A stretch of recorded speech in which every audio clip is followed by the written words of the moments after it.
This is the NBC Television Network.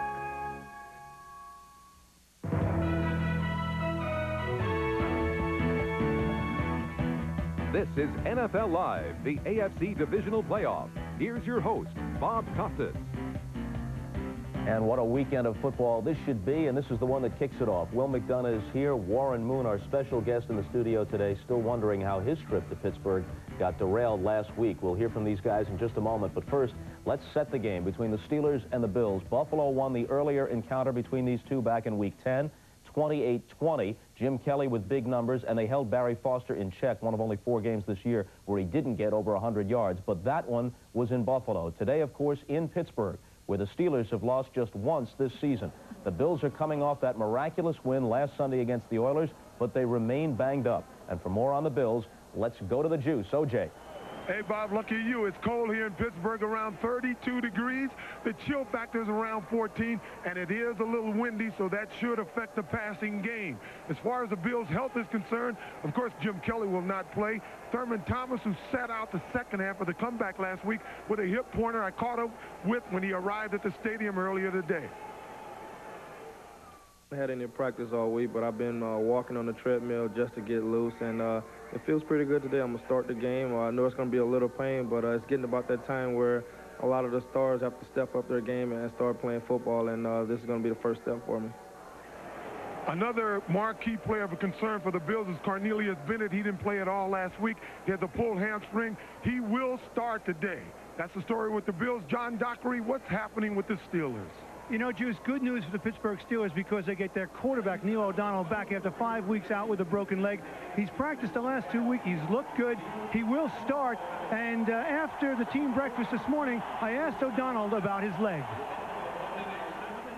Yes, I feel fine. Just ready to get going right now. You worked all week. Was there any pain, any discomfort? Not at all. Just, you know, I feel very comfortable. My leg's not done bothering me at all. Just ready to get going now. Will you wear protective padding? Yes, I will. I'll protect it, but, you know, that's just for cautionary reasons, that's all. O'Donnell gets his best wide receiver, Jeff Graham, back from an ankle injury. Also, one other note, a throwback to the halcyon days of the Steelers in the 70s. The terrible towel returns to Three River Stadium. And Marvin, Bill, some people say it has magical powers for the Steelers, especially in a home playoff game. Well, John, I think today the Pittsburgh Steelers will be relying on more than those magical powers of the terrible towel to try and slow down Buffalo wide receiver Don Beebe, who killed the Steelers over the last 2 meetings. And, Bill, he is a major concern of Pittsburgh. Well, that's right, Marv. A year ago during the regular season, he caught 4 touchdown passes. But this year's success was set up by this long pass, which he dropped. But it set up a series of underneath passes, which he caught. You see him here working against number 23, Sammy Walker, who was matched up on him all day, picking up a first down. And then he converted a number of third downs on little outside patterns, all set up by that long pass, which he dropped. And another problem for Pittsburgh, what can the Steelers do to contain Thurman Thomas, who ran for 155 yards against them back in Week 10? Well, I think the Steelers are going to have to play a little bit more of their base defense. They gave up 174 yards rushing, 155 of it was to Thurman Thomas. If they don't do better than that, they're not going to win today. And, Bob, it should be pointed out, I did offer Bill one of these terrible towels, but it is a little bit on the nippy side, so he has requested an electric blanket. Stop me, Marv. My sides are splitting.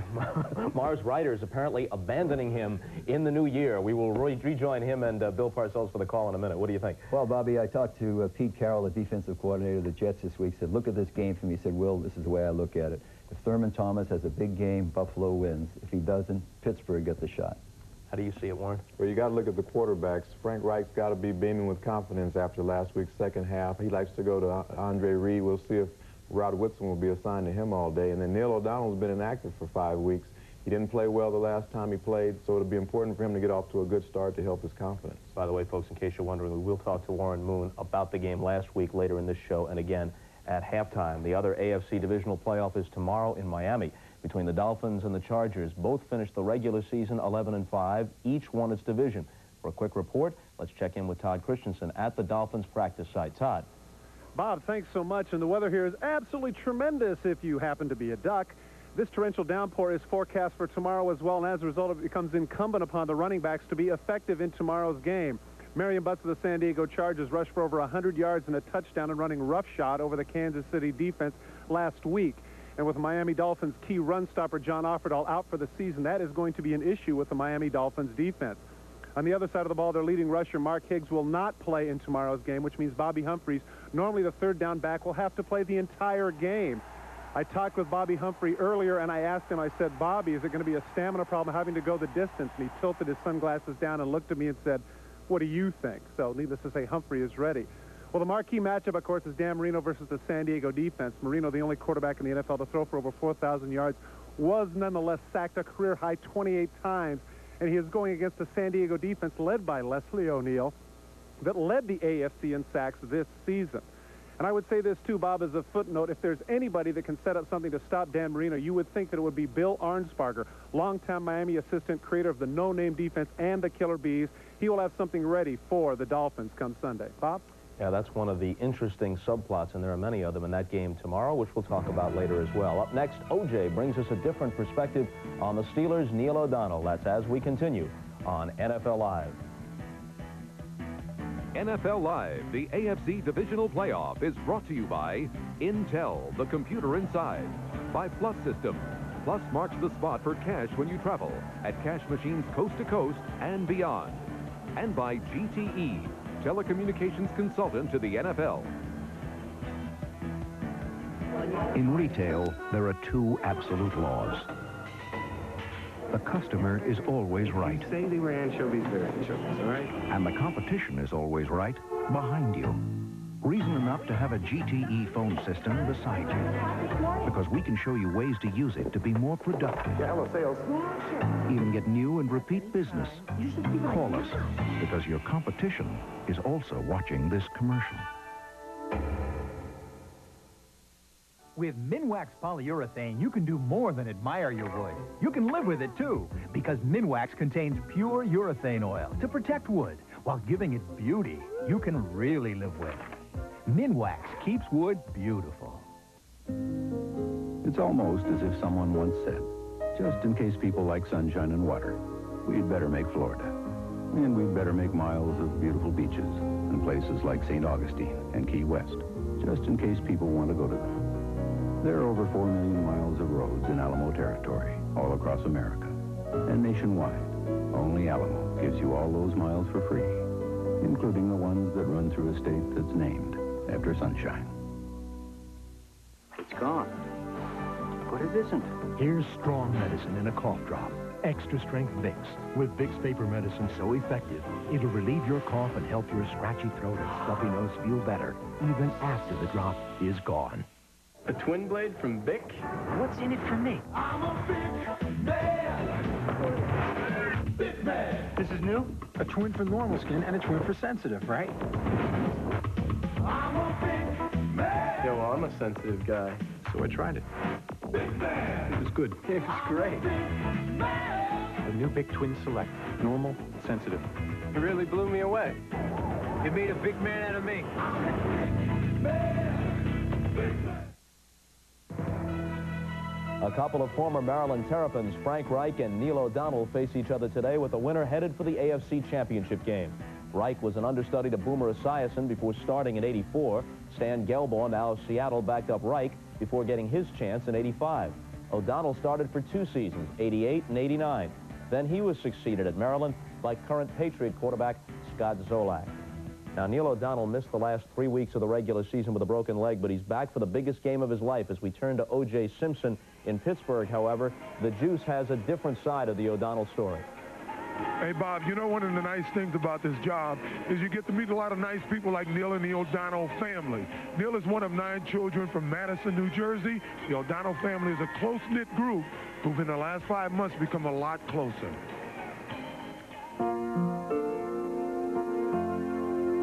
Success for Neil O'Donnell is a result of a strong work ethic and endless preparation. But in early August, on the eve of the Steelers' preseason opener, Neil O'Donnell's world was shaken by news he was unprepared for. My brother called me and told me that my dad was sick and he went to the hospital. And that's really all I knew. My dad had a stroke, and he had 6 hours of brain surgery. Also, he had a blood clot in his brain. So, you know, there was a decision that had to be made, and my mom and my brother made it that they had to operate on his brain and relieve the pressure from his brain. When you see a person who's the pillar of your world reduced to half the man that he was initially after the surgery, it's emotionally one of the most traumatic things you could ever put anyone through. I wanted to come home as soon as possible, and that's when my mom told him, no reason to, there's not much you can do right now. It's in the hands of the doctors and the good Lord. The first thing I really realized was I have to get home. I have to get home and see my father. You know, take football second, and I have to go home because I didn't want to fly home to bury my father. I can remember the day in training camp when he first got the news, and I remember talking with him, and only then, and not knowing his background, and realized how important his father was to him. After talking to my mom and my brothers, there was really nothing I could do if I was home because my dad was in such serious condition, he wouldn't even realize I was there. So my mom convinced me to stay at camp, play the game against the Eagles, and then fly home right after and see my father, and that's what I did. Despite the emotional burden, O'Donnell was spectacular in one quarter of action against Philadelphia, throwing for 241 yards and 3 touchdowns. How were you able to put this out of your mind? Or were you able to? I kept thinking if there's one thing my father would want me doing, he'd want me to be playing football. You know, my dad would want me by his bedside. If there was a game that I had to play in, if there was a big competition going on, my dad would want me there. So I knew deep down inside my father wanted me on the football field. Neil is the youngest of the 9 O'Donnell children. His father, Jack, began his career as a mechanic and eventually owned the automobile dealership. His mother, Barbara, earned her master's degree from Columbia at the age of 22. I believe I got my toughness from my father, no doubt about it. My patience from my mom. My mom's a very patient person, and my dad's an aggressive man who is determined. When he's determined to do something, he's going to get it done. Neil has dedicated this season to his father. Steeler victories have become an important element in his dad's rehabilitation. When my dad was in critical condition, he still knew when I played, and he always wanted to know the score. He'd always make my mom come in and read the sports page to him about how we played, and every time I go out there, I just said, you know, if we just continue winning, it's the best therapy for my father. When my dad suffered a stroke, Neil felt very bad about the situation and wanted my dad to be proud of him and wanted to help with therapy. The best therapy for my father was seeing Neil win football games. I'm very proud to be his brother, and he's not let anyone down this year. And I know my dad is extremely proud to have him as his baby son. Jack O'Donnell is home in Madison, New Jersey. The left side of his body is paralyzed, but he's showing signs of improvement. I know he's watching now. I want to commend you, Mr. O'Donnell, on raising a great group of kids. Even though you should have a talk with that Steve and Peter, they took me out the other night. I think they thought I was Irish. I still have the headache to prove it. Bob? Well, some of that may brace you against the chill today at Three Rivers, though, Juice. You got that right. Let's get a quick football impression. You're in the same division. You play the Steelers twice a year. Your thoughts about O'Donnell? Well, he's done a great job this year, especially dealing with the adversity in his family and also having the broken ankle. I think this is a big game for him today because he's been inactive for about the last 4 or 5 weeks. His first playoff game, I'm sure he's very excited about it. Okay, and up next, we look back at that incredible sequence of events that unfolded in Buffalo last Sunday. Strap him in. NFL Live continues.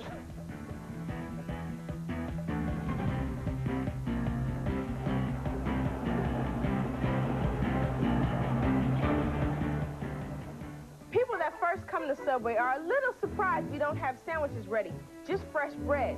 That's so you can see your sandwich being made and tell me if you like onions, tomatoes, or even hot peppers. I'm not a mind reader, and there's lots to choose from. If your sandwich looks as good as it tastes, that's because Subway has a training center where experts like Mr. Pilchin teach us the art of making beautiful sandwiches. He calls himself an art teacher. I guess that makes me a sandwich artist. Ask a sandwich artist to make you a 6-inch meatball sub. Now it's just $1.69 at Subway. Hi, Martin Mull for Red Roof Inns. For a limited time, Red Roof Inns have lowered the roof on... have lowered the roof on prices.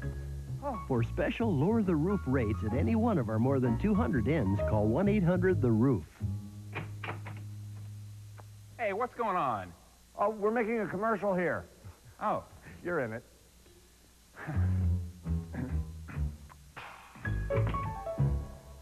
Most people retire to Northern California for the gentle climate. Neil McBain came here to race in the fabled Monterey Historic. And Dean Witter was with him every mile of the way. Respect the power of a client's dream and help them achieve it. That's why 11 years ago, Dean Witter mapped out Neil's financial course with one goal in mind. Victory. Dean Witter. We measure success one investor at a time. For the last 6 years, one lone truck, the Ford Ranger, has been the best-selling compact pickup in America. This year, the 1993 Ranger has been restyled inside and out, giving it a more modern aerodynamic exterior and a fresh new interior. That's something Chevy hasn't done to the S10 since the early 80s. Looks like the Lone Ranger will ride again. For a limited time, lease the newly restyled 93 Ford Ranger XLT for just $199 a month. So see your neighborhood Ford dealer today. The NFL Coach of the Year, the Steelers' rookie head coach, Bill Cowher. He had an interesting perspective as the Bills and Oilers battled it out last Sunday at Rich Stadium. I watched the first half and prepared myself to play Houston. As the game started to turn in the third quarter, I had put all those preparations out of my mind, and I watched it as a fan. And I thought it was one of the most entertaining football games that I've seen, and I've watched a lot of football in my life. Warren Moon was perhaps somewhat less than entertained, but he has agreed to grit his teeth and comment a bit more about the game in a moment. But first, to Will for a run-through on the coaching vacancies. Let's start in Chicago. Bob, I don't think they have a candidate right now that's legitimate. They haven't even made up a list, but eventually they're going to try to get down to 5 guys. And that's when Mike McCaskey, the president of the Bears, will talk to each one of those guys individually and then make the pick. Fair to say that Richie Pettibone, former Bear, Redskin defensive coordinator, will be on that list? Well, I think he'll probably be on the original list. We'll probably have about 25 guys, but I don't know if he's going to be on the final 5. That's up to McCaskey. Who succeeds Dick McPherson in New England? Well, I think what Sam Jankovic is going to do is talk to Dennis Erickson at the University of Miami. You got to remember, Sam used to be the athletic director in Miami, and if he can't get Dennis to come to New England, then he's going to go over and talk to Dave Wannstedt, defensive coordinator of the Cowboys, also a former University of Miami coach.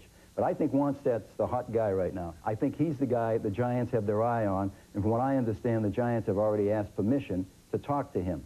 Meanwhile, Dennis Erickson has the outs that he needs in Miami, right? That's right. He can get out of his contract and come to the NFL. How about Dan Reeves calling George Young to express an interest in the Giant job? Well, he did, and I think what he wanted to tell George is, listen, don't believe what you read in the papers. I'm not a power monger. I can go in there and do the job, and you can still be in control. But I think what's going to happen is this. I don't see Dan Reeves or Mike Ditka or Bill Parcells in this mix right now of new coaches for next year. Who do you see getting Reeves' job in Denver? Well, I think Mike Shanahan got a lock on that one as soon as the 49ers are through. And I think the only surprise could come in Phoenix, where I thought Joe Buga was going to go.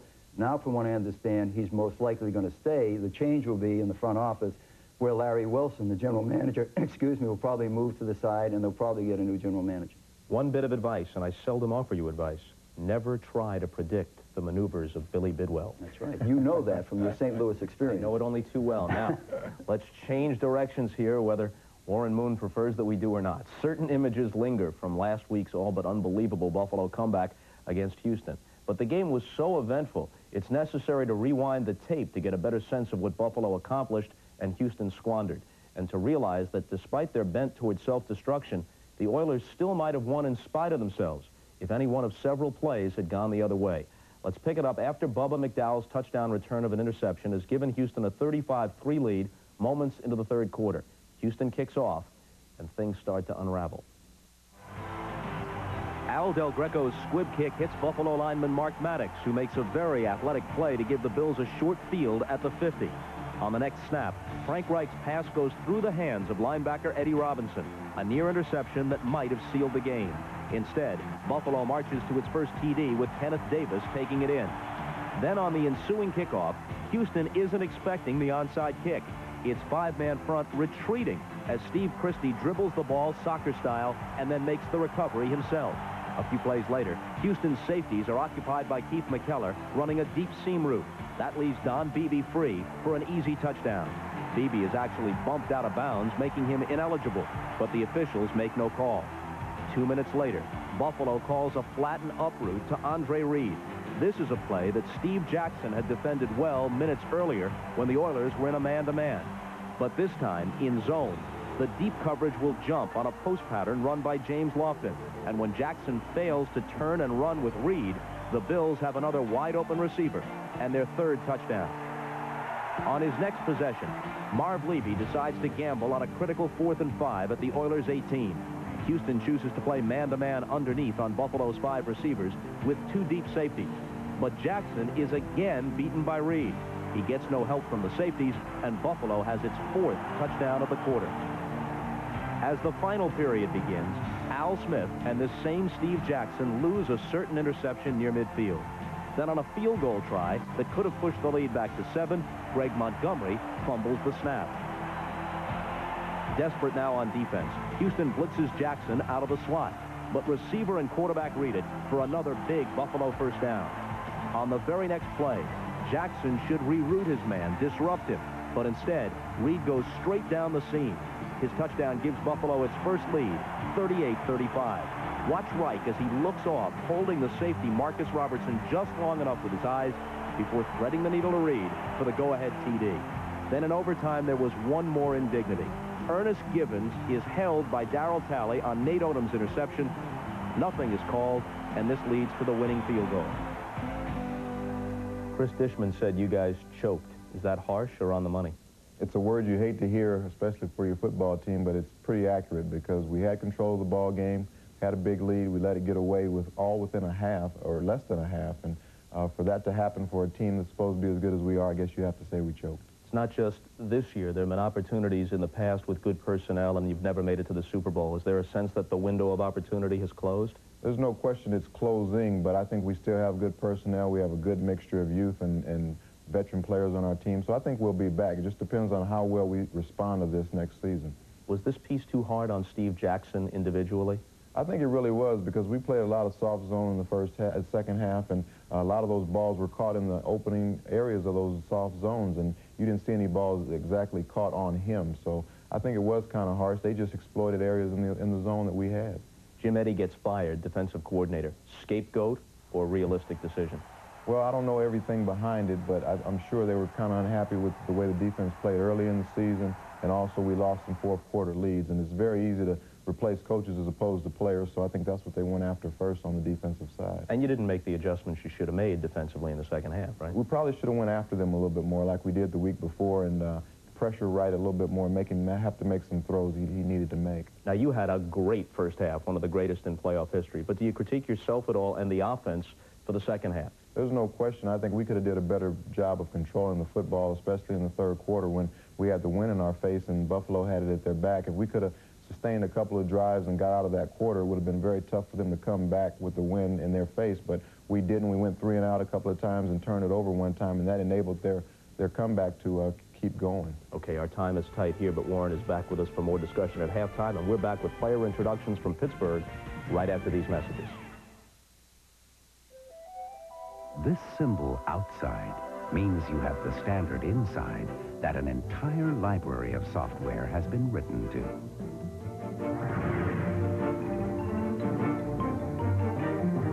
The Intel microprocessor. Think of it as a library card that lets you run the software of today and tomorrow. So check out Computers with Intel, the computer inside.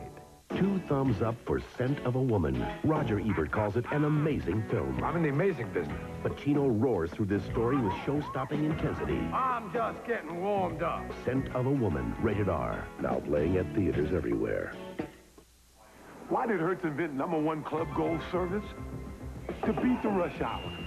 See, every plane and everybody seems to land at once. But with Gold service, there's no stopping at the counters and no paperwork. Instead, you go nonstop to your waiting car with your name in lights. Only Hertz has #1 Club Gold. The best reason yet why Hertz beats the rush hour. To Hertz, the rest of the day is a piece of cake.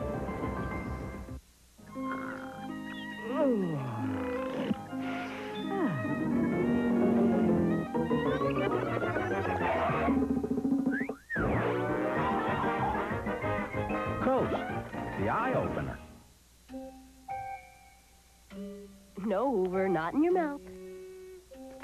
Hoover.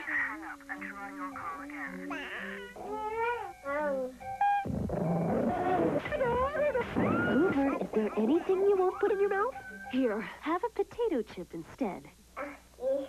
Tired of those burnt, spotted, ordinary chips? Now that Lay's has created a chip so perfectly golden, nothing less will do. Today's Lay's. One taste and you'll cash in your old chips. 10 years to the day after the Steelers' last home playoff game, 13 years after their 4th Super Bowl victory, Chuck Noll among those in attendance at Three Rivers. Let's pick up the introductions. Number 57, Gerald Williams. At left inside linebacker from California, number 54, Hardy Nickerson. At right inside linebacker from Florida, number 50, David Little. At right outside linebacker from Fort Valley State, number 95, Greg Lloyd. At left quarterback from Purdue, number 26, Rod Woodson. At right quarterback... The winner will be one step from the Super Bowl. We'll see at halftime as we're joined by Dan Marino and Junior Seau. Until then, enjoy the first half from Pittsburgh, everybody. You know you can get cash just across the street. But did you know you can get cash all across the country? Using the same card you use at the cash machines at home. That is, when your card has a plus. Because plus marks the spot for cash when you travel. At cash machines in big cities and small towns. In all 50 states and beyond. So check your card and name your street.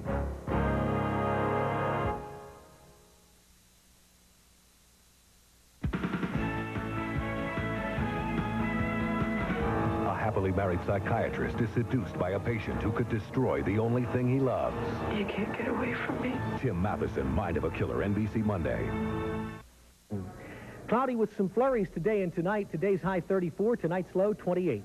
Channel 11 News means more local weather coverage.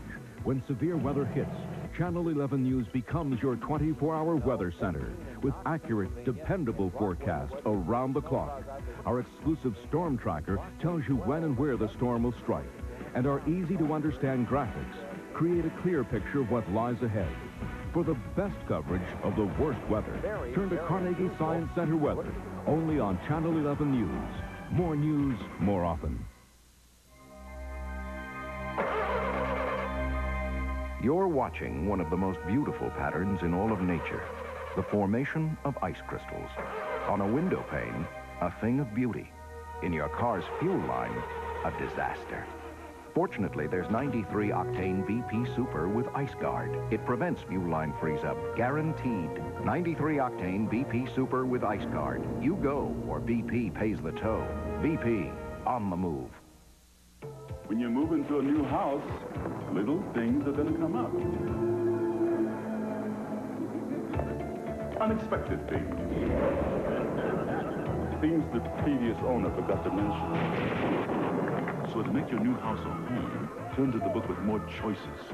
It can even help if you want to get out of the house for a while. Bejeweled Bella, Pennsylvania Yellow Pages. 9 out of 10 use it. No other book can match it. A Bella Printing Company. They were not supposed to be here. Not this soon.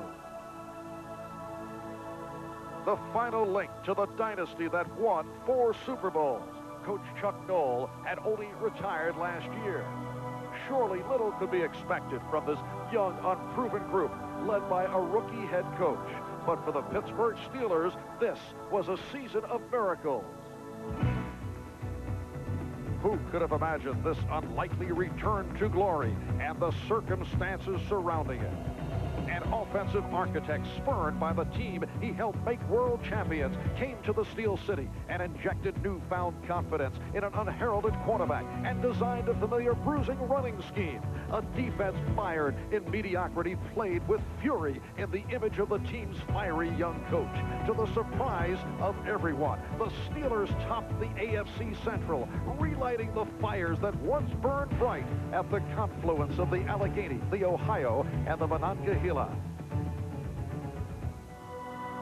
For the Buffalo Bills, 1992 seemed like their last best chance for greatness, despite the haunting memory of 2 Super Bowl defeats. For most of the season, Buffalo was the team to beat, but they faltered at the end and limped into the playoffs. Then 6 days ago, it looked like the battered Bills were finally broken, but they had saved all of their miracles for one final half. Here is Davis, takes to the corner and makes it. Onside kick goes 10 yards. Buffalo scrambles for it. The Bills say they have it. Down the side.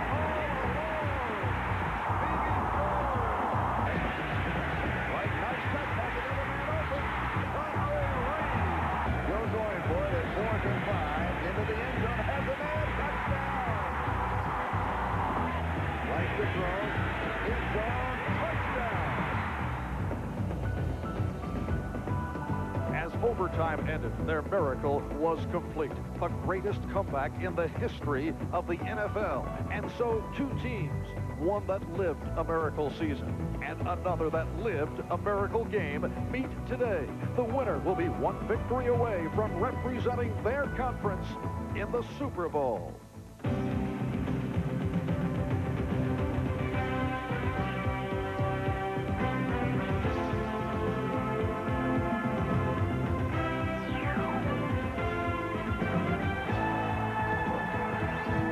On a 31-degree brisk day in Pittsburgh, a capacity crowd, better than 59,000 turning out for the first postseason playoff game at Three Rivers Stadium in 10 years. 10 years to the day, and the terrible towels are back. Yes, one of the signatures of the great Steeler teams of the 1970s has been revived. The terrible towels are back in grand style. Hi, everybody. I'm Marv Albert, along with Bill Parcells. And, Bill, from the head coach point of view, I would think the major concern of Buffalo's Marv Levy is how will the Bills react to that remarkable come-from-behind victory over Houston last week? How will they handle it? Well, Marv Levy told us last night, Marv, every Monday he gets up in front of his team and he says, forget about that game. He didn't do that this week. You know, he realized the game was part of history. He wanted them to cherish it and take the exhilaration and the emotion, bring it down to Pittsburgh, and hopefully get another win down here. And Neil O'Donnell is back as Pittsburgh's starting quarterback, coming back from the broken leg. He'd missed the last 3 weeks of the regular season. How will that playoff affect O'Donnell? I don't think it'll affect O'Donnell at all. He's had 2 weeks of practice. He should be ready to go. He played all year. He only missed 3 games, but they did give Brister some repetitions. They have 2 quarterbacks ready to go for the Steelers today. Buffalo has won the toss, and they will receive. Kenneth Davis and Brad Lamb are back. Kenneth Davis on the return. And he brings across the 20-yard line.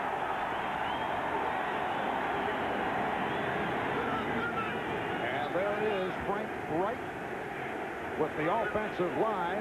They've been solid right throughout. 2 Pro Bowlers in Will Wolford and the house, Howard Ballard. Thurman Thomas is back. Darrell Gardner in the backfield. The receivers, Lofton, Reed, and Metzelar. And when they go to what they call the K-gun, Don Beebe, a man who has destroyed the Steelers over the last 2 meetings, will come on. Through the hands of Andre Reed. Covered by the strong safety, Carnell Lake. Well, the first thing I noticed that's different, the top of the screen, Rod Woodson is playing left corner. He usually matches up when they play Buffalo on number 3, Andre Reed. But this time, Carnell Lake, 37, is on Reed, and B.J. Johnson, number 44, is on Beebe.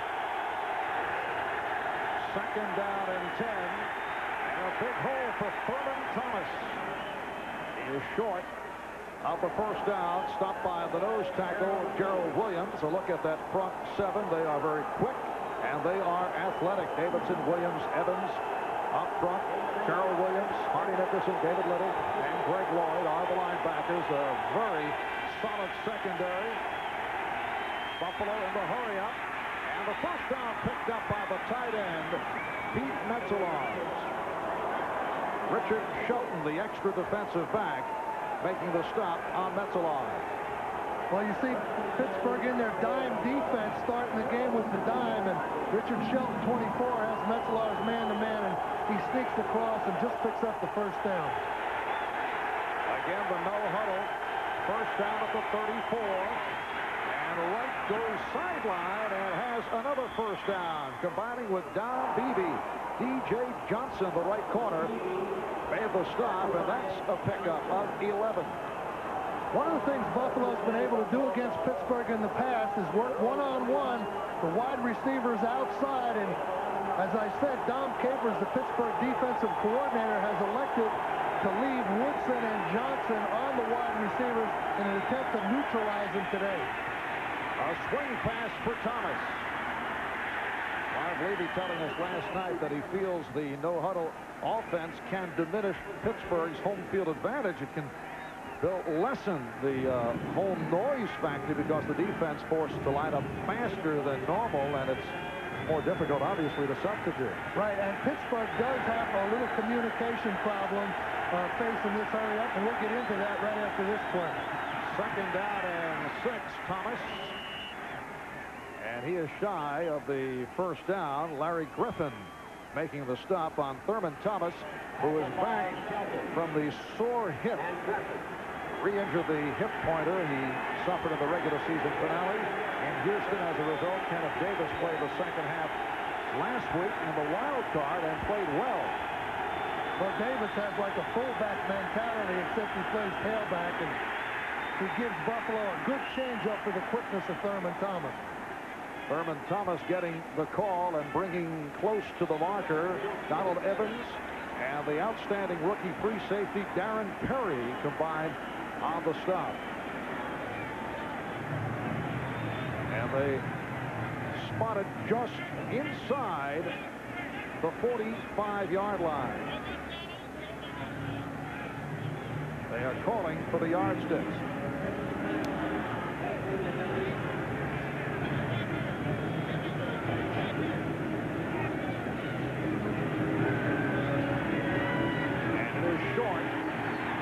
First down.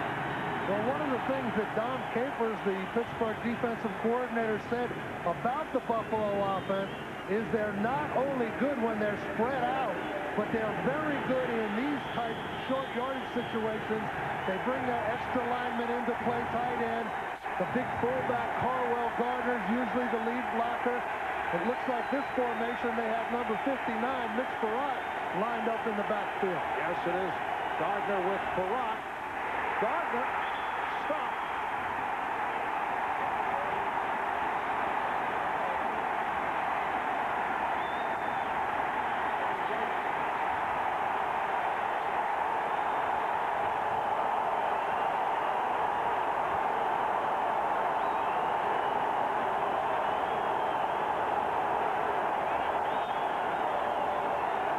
So the Steelers take over on downs. They take over at the 46-yard line. We'll be back in a moment.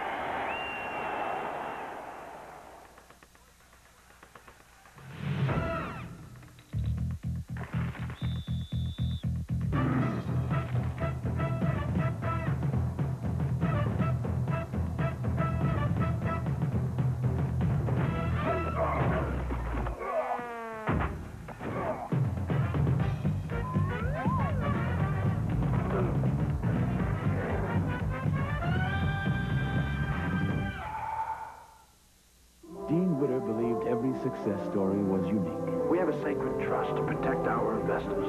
Whether it's the success of a small business, to maintain conservative policies, saving for college, to put the interest of our clients first, or planning an early retirement. From getting in on the ground floor to getting all the way to the top, Dean Witter is there to help every client make it every step of the way. Dean Witter. We measure success one investor at a time. Gone are the days of the 2-week vacation.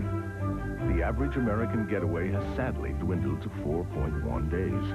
But what hasn't diminished is our need to escape to a quiet, stress-free environment, like the luxurious interior of the Acura Vigor. Don't think of it as a drive to work. Think of it as a 30-minute vacation.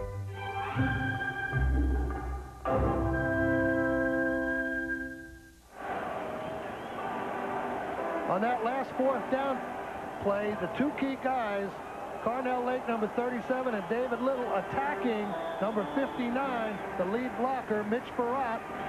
And Pittsburgh kind of lets Buffalo know right here that this is going to be a football game today, because that's a great defensive play to start off with. It would appear that Marv Levy was upset about that spot, which had Buffalo falling short on third down. A handoff to Barry Foster, able to turn the corner. Cut down by Cornelius Bennett, who has made his return after missing the last two games with a pulled hamstring. Well, one of the things that Pittsburgh's going to try to do is run in behind the two big tight ends, Adrian Cooper, number 87, and 86, Eric Green. And then just stick Foster in there behind him and try to run from off tackle to wide. And talking to their offensive coordinator, Ron Earhart, that's where they want to attack the Bills, off tackle and wide. 8-yard advance from Barry Foster, who ranks second in the NFL in rushing behind Emmett Smith. O'Donnell's pass could not be held by the tight end, Adrian Cooper. He was wide open. Well, they go with a play-action pass, and Pittsburgh's going to need to mix the run and pass on first and second down. And the ball's just a little bit behind Cooper, and he can't hold on. But look for Pittsburgh not to come out and run, and then pass. It's going to be a mixture on first and second down, I think, throughout the game. Bill Cowher looking at a third down and 2 at the Buffalo 46. 4 minutes gone by, first quarter, with no score. Back to the ground, and a first down picked up by Barry Foster, stopped by Shane Conlon.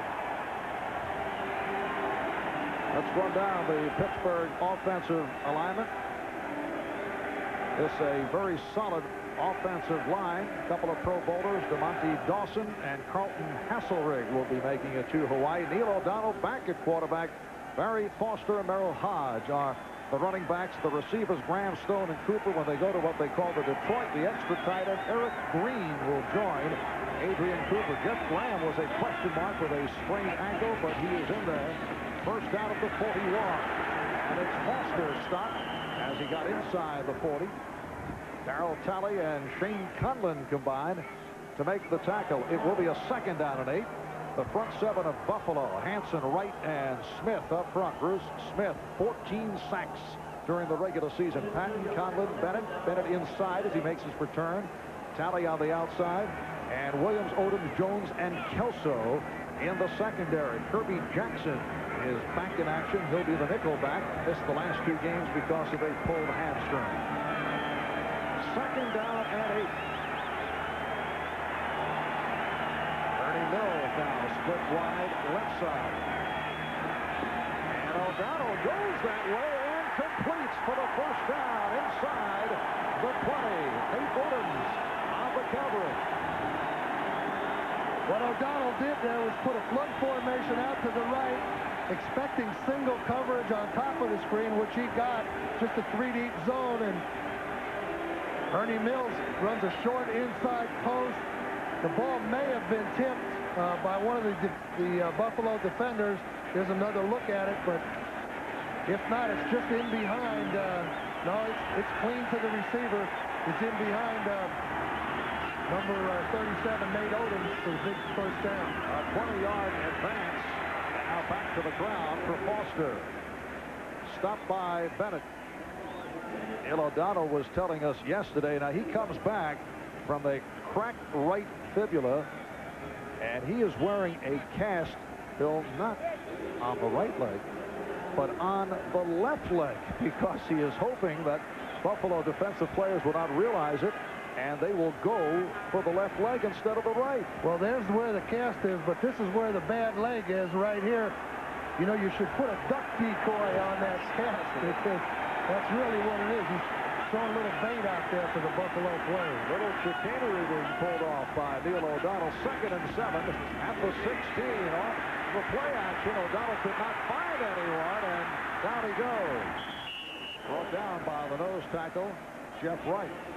This play action that O'Donnell just finished attempting there was the one that was successful in the first meeting up at Buffalo for 2 touchdowns. He fakes hard to the left, Foster, and then bootlegs back looking for the tight ends coming across. But Buffalo has this play well defensed, and you know they should have. After you give up a couple of touchdowns in a game, usually you work pretty hard on those things that hurt you. And it was a good job by the Buffalo defense, and the defense coordinator, Walt Corey, there had them ready for that bootleg. Walt Corey, the man who went wild at halftime of the locker room last week, and then things did turn around in the second half. Each play of the drive, and O'Donnell is taken down by Talley. Darryl Talley, 2-time Pro Bowl player, 4 sacks during the regular season, comes up with the sack right here. Well, Darryl Talley just on the pass rush, working against the guard, Duval Love, number 67, and Love just doesn't get out there in time to stop the Talley surge, and he's able to sack O'Donnell and prevent the first down. Pittsburgh's going to have to settle for a field goal. It's a 38-yard attempt for Gary Anderson. Angle to the left. It is good.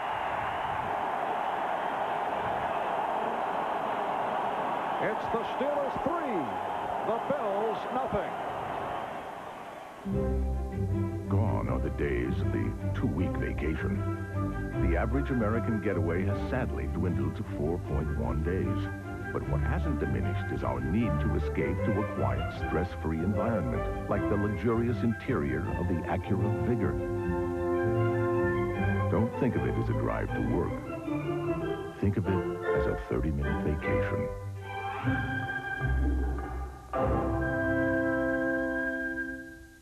In one day, we send out a lot of packages. Probably ship maybe 5 packages a day. 30 packages. 200 packages a day by United Parcel. They do a good job. 2,000 to 3,000. 3,000 to 4,000. That's a lot of packages. So we ship it overnight. To Chicago. Florida. Atlanta. Overseas. Belgium. Italy. Venezuela. On the ground. Second day air. Second day air. Off it goes. Next day. 10:30 guaranteed. Guaranteed. Only one company does all that. UPS. UPS? I would think UPS. UPS does everything. It's from A to Z.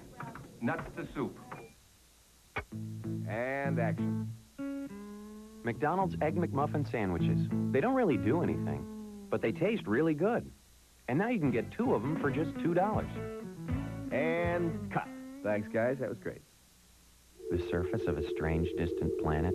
No, 2 tantalizing McDonald's Big Mac sandwiches. Now get them both for just $2. What you want is what you get at McDonald's today. Deep in a remote jungle? Nope, 2 Big Macs for $2. You mean you forgot already? The NFL on NBC is brought to you by Budweiser, the king of beers. With that fresh, pure, natural taste, nothing beats a Bud. By Acura Automobiles, experience precision-crafted performance. By UPS, the package delivery company more companies count on. And by Alamo. There are over 4 million miles of roads in Alamo territory. And with Alamo, all those miles are free. Back at Three Rivers in Pittsburgh, where the Steelers went 7-1 at home, their best record at home since they were 8-0 back in 1979. And the kickoff return handled by Brad Lamb. Hard driving run by Lamb, who was bumped out just inside the 25 by Jerry Olszewski. A 38-yard field goal by Gary Anderson, giving Pittsburgh a 3-0 lead, and Buffalo will start out from the 25-yard line. Bill, last week, Buffalo coaches apparently were worried that Frank Reich was over-preparing for the game against Houston. He was told to pull back on the extra film work. You ever told a player to ease up in the preparation for a game? No, I don't think you can over-prepare unless it's costing you some rest and sleep. Reich with the handoff, and that was diagnosed. Thurman Thomas is stopped for a loss by Greg Lloyd. Greg Lloyd, one of the big plays for the Steelers, along with Rod Woodson, bottom of the screen, number 95, comes unblocked, and what happened there was Reich audible to a weak side play that looked like it was there, and then Lloyd blitzed at the last minute and took it away. Loss of 3, 2nd and 13 from the 22. Thomas getting across the 30-yard line. Run out by the strong safety, Carnell Lake. You know, one of the problems a defensive team has when you're playing up against the hurry-up offense is the communication. Now, on top of the screen, you see Dom Capers, who's making the call, down to Dick LeBeau, who just signaled it out to the whole defense, who are just all visually looking at LeBeau, because they don't have time to go back in the huddle either. So they have to get the defense from LeBeau, and it comes down from Capers. Third down and 3 at the 32. Just under 6 minutes remaining. First quarter. The terrible towels at work. It was tipped and dropped. Reed, the intended receiver, covered by Lake. Frank Reich saw the blitz coming that time. He called the audible. They had the right play call, but the ball was tipped and he just couldn't get it to Reed. Ball's tipped off the line of scrimmage. I couldn't see who did it, but it affected the flight, and Reed wasn't able to make the reception, and Lake had close coverage anyway. Earlier in the season, the Steelers very effective with batted balls, a lot of tips, and that area seemed to slow down as the season progressed. Rod Woodson is back for the punt. And here's Woodson out to the 30. Weaving his way to the 34-yard line, Rod Woodson, the leading punt return man of the AFC, going for 15 on the 48-yard punt. There's nothing else like it on Earth, or maybe even in heaven. It stretches for 725 miles, and it's called the California coastline. There are over 4 million miles of roads in Alamo territory, all across America. And every day, with every car nationwide, only Alamo gives you all those miles for free, including the ones where the people bask in the sun and watch the seals, and the seals bask in the sun and watch the people.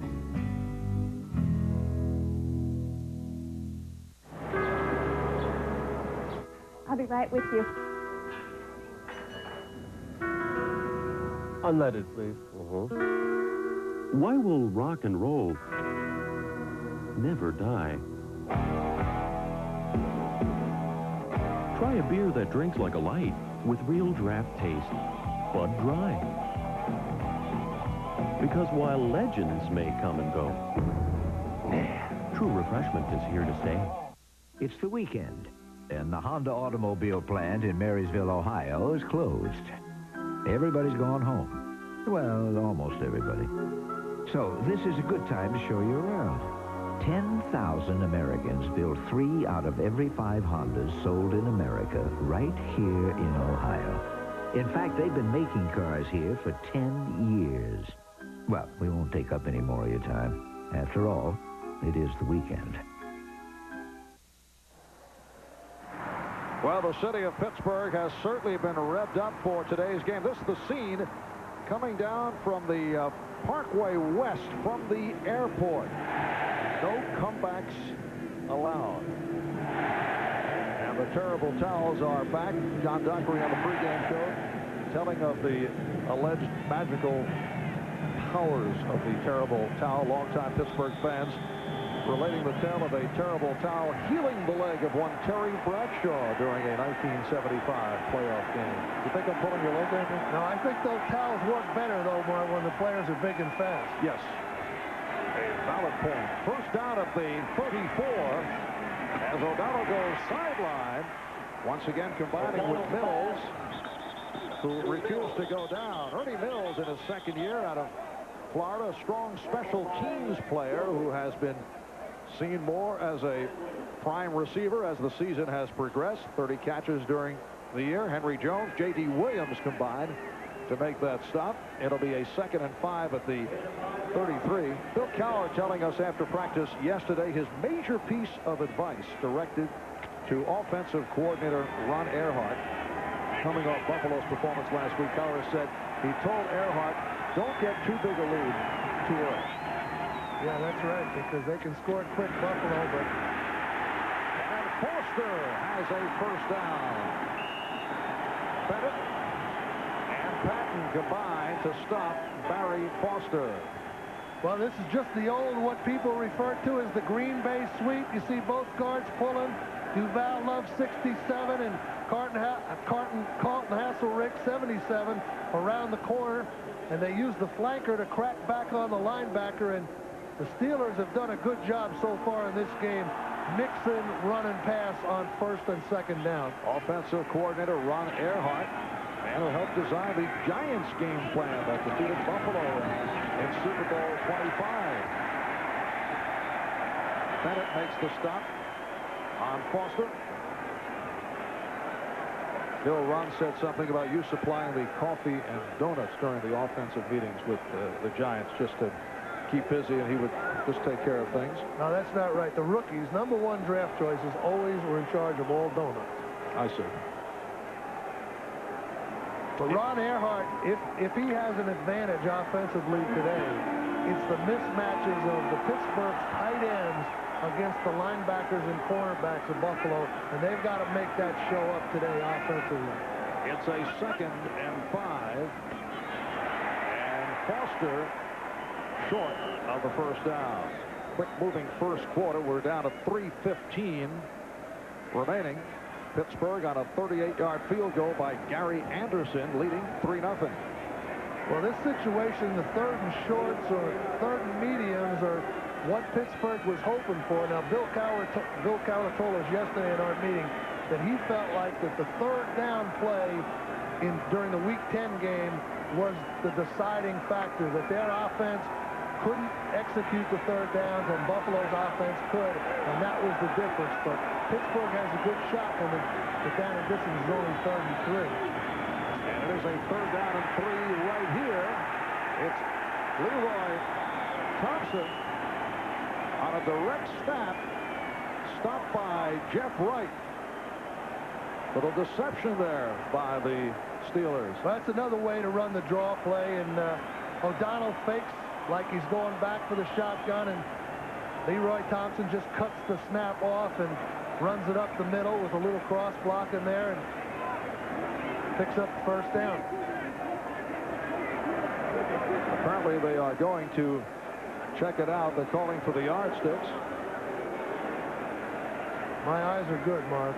I trust you. Incidentally, Ron Earhart said the whole idea against Buffalo, which has always been your philosophy, as well, I'd never doubt you. First down is picked up. Earhart's thought is shorten the game. Obviously means keep Buffalo's offense off the field, and that is what he has been able to do here in the first quarter. Well, I think in order to beat a team like the Buffalo Bills with a high-powered offense, not only does your defense have to go out there and stop them, but your offense has to play a little bit defensively also. It's their job to keep Buffalo from having the opportunities, and I'm sure that's the way Pittsburgh's approaching this game. It is a first down at the 44. Here's Foster. Took a hit from Jeff Wright and Shane Conlon. It'll be a 3-yard pickup, 2nd down and 7 at the 41. Little counter play with the backside guard, number 67. Duval Love pulling and trapping 53. Marcus Patton. There's a look like a face mask, but it didn't show up. It looked like Shane Conlon might have had a little grasp for the face mask, but it wasn't called, so it doesn't count. Wasn't called, never happened. That's right. A 2nd down and 7. Now Leroy Thompson flanks out to the left side. Ernie Mills to the right. And O'Donnell is picked off. Intercepted by Nate Odoms. The pass intended for Ernie Mills. One of the problems you have when you only take a 3-step drop like this, you don't elude the defenders. Number 90, Phil Hansen, gets his hand on the ball and deflects it to Nate Odoms and stops another Pittsburgh drive.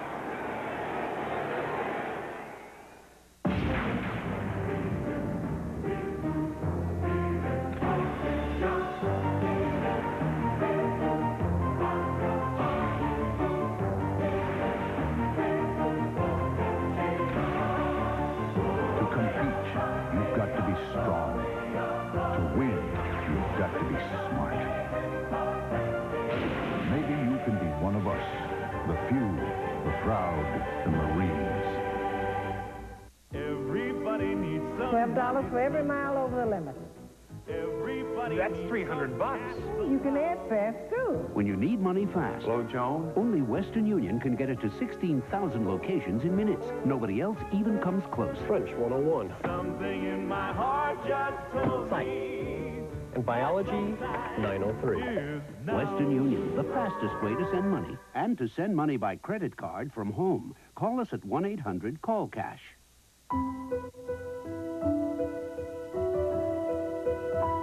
To those who still believe that only expensive luxury cars should offer standard anti-lock brakes, a driver's side airbag, and sophisticated engine technology, we think you'll come around. The Civic EX sedan from Honda.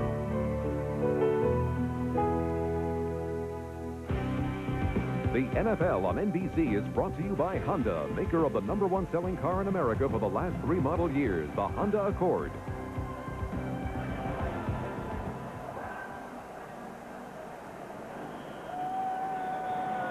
All right, Bubby Brister and Neil O'Donnell chatting about that last interception, I would guess. Picked off by Nate Odoms, who had a big one last week. He had 5 in the regular season. And it's a first down at the 34. Frank Reich. And you see the penalty flags. Take your pick on that one. John Davis has come in at right guard, replacing Glenn Parker. Davis went down with a knee injury last year. Has played sparingly this season. Number 51 on his side for the snap. 5-yard penalty. Still first down. Looked to be Jim Richer, the left guard. You see him just jump a little bit, and Donald Evans reacts properly and knocks Richard back there, and now got a 1st and 15. Ken Hall, the center, Jim Richer, and John Davis at the guards, Will Wolford and Howard Ballard on the tackles. Kenneth Davis getting the call, running to the 35, tripped up by Richard Shelton. Kenneth Davis, in his 7th year from Texas Christian, last week came on for the injured Thurman Thomas and ran for 68 yards, scored a touchdown. And there is Thurman, who has been bothered by a sore hip. 2nd down and 9. So right incomplete. Metzelaars, the intended receiver, covered by Shelton. Reich is now 4 of 7 for 30 yards. Well, that was one of those little read patterns where the tight end has an option to go in or out. And Metzelaars comes off the line, and he decides to go in against Shelton, number 24. And I think Shelton might have just grabbed him a little bit because Wright definitely thought he was going to go back to the outside on that one. 34 seconds to go. First quarter. Pittsburgh 3, Buffalo nothing.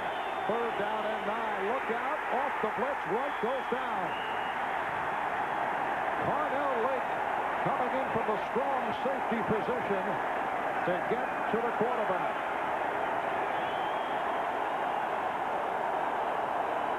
Number 37, Carnell Lake, comes clean there. No Buffalo offensive man sees him, and he's got a free shot at Frank Reich. And Pittsburgh has decided to mix the blitz in indiscriminately.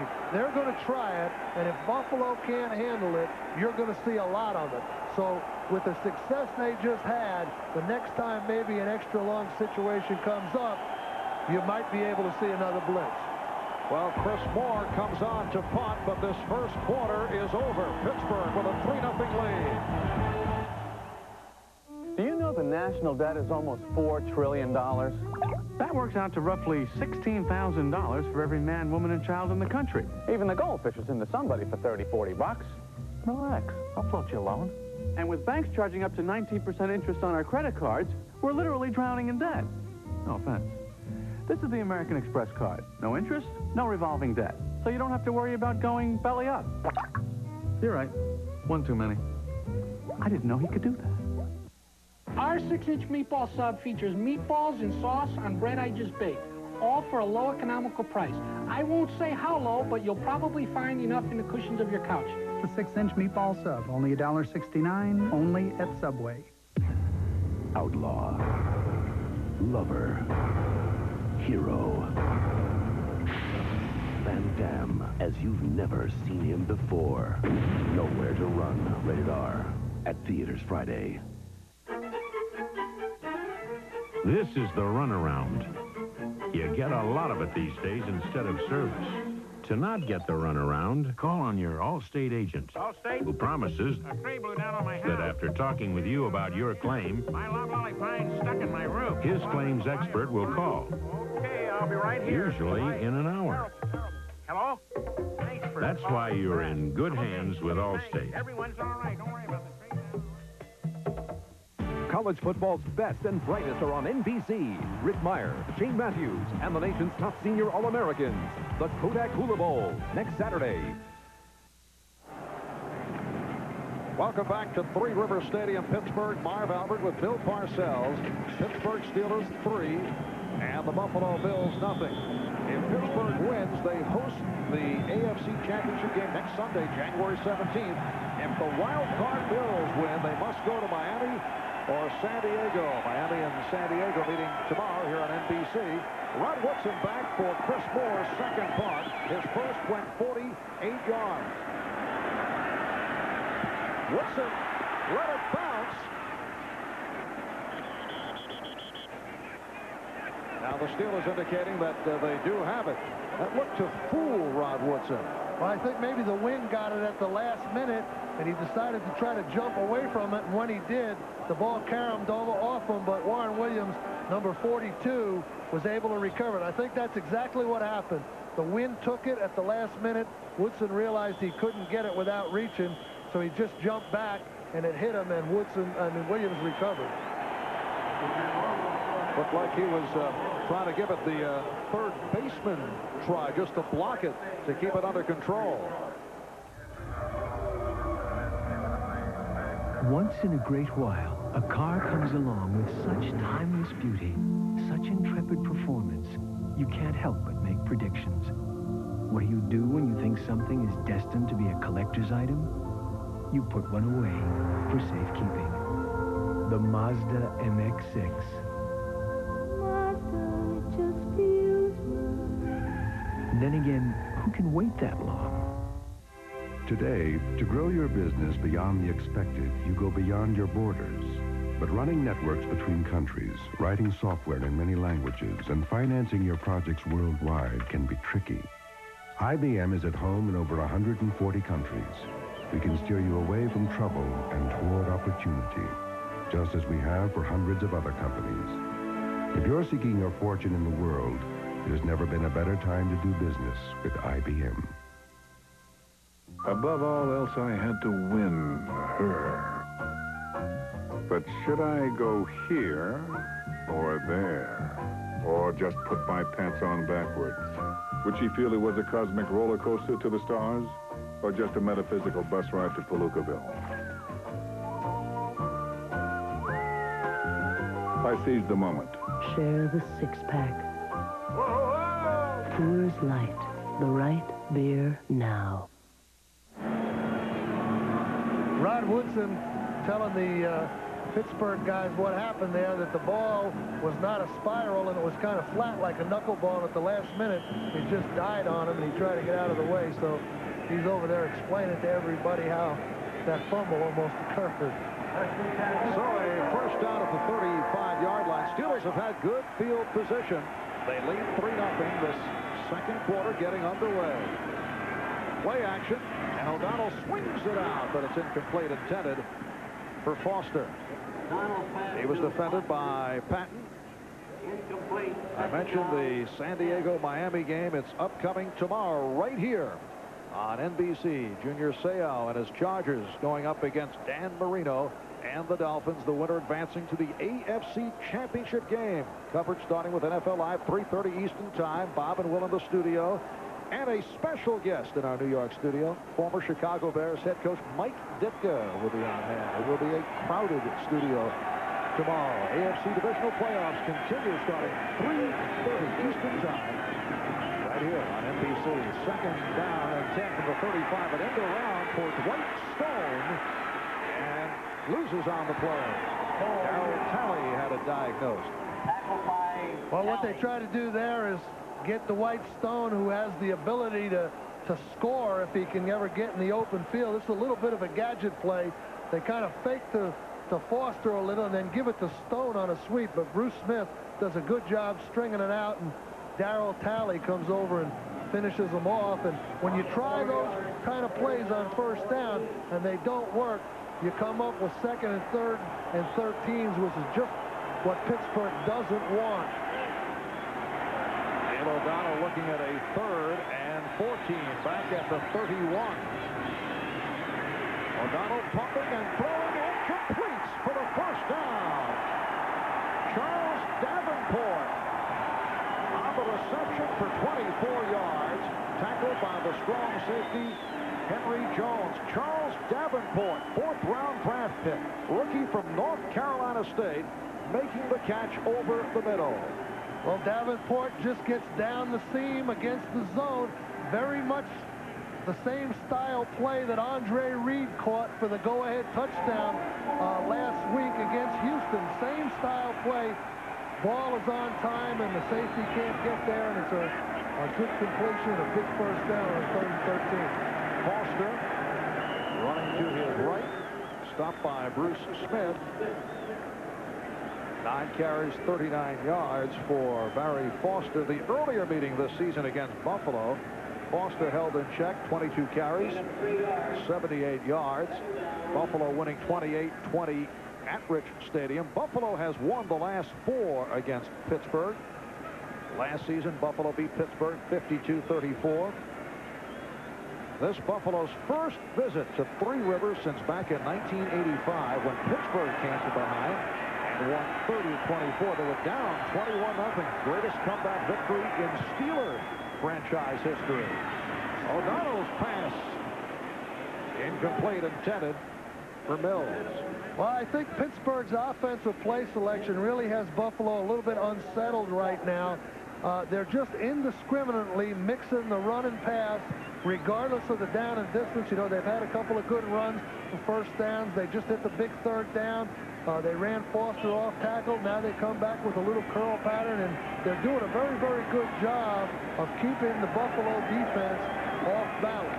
But again, this situation of the 3rd and 7 and 3rd and 8, this is Buffalo's strength. This is when you have to contend with a guy like Bruce Smith, number 78. It's a 3rd down and 7. And again completed for the first down.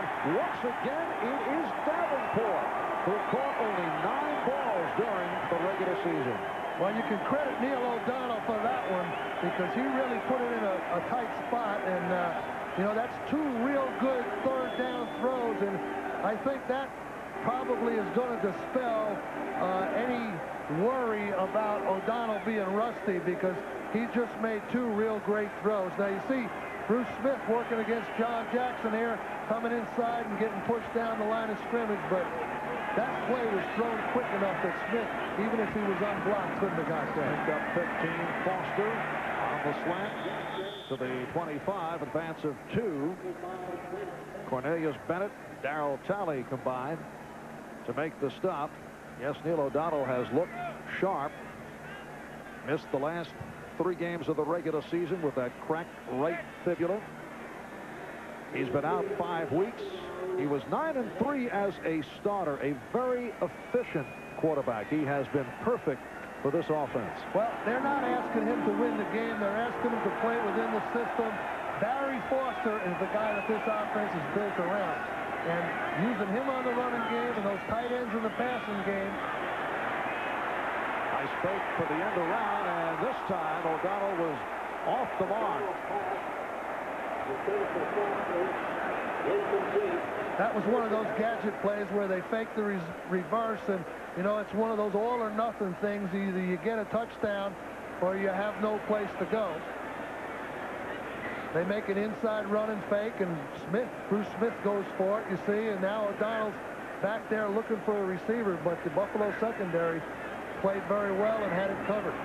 So we've seen one end around, one fake reverse. I know you seem to feel that coaches become more aggressive at playoff time, not necessarily holding up during the Super Bowl, but during the playoffs. It's a 3rd down and 8. O'Donnell could not find somebody. The ball is knocked loose, and O'Donnell covers up.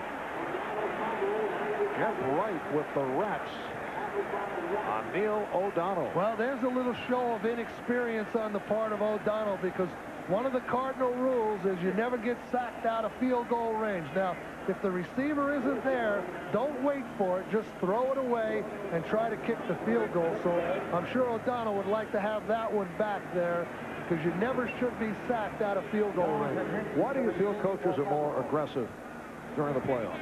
Well, I think you know your team a lot better. At the beginning of the year, you know your experiment. You haven't seen your team under pressure. You don't know what kind of chemistry you have.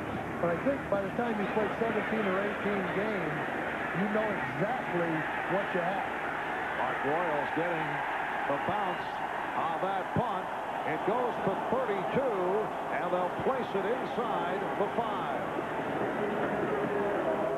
5. Get in line. Stay in step.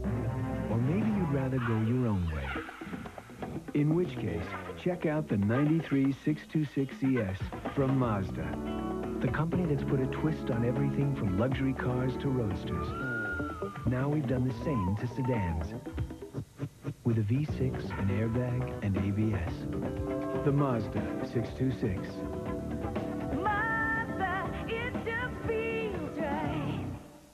Can't someone pick up my phone? Gary here. This isn't Mr. Carey. This is his secretary. Please hold. Federal Express, I need to check on a package fast. Keep holding, please. I hear Mr. Carey down the hall.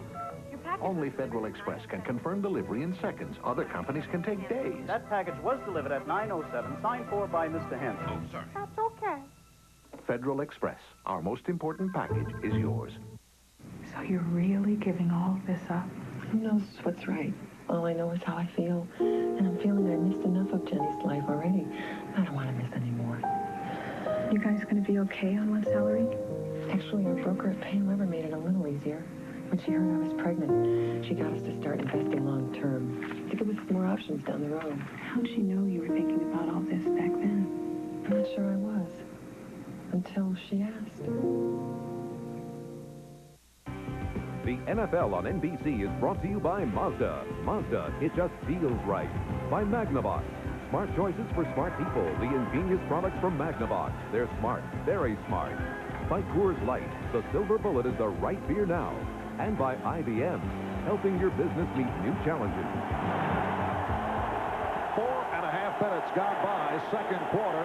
Buffalo takes over. Thurman Thomas has made his return. Kenneth Davis played the last series. Looked like Thomas hurt his hip. He came into today with a sore hip. And during the course of that last series, they were taking care of Thomas. Buffalo starting from deep in its territory from the 5. And Thomas trying to pick his way, but he is stopped. Hardy Nickerson on the tackle of Thurman Thomas. Take a look at what Buffalo has done, and they have been kept off the field. They start from their 21, 8 plays, lose it on downs. Start back at their 25, and they're 34, 3 and out. Yeah, but for all Pittsburgh's good work, and they've done a lot of it, they only have 3 points to show for it. And I think Buffalo has kind of withstood the initial surge. And, you know, you can't hold these guys down forever. And you see them get out of the end zone there with a nice in cut to Beebe. But I'm sure that the Pittsburgh coaching staff are a little concerned that they don't have more to show for all the work they've done. So Don Beebe with his second catch of the day and a first down at the 18. Now right goes the other side. Looked like Beebe had it for an instant. It is ruled incomplete. The coverage by the right corner, D.J. Johnson.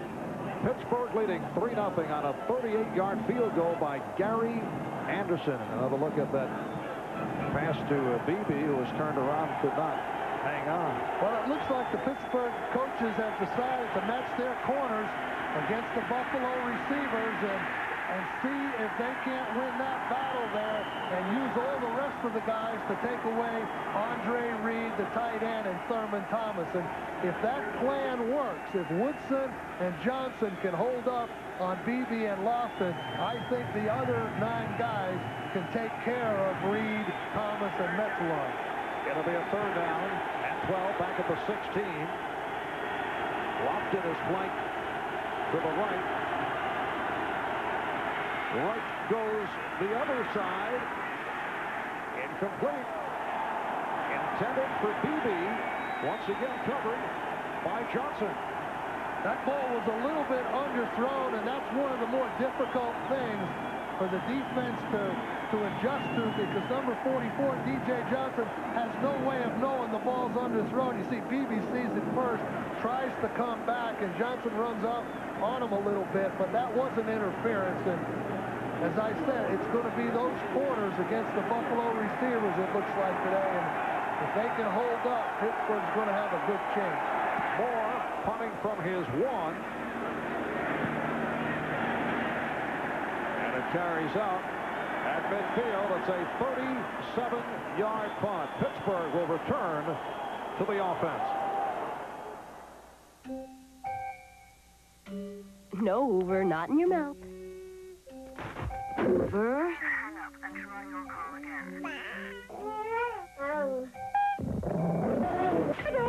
Hoover, is there anything you won't put in your mouth? Here, have a potato chip instead. Tired of those burnt, spotted, ordinary chips? Now that Lay's has created a chip so perfectly golden, nothing less will do. Today's Lay's. One taste and you'll cash in your old chips.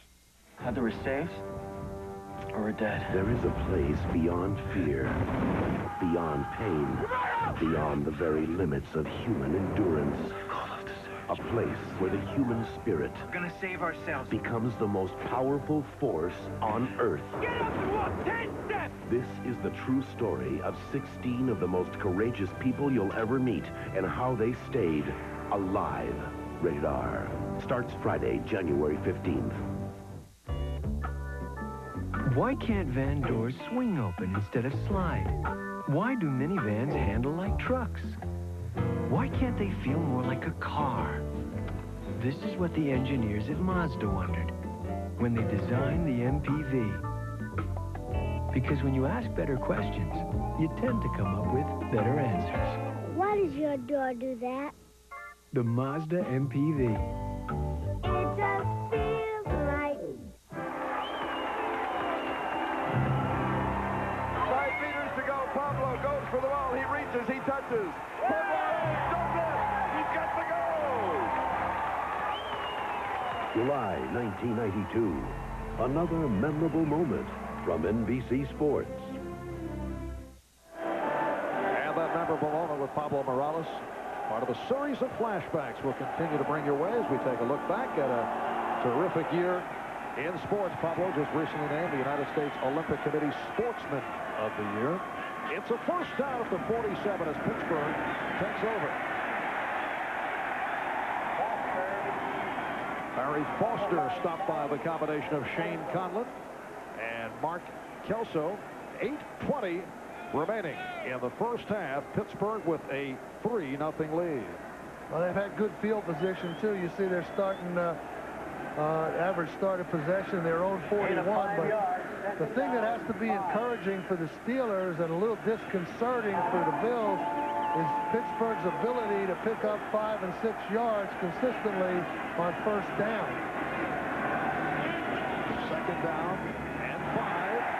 Big opening for Foster, and another Pittsburgh first down. Shane Conlon made the stop, so Foster, 12 carries, 57 yards. He is off to a good start.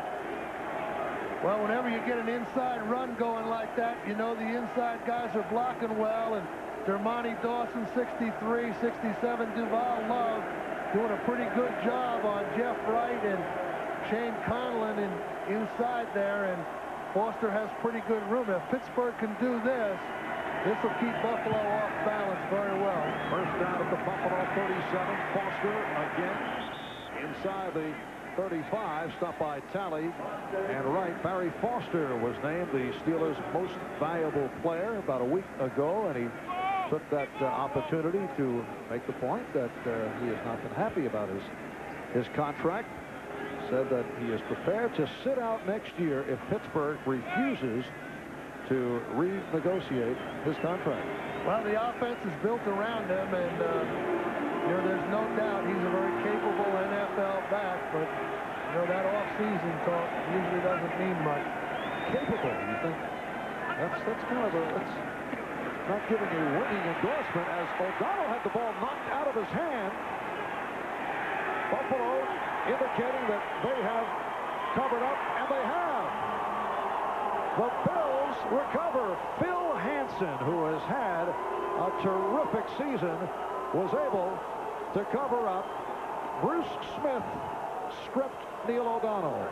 Well, Bruce Smith down working against Duval Love. Now, that's a little adjustment on the part of the Buffalo defense. Every once in a while, they'll take their defensive ends and put them down on the guards, and that's what happened. You saw Smith matched up against Love, and he was able to come around the corner and create the sack and the turnover. And Buffalo has withstood 3 of these Pittsburgh surges now, and they've got to feel pretty good about the ability to do that. Thurman Thomas on first down from the 41-yard line. 6:15 remaining in this first half. Steelers with a 3-0 lead. Second down and 6 from the 45 coming up. Buffalo Bills have given off the look of several different teams this season. Earlier, they were very explosive, on a roll. Thurman Thomas to midfield, stopped by Hardy Nickerson. Prior to the loss to Miami in Week 5, and then they hit a down period with the losses to the Colts and the Jets. One of the key things is Kent Hull, the center right here, being able to block on the weak side in order to get that weak side running game going. Kent Hull coming out, sealing off the defensive back there.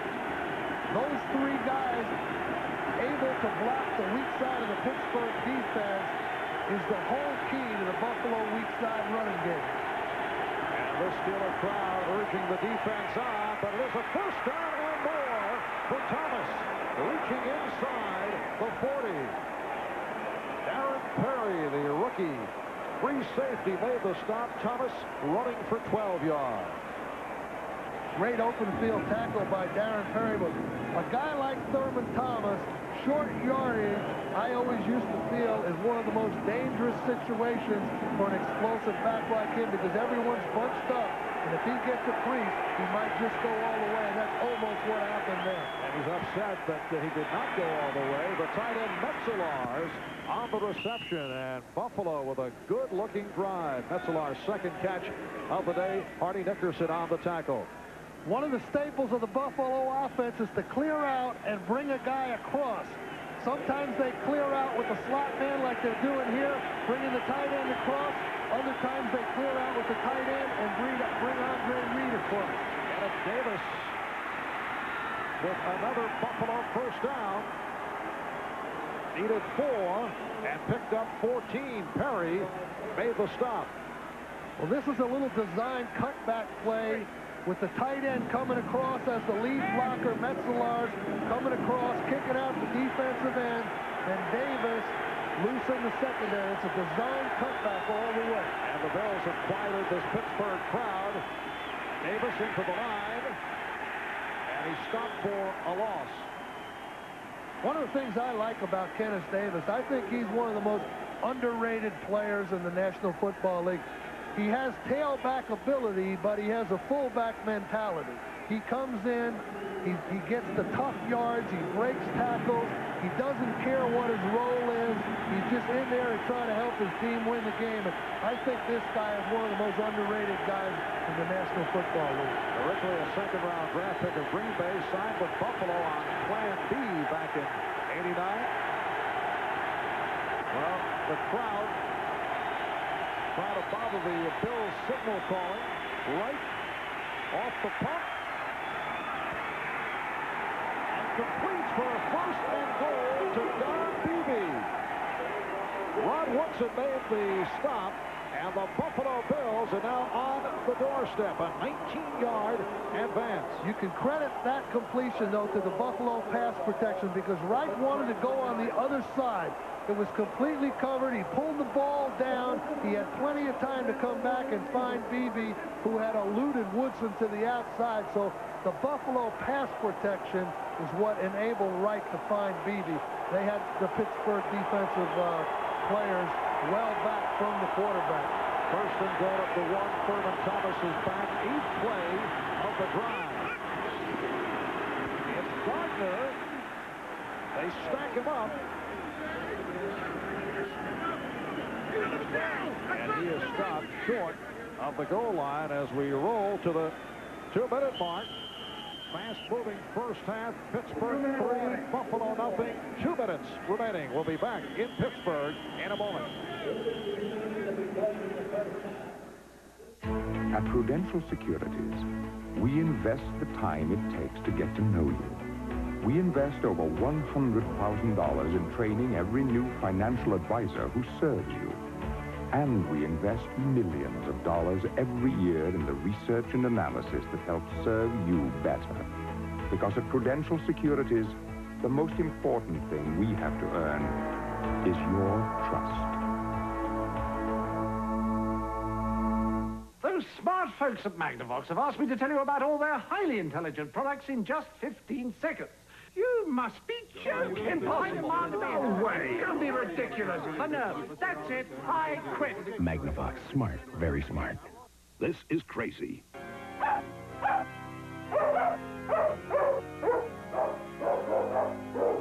This is crazy. 2 pizzas, 2 free Crazy Breads, 2 free soft drinks, all for $7.98 at Little Caesars. Pizza. This is our vision of what a luxury sedan should be. Not because it offers rich leather and anti-lock brakes, but because it comes standard with an airbag on the driver's side and the passenger side as well. Creating a luxury sedan where even peace of mind is shared. The Mazda 929. It just feels right. The Chargers, led by a relentless defense fresh off a playoff shutout. The AFC West champions are the NFL's hottest team. The Dolphins, Marino, and the AFC East champions are rested and raring to go. The winners one step from the Super Bowl. The losers on vacation. The AFC divisional playoffs continue Sunday. Back at Three Rivers Stadium in Pittsburgh, Marv Albert, Bill Parcells. The Steelers on a 38-yard field goal by Anderson lead 3-0, but the Bills second and goal from the 1. Thomas and Gardner, the running back. And Wright crosses him up, touchdown! Mitch Farrat on the reception. He caught a touchdown pass in the regular season game against Pittsburgh back in Week 10. This is third touchdown pass of the season.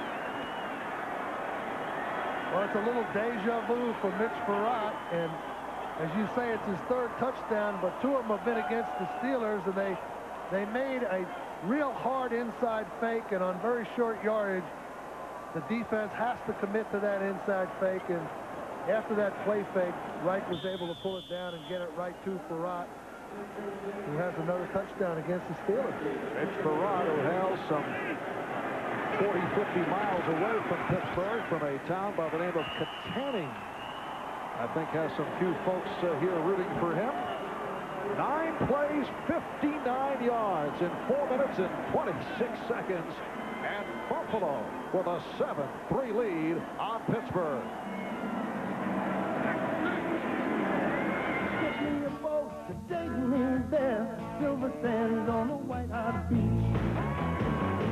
All of my friends and time to share a cold silver bullet in my reach.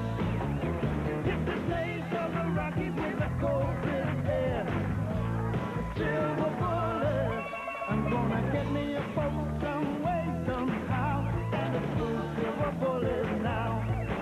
Cool life, so right there now. I do this every day. 9 years as of last Wednesday. 2.5 years. A little bit under 5. I've been there 14 years. I work in the shipping department. I'm traffic manager. Shipping manager. 8 years. 14 years. 10 years next October. What overnight service would I recommend? Of all the shipping companies? Who would I recommend? Coast to coast. Coast to coast. 10:30 guaranteed. 10:30 guaranteed. We use UPS. UPS. The best overnight delivery service is UPS. Send it out Tuesday, it gets there Wednesday. If they say it's 10:30, absolutely it's 10:30. They pick up when they say they're going to, and they deliver when they say they're going to. Anything that makes my job easier, I like. Hey, I'm vain. Of course I'm vain. That's why I comb my hair the way I do. I stay in shape the way I do. That's why I use Power Stick. 50% more wetness and odor fighters per stroke. Power Stick by Fabergé. Power that won't let you down. I told you I was vain. A Department of Energy study reveals that most American homes don't have enough insulation. And that means you. To find out what's right for your home, call Owens Corning at 1-800-GET-PINK. Hi, I'm Danny DeVito. And I'm John Bon Jovi. Join us this week on Saturday Night Live. John, you're from New Jersey, right? Yeah. Give me a ride home after the show? Sure. A happily married psychiatrist is seduced by a patient who could destroy the only thing he loves. You can't get away from me. Tim Matheson, Mind of a Killer, NBC Monday. On the last touchdown, Mitch Farrat's lined up right here. They fake it hard inside to Gardner and slip it to Farrat after the inside fake, which Pittsburgh has to honor. Nice bit of deception by the Buffalo offense right there.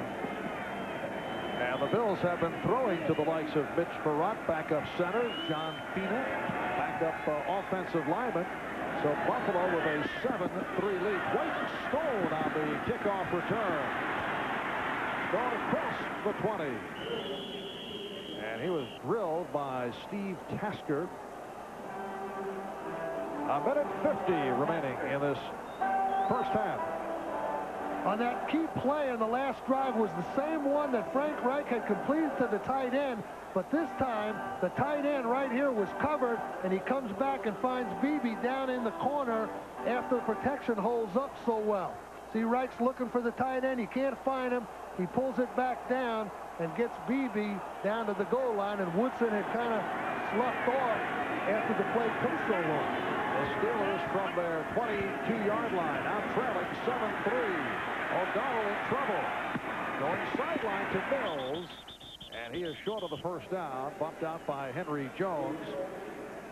So O'Donnell is now 5 for 10, intercepted once, and he has been sacked 3 times. Well, what Neil O'Donnell has to be very careful of here, though, 1:43 to go in the half. You know, you've just gone down 7-3. You don't want to make the key mistake here and make it 14-3. I think if he can hit a play here and get the drive going, he'll run the 2-minute offense. But if anything looks bad, I think he'll be pretty conservative. 2nd and 3, incomplete. J.D. Williams with the script of Ernie Mills. The other thing you have to think about here is if you don't pick up this first down, with the way Buffalo runs plays so fast, you know, you could be giving them very good field position with enough time to get another score. It is now a 3rd down and 3 at the 29-yard line. Buffalo Bills seeking to become the first team since the Raiders to play in 3 consecutive AFC championships. Raiders did it back in 72 through 76. O'Donnell couldn't find anyone, and nice catch made by Stone for the first down. And a penalty flag has been thrown.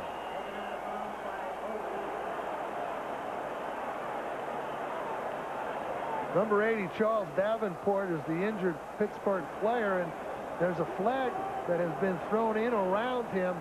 I don't know what happened, but I did see him laying on the field, and the flag came late from the field judge, so maybe it was a roughness on the Buffalo secondary. Referee is Bernie Kukoc. A personal foul. It's been a penalty-free first half. Illegal contact. Number 37 on the defense. Penalty is declined. First down. So Nate Odom's call on the penalty, which has been declined.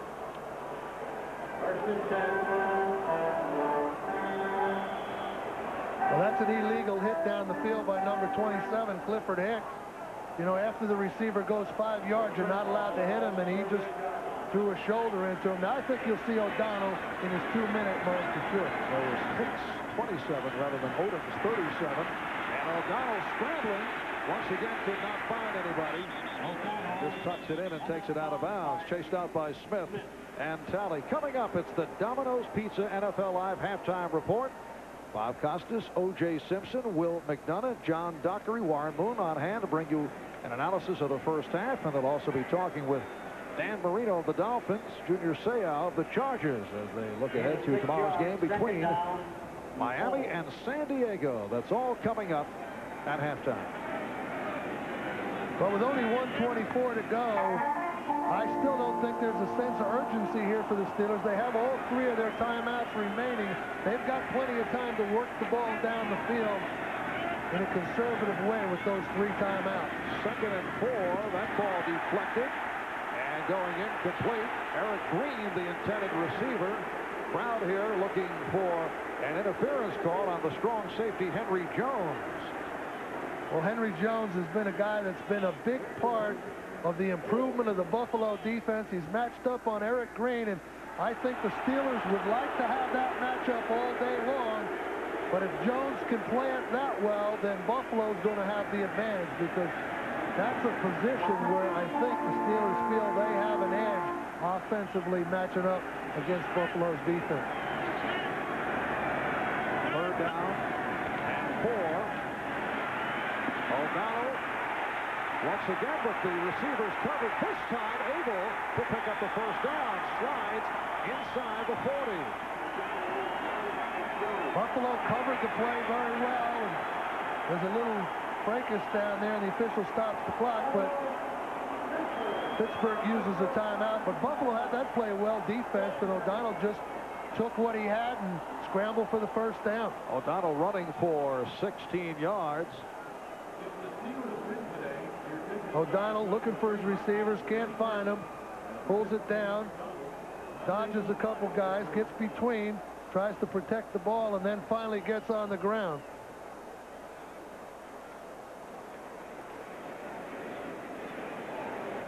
And Jones getting involved with a couple of Steelers. Bruce Smith working against John Jackson, spins, takes a good shot from Duval Love, and it's 2-on-1 now. That's like tag team wrestling right there. John Jackson, 5th year out of Eastern Kentucky. He's come back strong from being benched earlier in the season, reclaiming his starting position. And Duval Love, an 8-year man from UCLA, longtime member of the Los Angeles Rams. Head coach Marv Levy of the Buffalo Bills. He's made it to the Super Bowl back-to-back, but lost to your giant club and the Washington Redskins. Bills with a 7-3 lead on the Steelers. First down at the 33 in Buffalo territory. O'Donnell rifles one. That is intercepted. J.D. Williams picking it off. So O'Donnell intercepted for the 2nd time today. I think O'Donnell had his mind made up on that particular pattern. It was a 2-deep zone with the corner sinking back there, and O'Donnell just made up his mind that that's where he was going to go with the ball. And J.D. Williams just running and then releasing the receiver, and then seeing that the ball's coming, just continues on. And, you know, it's just like he was throwing it to Williams. J.D. Williams has had his ups and downs this season. He has been the starter at left corner, but Kirby Jackson bothered by the pulled hamstring. Jackson working as a nickelback. James Williams in his 3rd year from Fresno State, a 1st-round draft pick back in 1990. And Buffalo takes over. 58 seconds to go in the first half. Here's Thomas spinning his way to the 25-yard line. Buffalo still has their 3 timeouts, but they don't look quite as urgent on the 2-minute offense. I think Reich is looking to get one big play down the field before he really gets into that 2-minute mode. And here's Thomas changing direction and then tripped up. You saw the 3 turnovers committed by Pittsburgh, 2 interceptions and 1 strip of O'Donnell. And now the timeout is taken, apparently by Pittsburgh. Well, Pittsburgh realized that Buffalo was going to just run the clock out, and I think they wanted create, maybe if they can, a punt blocking opportunity for themselves, which could, you know, result in some points. That really is probably the only way that they're going to be able to realistically score any points with only 25 seconds to go. So I think that's what they're trying to set up for themselves. Head coach Bill Cowher, 35 years of age, second youngest head coach in the NFL, and he has a very young squad. Look at the postseason experience as you compare the Bills and the Steelers. Yeah, but he also said, and I agree with him, that the experience only means something up until the time the game starts. Experience is how you deal with the distractions. You know, the big win last week, you know, Buffalo probably did a good job dealing with that. But once the game starts, it's just a game. It's you against them. And I agree with that. I don't think experience makes any difference once the game starts. Thurman Thomas stopped short of the first down. Clock is running down to 16 seconds. Now they stop it. And the Steelers use their final timeout with 16 seconds to go in the half. Greg Lloyd, number 95, is in backside pursuit, comes all the way across the field and runs Thurman Thomas down. Tries to strip the ball, too, by using his right arm down on Thurman's right arm, the side he was carrying the ball on. But as I said before, I think what Pittsburgh is trying to do here, using their timeouts, is to set up a punt block opportunity. And with a little wind, you know, sometimes those snaps can be a little errant, and if it's not on the money and you got the right rush on, you have a chance. That man grew up in Crafton, Pennsylvania, 15-minute drive to Three Rivers. So a Pittsburgh area native, and he's done it under the glare of his hometown spotlight, and he's followed a legend, Chuck Noll.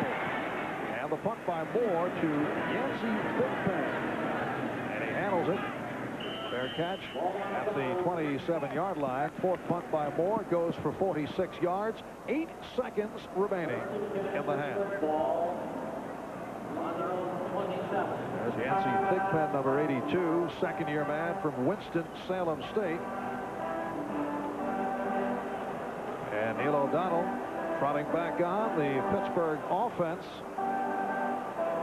taking over at the 27-yard line. Buffalo with a 7-3 lead, an unlikely touchdown combination. Frank Reich to the backup offensive lineman Mitch Farrat, who did catch a touchdown pass in the earlier meeting against Pittsburgh, and he's caught 3 this season.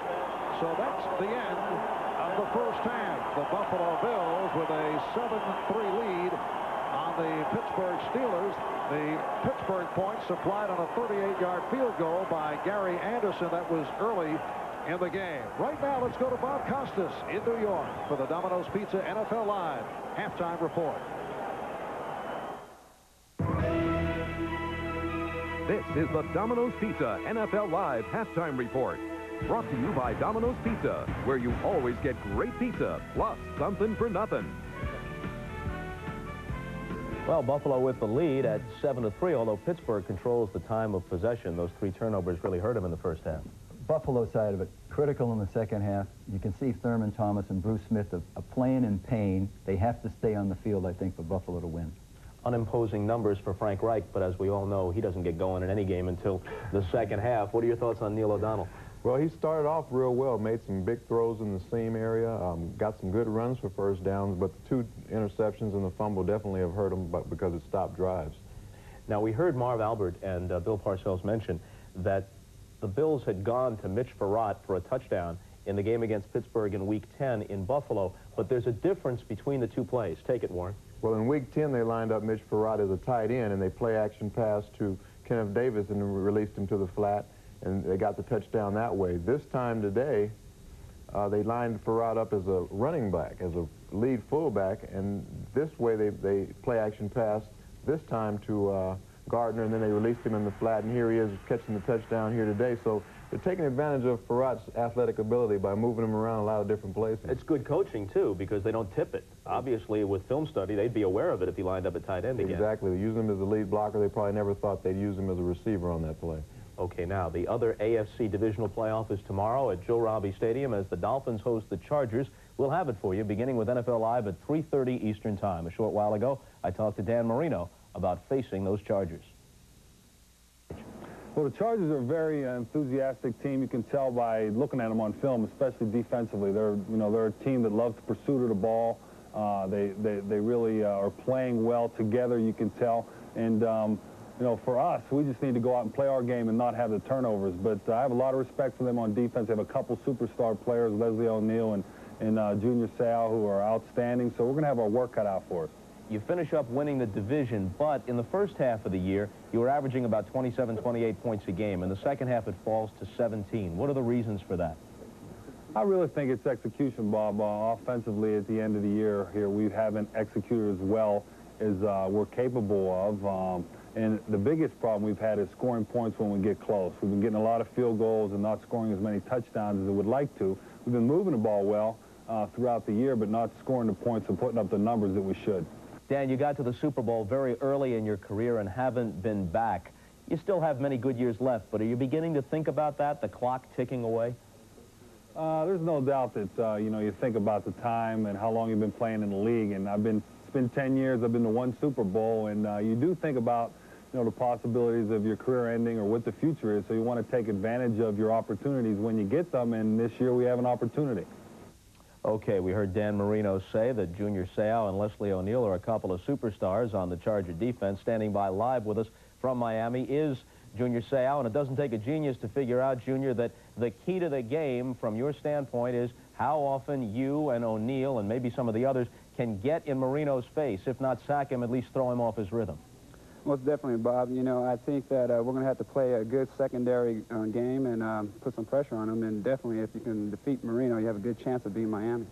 Warren Moon is seated alongside now. Early in the year, Houston beat you guys 27-0. Granted, it's before you got on the roll. But they're a run-and-shoot team that throws out those multiple receivers. 5 guys, they spread you out defensively. Miami, if they're hot, can do the same thing with the 2 running backs, the veteran receivers, and, of course, Keith Jackson at tight end. So that could be a problem for you. Definitely. They have a lot of threats on their side of the game. And, with Duper and Clayton on the outside, you have Jackson running up the seam. And now they have Bobby Humphrey that can run the ball or catch the ball. So it's going to be a good game. We know how versatile you are. Is it possible you'd walk off into coverage on Keith Jackson a lot tomorrow? It's possible. We're going to kind of mix it up, but yet we're going to stay to the same formula that we've been working with throughout the year. It's been working for us, and, we're not going to change dramatically, and we're hoping to go out there and perform well.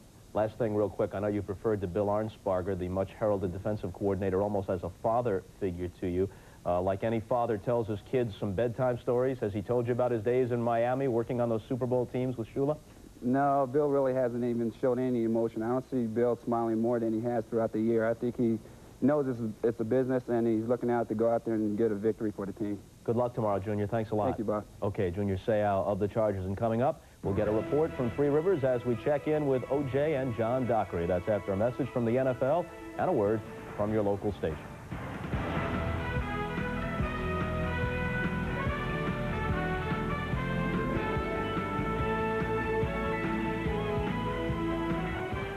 Why be afraid if I'm not alone? Then each and every moment, certain what to believe. Coming out of the dark, I finally see the light now, and it's shining on me. See the light, see the light, see the light, coming out of the dark. This is Elaine Chow with a special thank you to the National Football League, its teams, players, and owners, and to all of you who volunteer and contribute. Thanks to you, United Way will be there to help people all year long.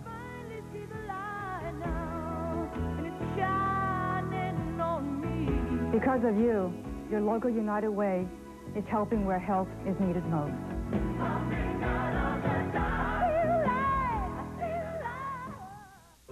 Sunday, meet Pinky. Don't take his picture, you might get caught.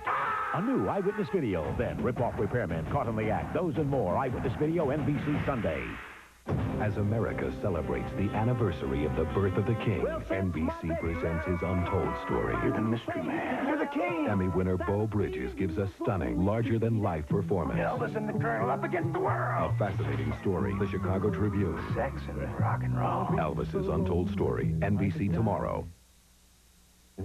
Cloudy skies today, high temperature 34, wind chill in the teens. Tag, you're it. And this tag is it. These yes tags mean dependably low prices on the things you buy most. Follow the yes tags, and you can't lose. Play tag with us. At Foodland, yes. At Foodland, yes means Nabisco Premium Saltines, only 69 cents with bonus coupon. Coke 2 liter, just 98 cents. Cornet Thirsty Paper Towels, 2 rolls for only $1. Hills Brothers Coffee, just $3.99. Foodland, yes. Only one minivan's ever been named an Automobile Magazine All-Star 5 years in a row. It's Dodge Caravan. And Caravan's a 93 Motor Trend Best Buy. So, we're throwing an award celebration sale. Now you can save over $2,100 on this Grand Caravan because we've priced it the same as a regular Caravan. That's 25 extra cubic feet of space at no extra charge. So come celebrate with us. Drive a Caravan at your nearest Dodge dealer today. This is the Domino's Pizza NFL Live Halftime Report. Brought to you by Domino's Pizza, where you always get great pizza, plus something for nothing. Defensive battle in Pittsburgh between the Steelers and the Bills. Buffalo up 7-3 at the half. Now, we've seen none of the sort of offense that this man, O.J. Simpson, used to supply. This is an 88-yard run by the Juice at Three Rivers in 1975. Happens to be the second longest run from scrimmage in Buffalo history. O.J. also has the longest one, a 94-yarder. That also came at the expense of the Steelers. Now, the other side of the coin, though, Juice, in the very stadium you're standing in, your only playoff game, and the Steelers stuffed you that day, holding you to 49 yards back in '74. Well, that was an excellent football team for the Steelers. They went on to win, I think, the first of their two back-to-back Super Bowls, the first of their 4 Super Bowls, a great football team. But this Bills team is a little different. They came into the locker room quite a contrast from last week when they were down. They seemed pretty up. I asked Frank Wright, how was it out there? He says, it's tough, Juice. They're mixing up their defense. Bruce Smith said that defensively, he don't think they're going to get in the end zone today. They say they felt defensively they can control this football team. Thurman Thomas says he feels great. I asked Cornelius Bennett about his pulled hamstring. He said that he feels great. So this Buffalo Bills team is ready for a second half. How's it on your side, John Dockery? Let me tell you, see the Steelers coming out of the locker room right now. They were relatively quiet going in, Juice, as though they were sort of in shock. They were moving the ball well. They thought their offense was fine. They don't have a plan for a lot of changes. Defensively, the Bills were doing exactly what they expected. The whole story to the Pittsburgh Steelers has been turnovers, a couple of interceptions, and the fumble. Right now, obviously, the Steelers believe they can beat the Buffalo Bills. They believe they played well in the first half, and they're just going to come out and try not to make the mistakes that hurt them in the first half. Bob Costas, back to you. John, thanks a lot. And a reminder, we'll be here after the game with a full post-game show. Will McDonough, Warren Moon, and the rest. We'll also include Gail Gardner's look back to the memorable playoff game between the Chargers and the Dolphins 11 years ago. Those same two teams, of course, play tomorrow in Miami. We'll also get post-game interviews from Three Rivers, and we'll send it back to Marv Albert and Bill Parcells for the second half right after these messages from your local station.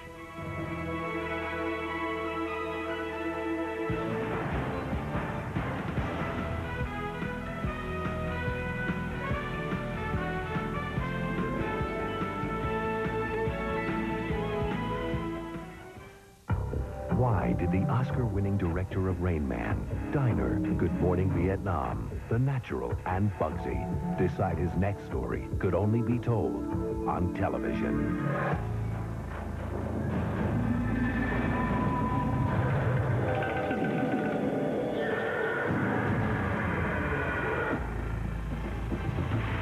Barry Levinson's Homicide premieres after the Super Bowl on NBC. Just wait till you see it.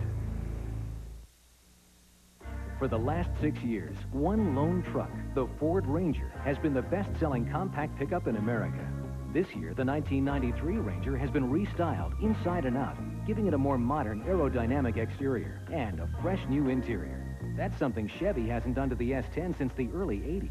Looks like the Lone Ranger will ride again. For a limited time, lease the newly restyled 93 Ford Ranger XLT for just $199 a month. So see your neighborhood Ford dealer today. Has the FBI caught the man who turned hunters into the hunted? Back at Three Rivers Stadium, Buffalo Bills with a 7-3 lead on the Pittsburgh Steelers as we head to the second half. This is Marv Alvin with Bill Parcells. As John Dockery mentioned just a moment ago, turnovers have certainly hurt the Steelers in the first half. Well, caught the man who turned hunters into the hunted? Back at Three Rivers Stadium, Buffalo Bills with a 7-3 lead on the Pittsburgh Steelers as we head to the second half. This is Marv Alvin with Bill Parcells. As John Dockery mentioned just a moment ago, turnovers have certainly hurt the Steelers in the first half. Well, Buffalo withstood a few of the Steelers' surges. The Steelers were in scoring position a few times. They had the fumble. That led to the Buffalo touchdown. They threw the late interception when it looked like they were going to go in for a touchdown or at least another field goal to make it 7-6. You only get a few of those scoring opportunities. I think the Steelers got to be happy with the way they've played offensively. Take those turnovers away, they could have the lead, but they don't. Let's take a look at some of the halftime statistics. A look at the Coors Light halftime stats. Well, Pittsburgh, 16 minutes of possession and pretty good total yardage. Everything even except that glaring turnover statistic right there. And, that's really the difference in the game right now. Pittsburgh's defense, I think, has played exceptionally well, Mark.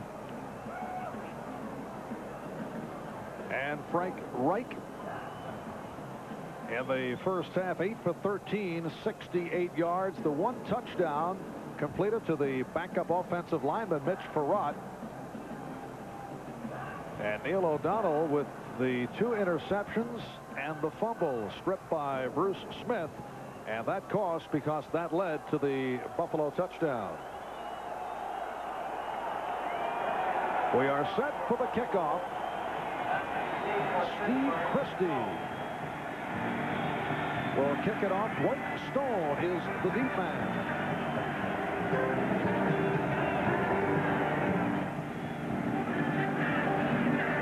It is taken by Stone. Out to the 30. Good return by Stone. Brad Lamb ran him out of bounds. A 24-yard return. So Pittsburgh offense back on the field. The center, Dermontti Dawson. The guards, Carlton Hasselrig and Duval Love. And at the tackles, John Jackson and Tunch Ilkin. The Steelers start out from their 35-yard line. Pittsburgh Steelers with a record of 11-5 during the regular season. Won the AFC Central, earning a bye on the first weekend of the playoffs. They have home field advantage throughout the playoffs if they can continue on. Barry Foster for a short pickup. Cut off by the left defensive end, Phil Hansen. I think the start of the third quarter, one of the things coaches always talk about at halftime is the first 5 minutes of the third quarter, to reestablish what you're trying to do, to reestablish your momentum. And I think probably Bill Cowher there talked to his Steelers about, hey, look, we've played well enough. If we hadn't made those mistakes, we'd be in good shape. But now we've got to go back and redo this whole thing again. And I'm sure offensively that's the way they're trying to start this third quarter. Mills to the left and Thompson flanked to the right. Back to the ground for Foster. And Foster has a first down. Conklin and Mike Kelso combining to make the stop. Well, this is one of the plays that is left over from the Chuck Noll era. A little draw play that the Steelers ran when Chuck Noll was the coach. It looks like a sprint out pass, and then it's a late handoff to number 29, Foster, and they really don't block the outside defensive defender there. They let him go and slip inside him on the run, and that's a play that Ron Earhart copies from Chuck Noll. And Foster went for 17. It's Foster again, and he's tripped up back behind the line. Smith and Wright were right there. Jeff Wright, number 91, is an outstanding nose tackle, and he's working this time against number 63, Dermontti Dawson, and Wright was offset a little to Dawson's right-hand side, and just that little bit of offset alignment enabled him to get good penetration and knock Foster down for a loss. Jeff Wright had a strong game last week, 2 sacks against Houston. 8th-round draft pick back in '88 out of Central Missouri State. 2nd down and 12. And O'Donnell completes for the first down to Mills. Ernie Mills has been a factor. For Mills, his 4th catch of the day. He was hit by Darryl Talley. That's another one of those patterns. You see Mills on top of the screen, just going to run a little turn in, but you can credit the pass protection of the Steelers for allowing, you know, Mills the time to work in between the zone. And it is Talley who is hurt. Buffalo Bills have been hard hit by injury. Now Talley is down. We'll take a break. Back after this.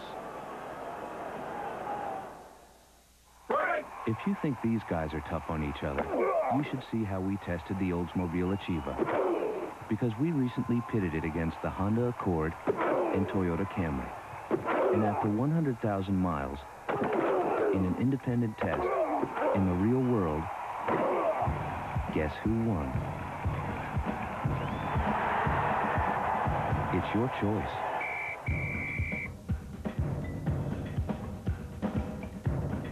Why would anyone stay in a place where the night lasts for 6 months? Come on, let me show you where it's at. Come on, let me show you where it's at. Come on, let me show you where it's at. Hey, Jay. Got a couple of cold ones? Hey, guys, it's the Arctic. Cold Miller Lite, I like it like that. Wow. Great taste and a less filling beer is pretty important, especially when you have a long evening in front of you. Working nights is gonna kill me. Miller Lite, it's everything you want a beer to be. When you rent from Hertz in Florida, you get more than a great car at a great rate. The real bargain is the company behind the car. Because whatever it takes to make your vacation go smoothly, Hertz is there to make it happen. From emergency road service that's as close as a phone to free unlimited mileage. Think about it. Next time you're in Florida, wouldn't you feel better with Hertz behind you? Hertz, we're America's wheels. The NFL on NBC is brought to you by Miller Lite, an official sponsor of the NFL and Super Bowl 27. By Oldsmobile, the power of intelligent engineering. By Subway, the place where fresh is the taste. And by GTE, telecommunications consultant to the NFL. There's Darryl Talley, who was shaken up and apparently is all right, but he has been replaced by the rookie from Penn State, 3rd-round draft pick Keith Goganis. First down at the 37 in Buffalo territory. Foster going wide. Reaches to the 30-yard line. Marcus Patton made the stop.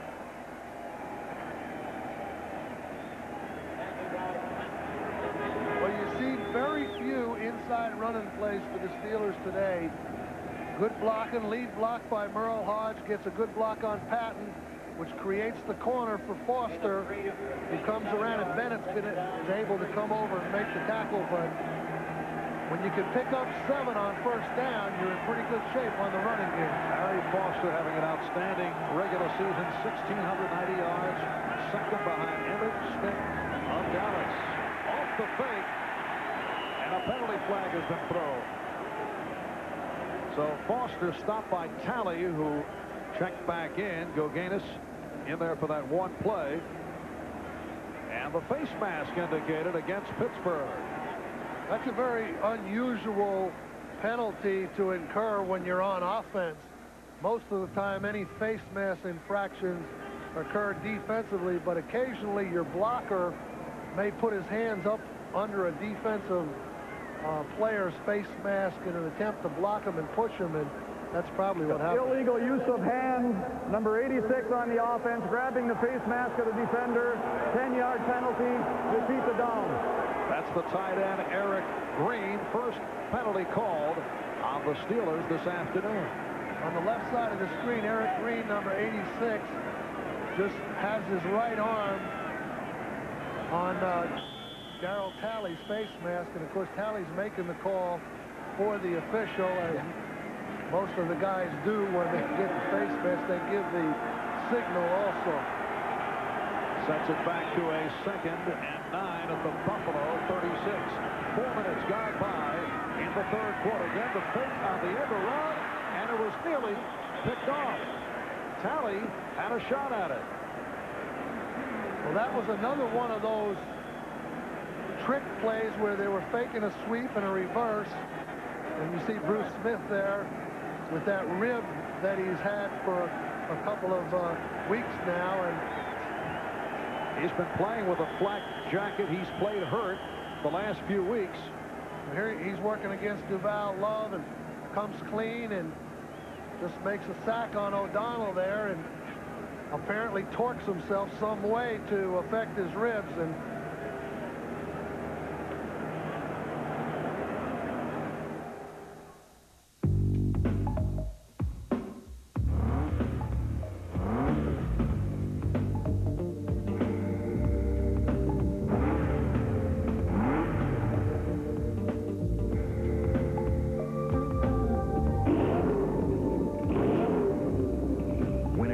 getting around town,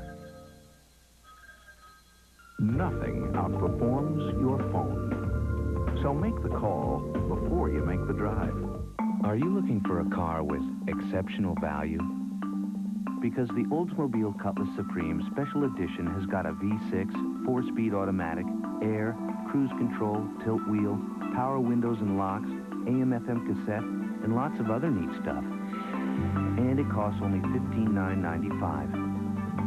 Well, you probably want to get back to the game. It's your money.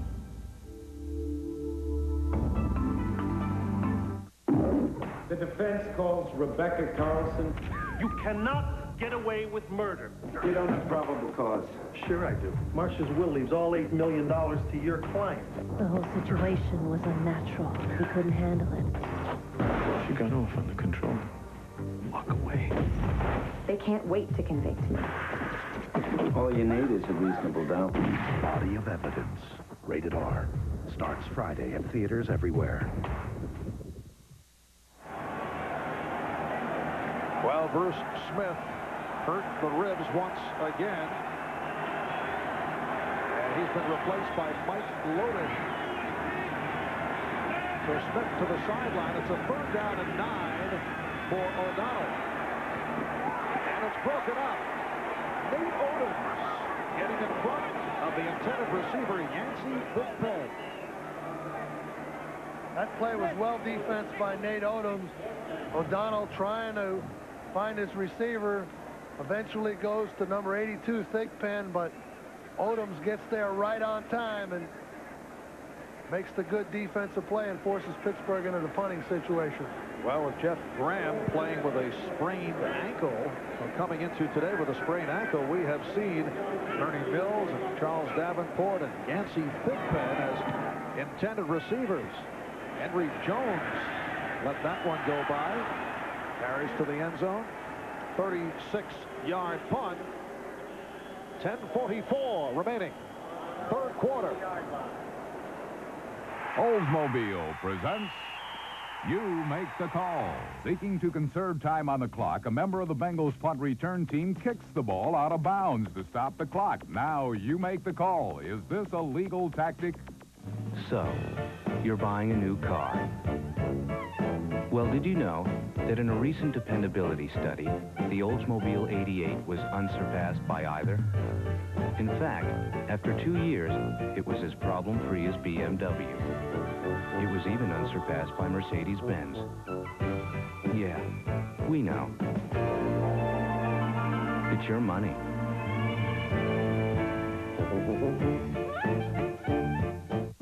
What call did you make? It is never legal for any player to deliberately kick any loose ball except as a punt, drop kick, or placement. This is not a legal play. Assess the Bengals a 10-yard penalty for deliberately kicking a loose ball. Our 6-inch meatball sub features meatballs and sauce on bread I just baked, all for a low economical price. I won't say how low, but you'll probably find enough in the cushions of your couch. the 6-inch meatball sub. Only $1.69, only at Subway. I shampoo for dandruff, but my scalp still itches. Now there's Scalpicin for deep scalp itch, not ordinary dandruff. It's clear liquid, not shampoo. With itch medicine doctors chose over these dandruff shampoo formulas. The itch is gone. Scalpicin. Rod Woodson on the Pittsburgh sideline, replaced by Sammy Walker. Rod Woodson took a blow to the head earlier, and they are checking for a concussion, so he'll sit out, at least for the moment. But two of the big weapons for both teams, Bruce Smith on one side and Rod Woodson, number 26, you see there on the other side, are now on the sidelines, and that forces Sammy Walker, number 23, out there on Don Beebe, and he's the one that had all the problems with Beebe in the game up in Buffalo. Thurman Thomas gets the call. Yes, Sammy Walker had a very difficult time with Beebe in that earlier meeting, this back in week number 10. Well, this set up a lot of the catches, even though Beebe dropped this pass here. It set up a lot of the short patterns against Walker the rest of the day. Beebe catching a short hitch pattern and then a couple of out patterns to keep the third down going. And I'm sure that Frank Reich eventually will go over there and test Sammy Walker. Reich going to Kenneth Davis, who picked up that first down. Buffalo first down from their 38-yard line. The Bills 7 and the Steelers 3. 5 minutes gone by in the third quarter. Right for the injured Jim Kelly. Coming off the miraculous come-from-behind victory last week against Houston. No sideline, and he completes to James Lofton. So Lofton, his first catch of the day. Well, it didn't take long for Reich to decide to test Sammy Walker. He has a pretty good cushion on James Lofton, number 80. You see Walker working and Lofton just hitching up and then turning up for the first down. But I think that this matchup can be controlled a little bit if they use a little too-deep zone to help Walker from time to time. First down at midfield. Acceleration by Davis. He advanced it 3 yards. Greg Lloyd made the stop. A 2nd and 7 at the 47. Buffalo Bills finished the regular season at 11-5. In the wild card last week, pulled off the dramatic comeback, the greatest in NFL history.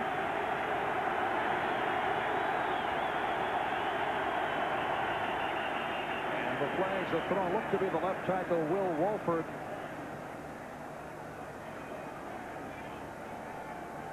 If the Buffalo Bills... Number 69 on the offense prior to the snap. 5-yard penalty, still second down. So it is Wolford called. See him on the left side of the screen there. Wolford, now I'm pretty sure that was a running play. He was anticipating a quick count, and he didn't get it, and that's why he was offside. 2nd and 11 from the 43-yard line, and it's broken up. Lofton hit from behind by Walker, but a flag thrown. So they are going right at Sammy Walker. Well, I think the Buffalo passing game is going to be restricted to that side of the field until... Defensive pass interference, number 23, first down. Until Sammy Walker proves he can do something about it. Now there's James Lofton hooking up. Walker just a little early on Lofton's back. You know, that call could go either way. That's pretty well defense, but it didn't go for Walker this time, and I'm sure Wright's going to stay on him. First down at the 38-yard line, back to the ground. Thomas inside the 35. Sammy Walker is a second-year player out of Texas Tech. Last year as a rookie was set back by a knee problem. And had a very long afternoon in trying to cover Don Beebe during the regular season. He is in there right now with Rod Woodson forced to the sideline after taking a blow to the head. in this third quarter. 2nd and 6 at the Pittsburgh 34.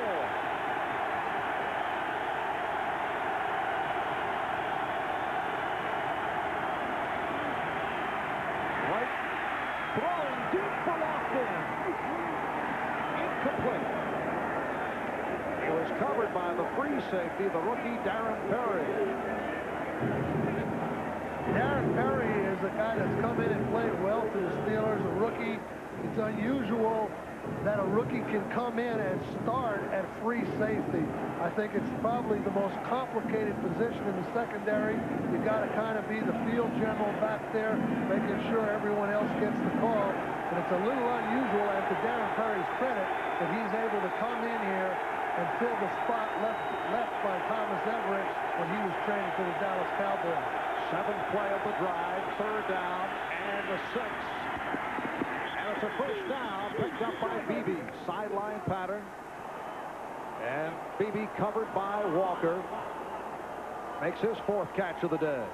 Well, Frank Reich just knows where to go with the ball, and this is a blitz situation. Pittsburgh trying to get a little pressure, but Thurman Thomas steps up and blocks Nickerson well, and it's one-on-one outside. And again, not to beat a dead horse, but they're going to go at Sammy Walker until he can do something about it. Beebe to the right, locked in left. There's Thomas. In fact, this whole game plan since Rod Woodson has gone out has consisted of runs up the middle and throws at Sammy Walker, with the exception of the one long pass to James Lofton. The whole Buffalo play selection has just been up the middle on the running game and outside on the right side towards Sammy Walker in the passing game. 2nd and 8 at the 23. Again, Lofton to the right. Beebe left. Thomas stopped by the combination of Lloyd and Shelton. That's a situation, I think, where Pittsburgh was anticipating pass and ran a blitz, and they happened to run right into the running play that Buffalo had called. But again, this creates the matchup again. 3rd down and long. They're in field goal range, and I would keep my eye on James Lofton if I were the Pittsburgh Steelers. Lofton to the right. Andre Reed, who has been silent to this point, from the slot left side. Again to the right, and it's Thomas out of the backfield.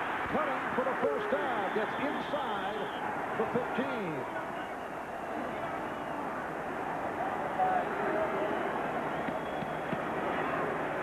Well, this time, Buffalo has the screen set up, long yardage, good play call. They get their best guy in the open field with some blockers in front of them. Good block by number 74, Glenn Parker there, and they're able to pick up the first down.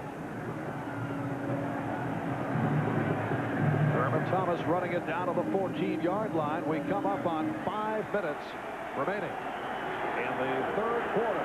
Buffalo 7 and Pittsburgh 3. First down at the 14. Pittsburgh has just changed their defense to their basic 3-4, and Frank Reich is having to call an audible against it. He doesn't get it done on time, so he has to call a timeout, or as a delay of game rather than a timeout. But that was all caused by Pittsburgh changing their defensive scheme and putting their basic 3-4 scheme back in the game. Marv Levy now looking at a 1st and 15 back at the 19. Delay of game penalty assessed on Buffalo. Here's Davis. Short advance for Kenneth Davis. Gerald Williams and Hardy Nickerson combined to make the stop. Well, Bill Cowher, you know, knowing that his defense is being tested here, has put his best starting defensive players, with the exception of Woodson, back on the field. Now they have number 24, Richard Shelton, playing instead of Sammy Walker at left corner. 2nd and 13, and Wright's pass almost intercepted. It was Shelton who had a shot at it. The pass intended for BB. Well, Wright, of course, anticipating Walker still being out there. And Shelton sits down on this pattern just a little bit and anticipates Wright's throwing it and just comes up and almost makes the interception. Richard Shelton in his third year out of Liberty. Originally an 11th round draft pick of Denver. Played a bit with Montreal in the World League. 13th play of this drive, the drive that began at Buffalo's 20-yard line. It's lasted for 6 minutes. Right throwing. Touchdown! James Lofton. He beat Sammy Walker.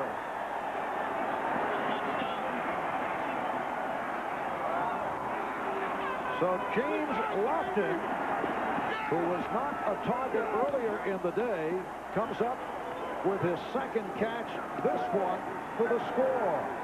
James Lofton, a player who had some dropsy problems earlier this season. And he puts up the 6. 13 plays, 80 yards. And here is Steve Christie.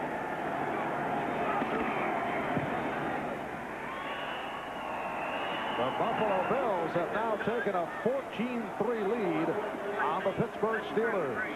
Well, James Laughlin just working one-on-one. Eludes Walker to the outside. Walker loses his balance. Wright just lays it over his head. It's a touchdown for Buffalo, and this is going to force Pittsburgh to open up their offense. Mind readers communicating with other minds. The next flight, please. Powerful messages. Come on! You think what I'm thinking? You know I am. Come on, let me show you where it's at. When you're thinking great taste and a less filling beer, Miller Lite's everything you want a beer to be. No. We don't come here often. Hexina's Rules of Dating. Number 5, always practice safe sex. Should I be using some sort of protection? Hexed. Rated R. At theaters January 22nd. Next time you're dining out, ponder this.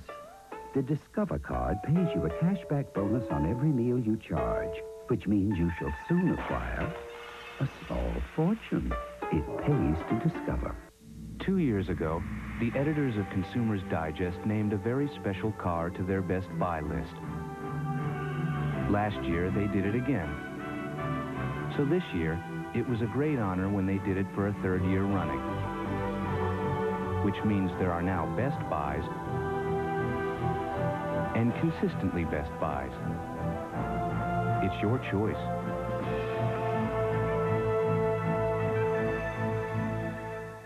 Here's just some of the exciting action from the Skills Challenge.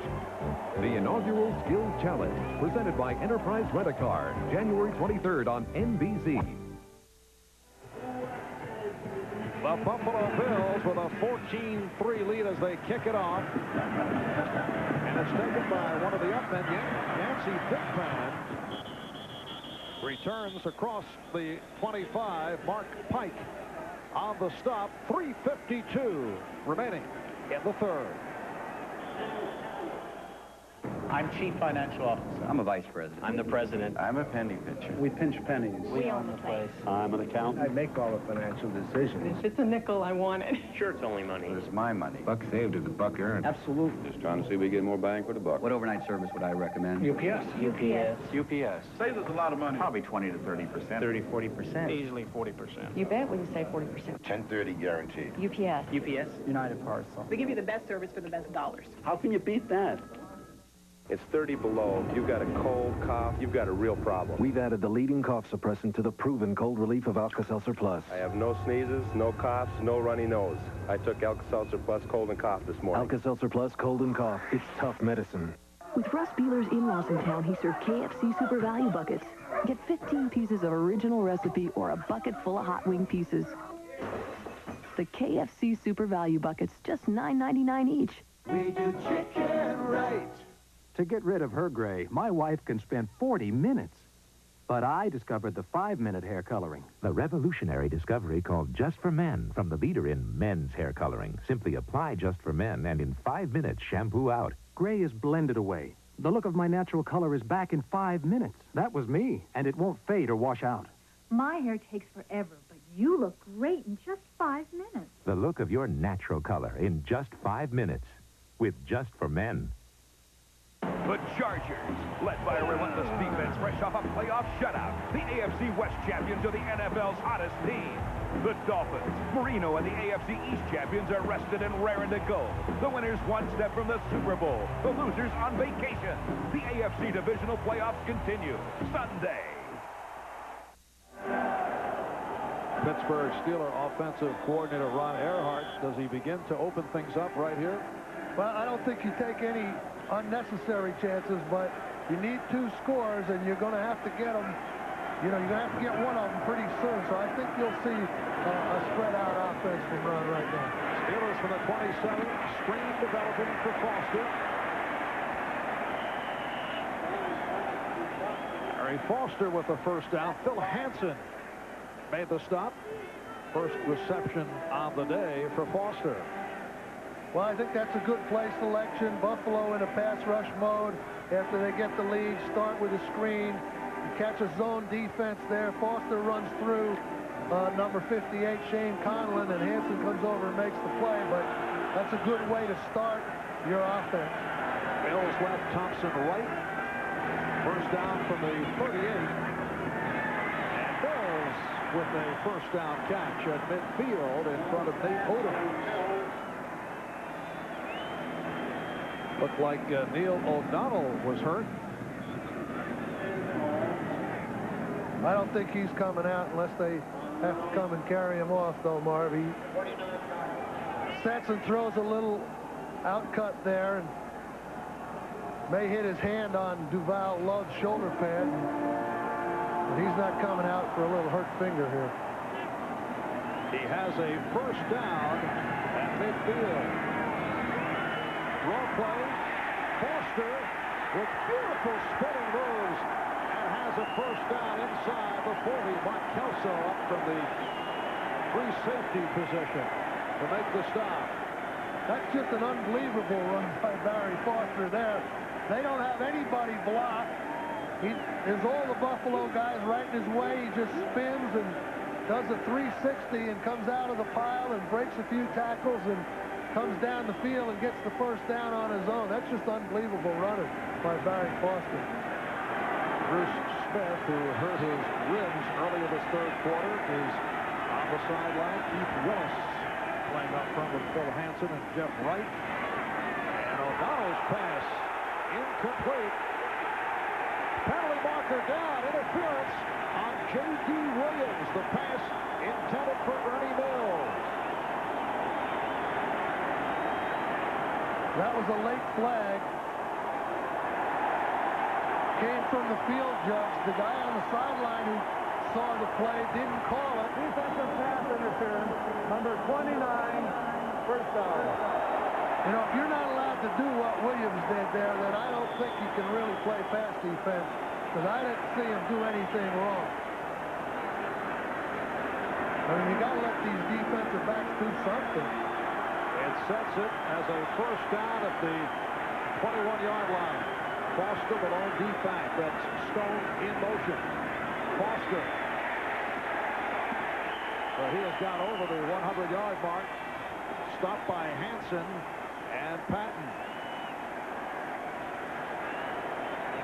Well, here's that pass interference again. Ernie Mills, number 89, working inside. There's Williams. Now, as I said, if you can't do that, then you might as well have nobody out there and just throw it against the air, because that was good pass defense by J.D. Williams. Somehow I get the feeling that there were officials on the sideline over the years that gave that very explanation. Second down and 4. O'Donnell throwing for the end zone. He had the tight end Eric Green in the area. We're told from the Buffalo sideline that the Bills do expect that Bruce Smith will be able to return. Well, that would be a big help to the Bills, but certain that the Steelers would rather have it that Rod Woodson were able to return the way this has been going. Right now, this third down right here, I think is the biggest play of the game for the Steelers to this point. They need to keep this drive going and get it in for a touchdown rather than having to settle for a field goal or a fourth down play. Minute 10 left, third quarter. It is a 3rd and 4 at the 15, and O'Donnell goes incomplete, broken up by Odoms. Good play in front of Mills. Nate Odoms has been outstanding right throughout. Well, Nate Odoms anticipated that slant cut by Mills. It's the same play on the other side. And now Odoms is there a little early. Now, if you want to call pass defense or pass interference, you might have called it on that play, but not on the other one that Williams had. Pittsburgh settling for the field goal here. 32-yard attempt earlier. Anderson, a one-time Buffalo Bill, hit from 38, and the snap was fumbled. Mark Royals is brought down by Marcus Patton.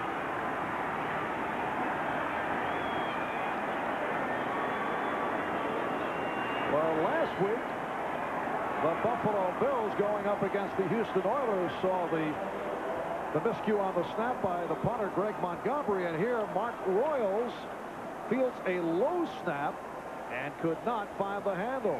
Well, you know, in the statistics, that's not going to be called a turnover, but it's the same as a turnover.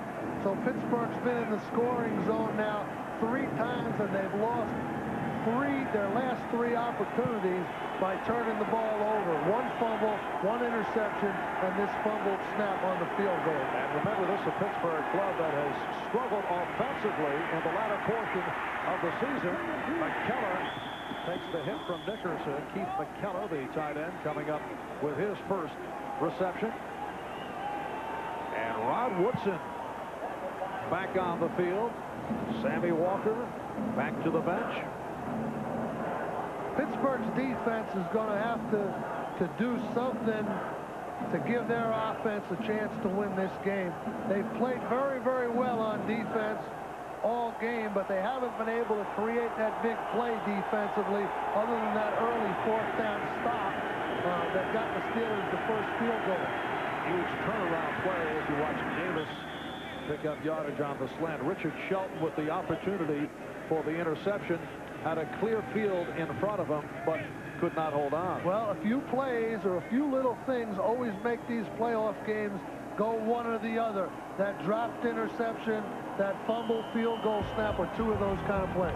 Third quarter is over. We'll be back after this from your local station. Sunday, one show has it all. Dramas based on actual cases. No! A new case from their files. Secret Service, NBC Sunday. Cloudy and cold today, high temperature 34 degrees. In America today, there's but a handful of local hometown breweries left. One of them is right here in Pittsburgh.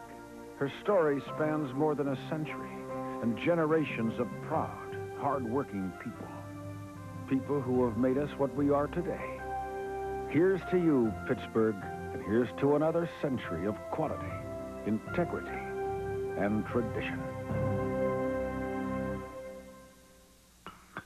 Is now a smart time to get a banking package? It is if it's the Prime plan from Pittsburgh National. It gives you the banking services you need most, plus a discount on new loans. And now it's yours absolutely free if you keep a combined balance of $5,000 in qualifying loans and deposits. So don't wait another minute to get a Prime plan from Pittsburgh National, because an offer this great should really open your eyes.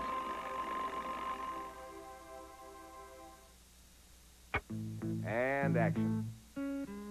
McDonald's Egg McMuffin sandwiches. They don't really do anything, but they taste really good. And now you can get 2 of them for just $2. And cut. Thanks, guys. That was great. The surface of a strange, distant planet? No, 2 tantalizing McDonald's Big Mac sandwiches. Now get them both for just $2. What you want is what you get at McDonald's today. Deep in a remote jungle? Nope. 2 Big Macs for $2. You mean you forgot already?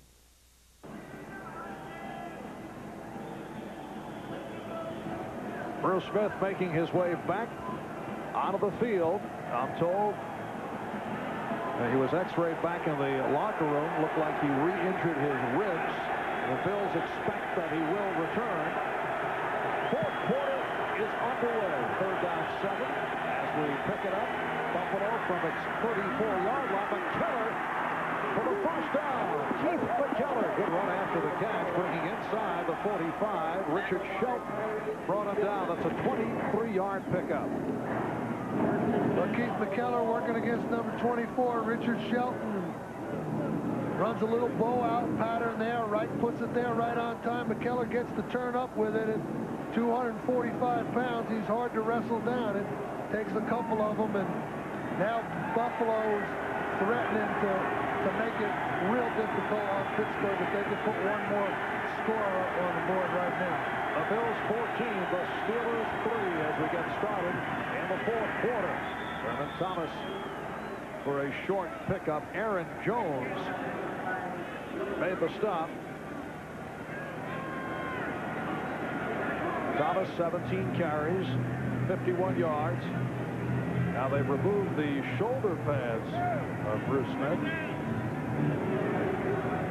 See the flak jacket to protect the cracked ribs. Well, by the time he gets dressed and undressed, though, the game might be over. Yes. We've been wearing one of those flak jackets to our broadcast skills. It is intended for BB. I can tell you, if Bruce Smith was on my team, I'd have more than one guy dressing him over there. There's one guy there kind of help him. I'd have a whole crew over there trying to get him ready to go with that flak jacket, put his shirt and his helmet back on, and get him up to the sideline and stand him right next to me. That's what I'd be doing. Well, BB made the catch, picks up a third down and 2 at the 35.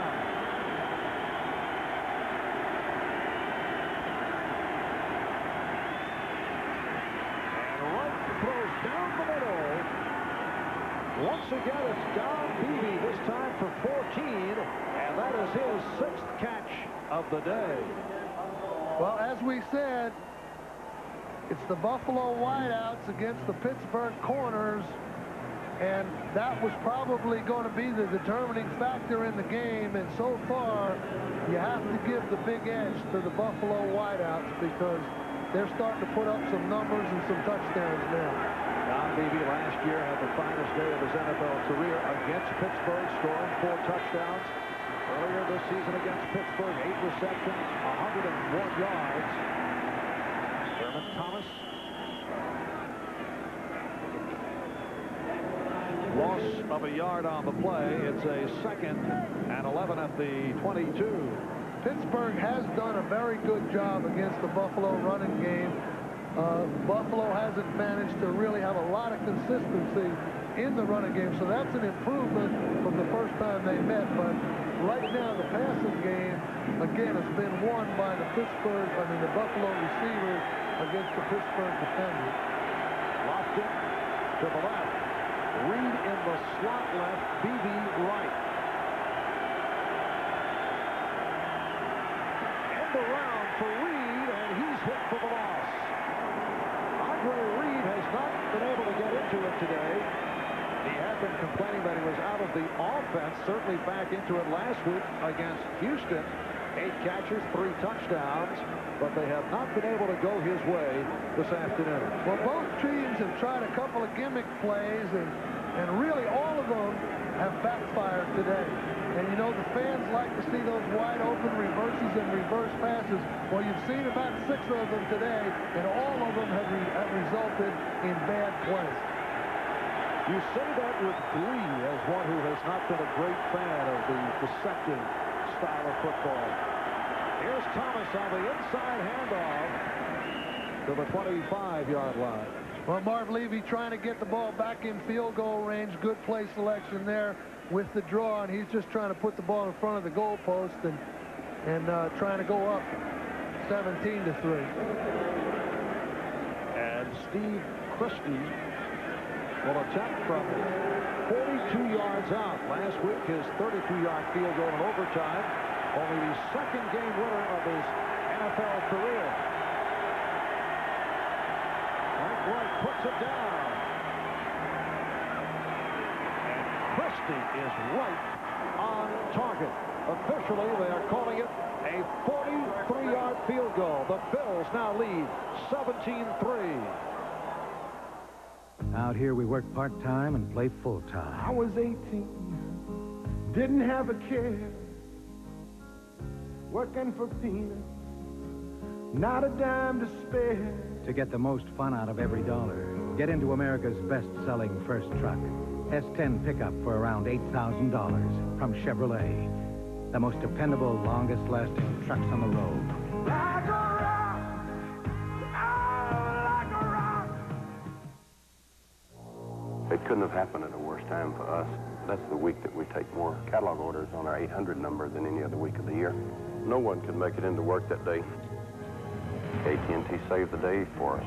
We had designed their 800 service with such powerful backup features that within minutes, they were able to reroute their calls to other sites around the country. They did a full day of Christmas season business, and no one was there. If you have a business that lives and dies by an 800 service, you go with the most reliable, and that's AT&T.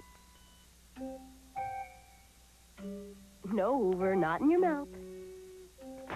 Hoover. Hang up and try your call again.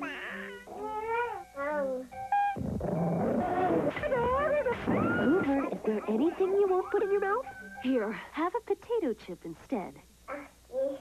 Tired of those burnt, spotted, ordinary chips? Now that Lay's has created a chip so perfectly golden, nothing less will do.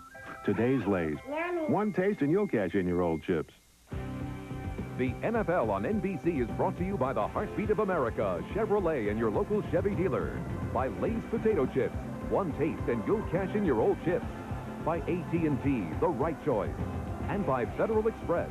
For documents, packages, and freight worldwide, our most important package is yours.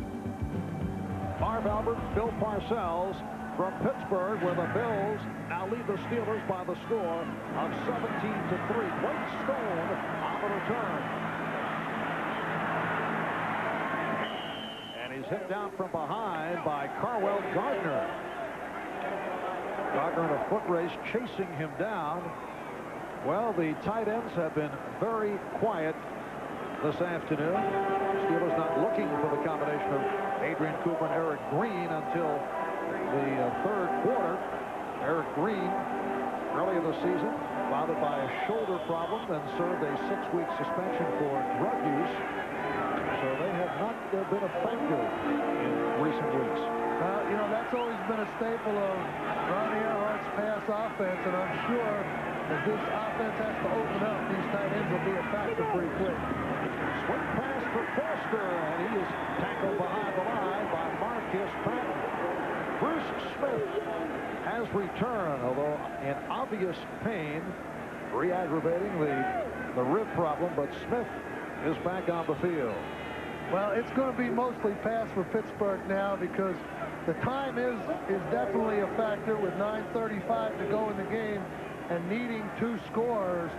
I think Pittsburgh cannot afford to just methodically drive the ball for one of those scores. They've got to get it down the field and into the end zone very quickly. It's a second down and 14 from the 19. O'Donnell could not find anyone, and now flicks with Mills for a first down. Ernie Mills has been his favorite target. That's his 6th catch of the day. Odoms and Williams on the coverage.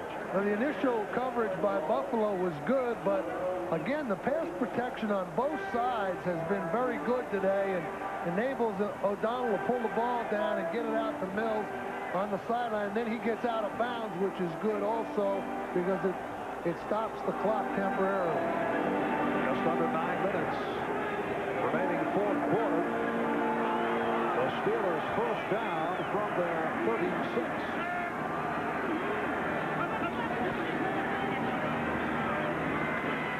Swing pass for the running back Foster. And he is stopped at the line by Talley. Well, I mentioned earlier that this, and it looks like there is a player down injured. John Jackson, the left tackle, is hurt.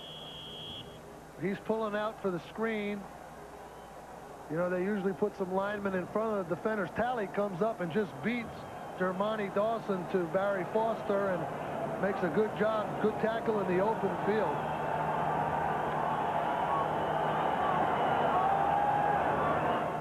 Domino's presents Something for Nothing. Something for nothing. It's really something. Really something when you call Domino's. Pick up the phone and you will see that Domino's has always something for free. Now, free Domino's Twisty Bread and our free salad with any large pizza, 1 or more toppings. Delivered hot and fresh in 30 minutes guaranteed. For nothing. Something for nothing when you call Domino's. Go ahead, Marcy. It's easy. But, sir, I can't ski.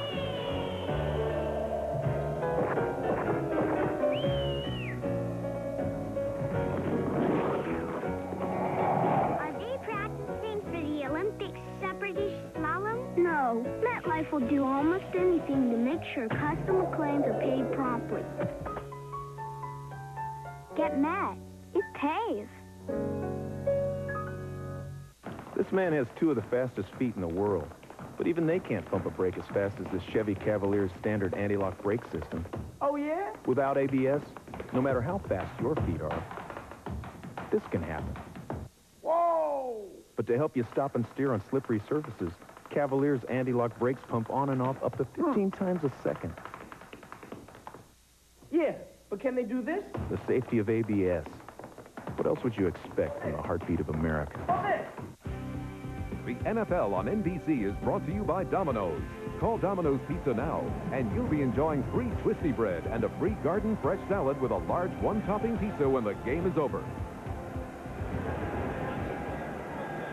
John Jackson, the injured player, he was coming out to try to help on the screen pass, and he jumped up in the air. You see him to the right of the screen there, number 65, and it looks like Foster may trap his leg, but then Jackson just jumps over the pile and gets hit by number 55, Mark Maddox, and it just never gets up from him. And they continue to check over the left tackle, John Jackson. 8.5 remaining in this fourth quarter. A reminder, tomorrow the AFC divisional playoffs continue. Junior Seau on the left, Dan Marino on the right. San Diego and Miami, the winner advancing to the AFC title game next Sunday against the winner of our game. Coverage begins with NFL Live starting 3:30 p.m. Eastern Time. Bob and Will in the studio, O.J. Simpson and Todd Christensen reporting from Miami, and a special guest in the studio, former Chicago Bears head coach Mike Ditka. That'll be tomorrow starting 3:30 Eastern Time. Pittsburgh Steelers very concerned about their teammate John Jackson as they bring out the stretcher.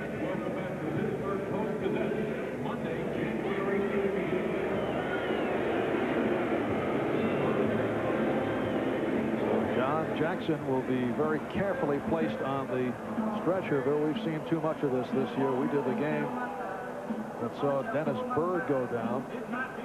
Well, I think, yeah, we have seen too much of it, and I think all the doctors around the league, and rightfully so, are exercising every precaution in the case of any injury that looks like it may be serious in nature. I think they're taking every precautionary measure until they determine exactly what happened.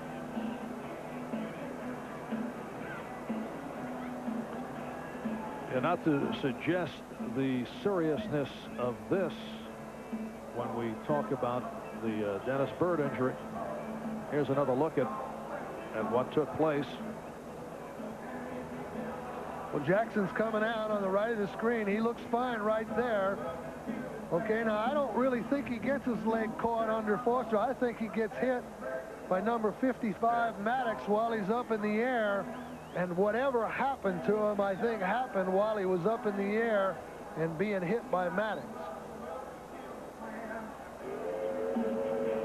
So they are very carefully looking to place John Jackson on the stretcher. 8.5 remaining in the fourth quarter. The Bills lead the Steelers by the score of 17-3. You called it at the time. If we were to focus in on one key play It would be that near interception right here. Richard Shelton had a shot at this, but could not hold on. Well, the score 7-3, and it could have easily been 10-7. Pittsburgh had Richard Shelton been able to come up with that interception and return it for the touchdown, but he wasn't able to, and then Lofton caught the ensuing touchdown, and 14-3, and then another field goal, 17-3 with 8:30 to go. And Pittsburgh's got to go the length of the field twice to even tie the game. And you know, those little things, those drop balls, those fumbled snaps, being sacked out of field goal range, when you add them all up, at the end of the day, that's why you lost the game. It's not just one play. It's all of those things together. 14-point swing on that near interception, though, by Richard Shelton. Pittsburgh Steelers going through a down period offensively toward the end of the season. Last 4 weeks of the regular season, they struggled in that department. They squeaked by Seattle. They lost at Chicago, lost to Minnesota for their only home loss, losing to the Vikings 6-3, then beat Cleveland on the final day of the regular season. That led to the bye week, and they've managed only 3 points here against the Bills. Yeah, but their problem has not been being in the scoring zone. If you look at the yardage right now, there's only 14 yards difference. One team has 17 points and the other team has 3.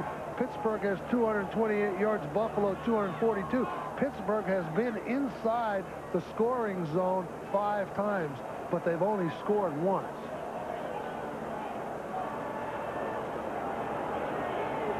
It was Gary Anderson on a 38-yard field goal in the first quarter to get the Steelers to the early lead, but then Buffalo came back second quarter right with a 1-yard pass.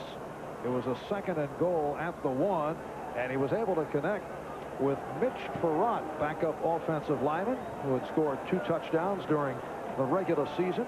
That made it 7-3 Bills. Reich on a 17-yard touchdown pass in the third quarter, hooking up with James Lofton, extending to 14-3, and a 43-yard field goal by Steve Cresty here in the fourth quarter, giving Buffalo a 17-3 lead. Well, they brought the ambulance onto the field. Many Buffalo Bill players over showing their concern. For those who may have just tuned in or joined us a little bit late, John Jackson, several minutes ago, injured on the play. John Jackson, the left tackle of the Pittsburgh Steelers. They brought out the stretcher, the ambulance driven out of the field, and now John Jackson is being taken via the ambulance to a local hospital.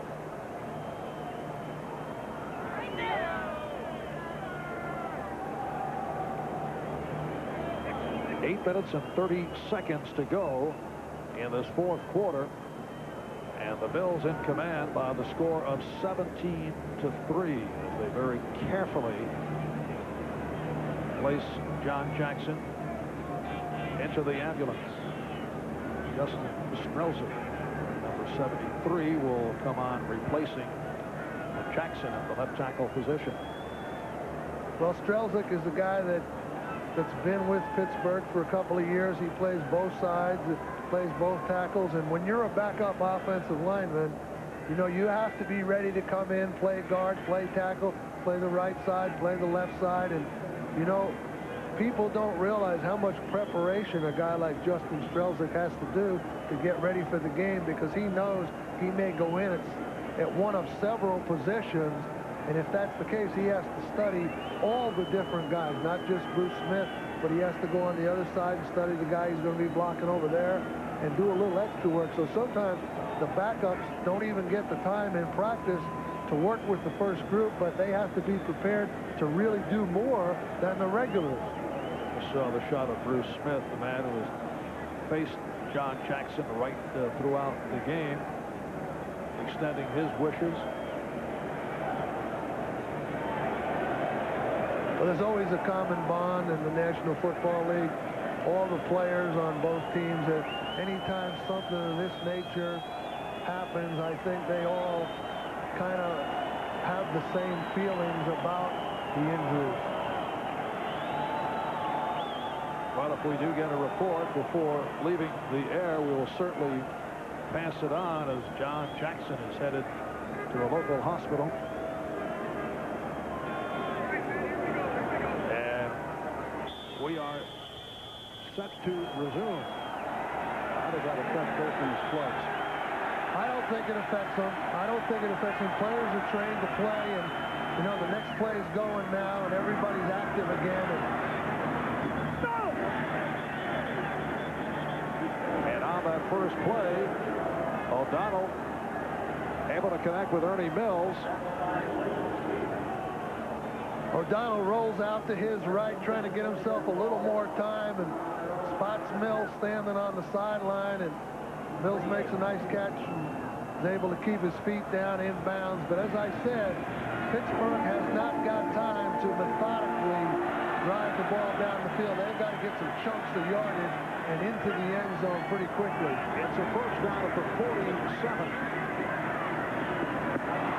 And White Stone could not hold on.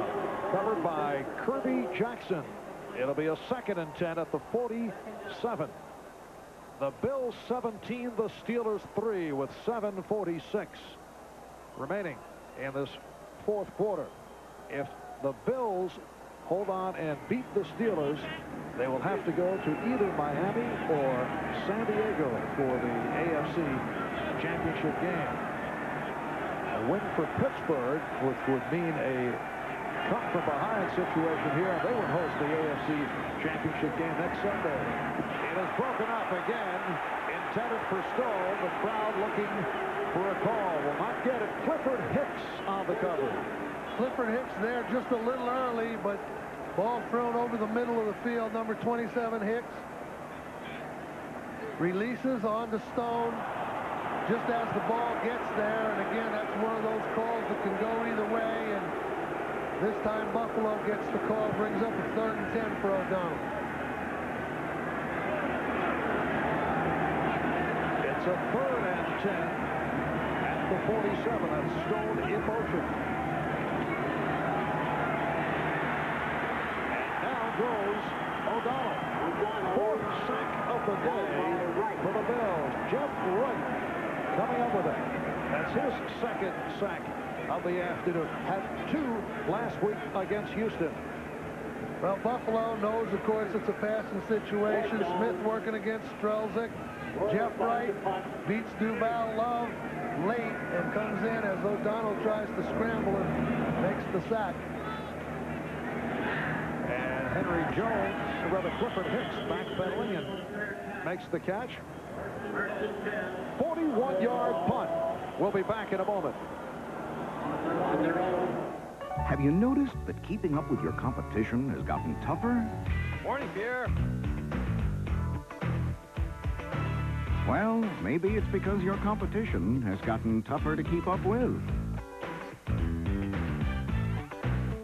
Good morning. Because he's using Express Freighter from Federal Express.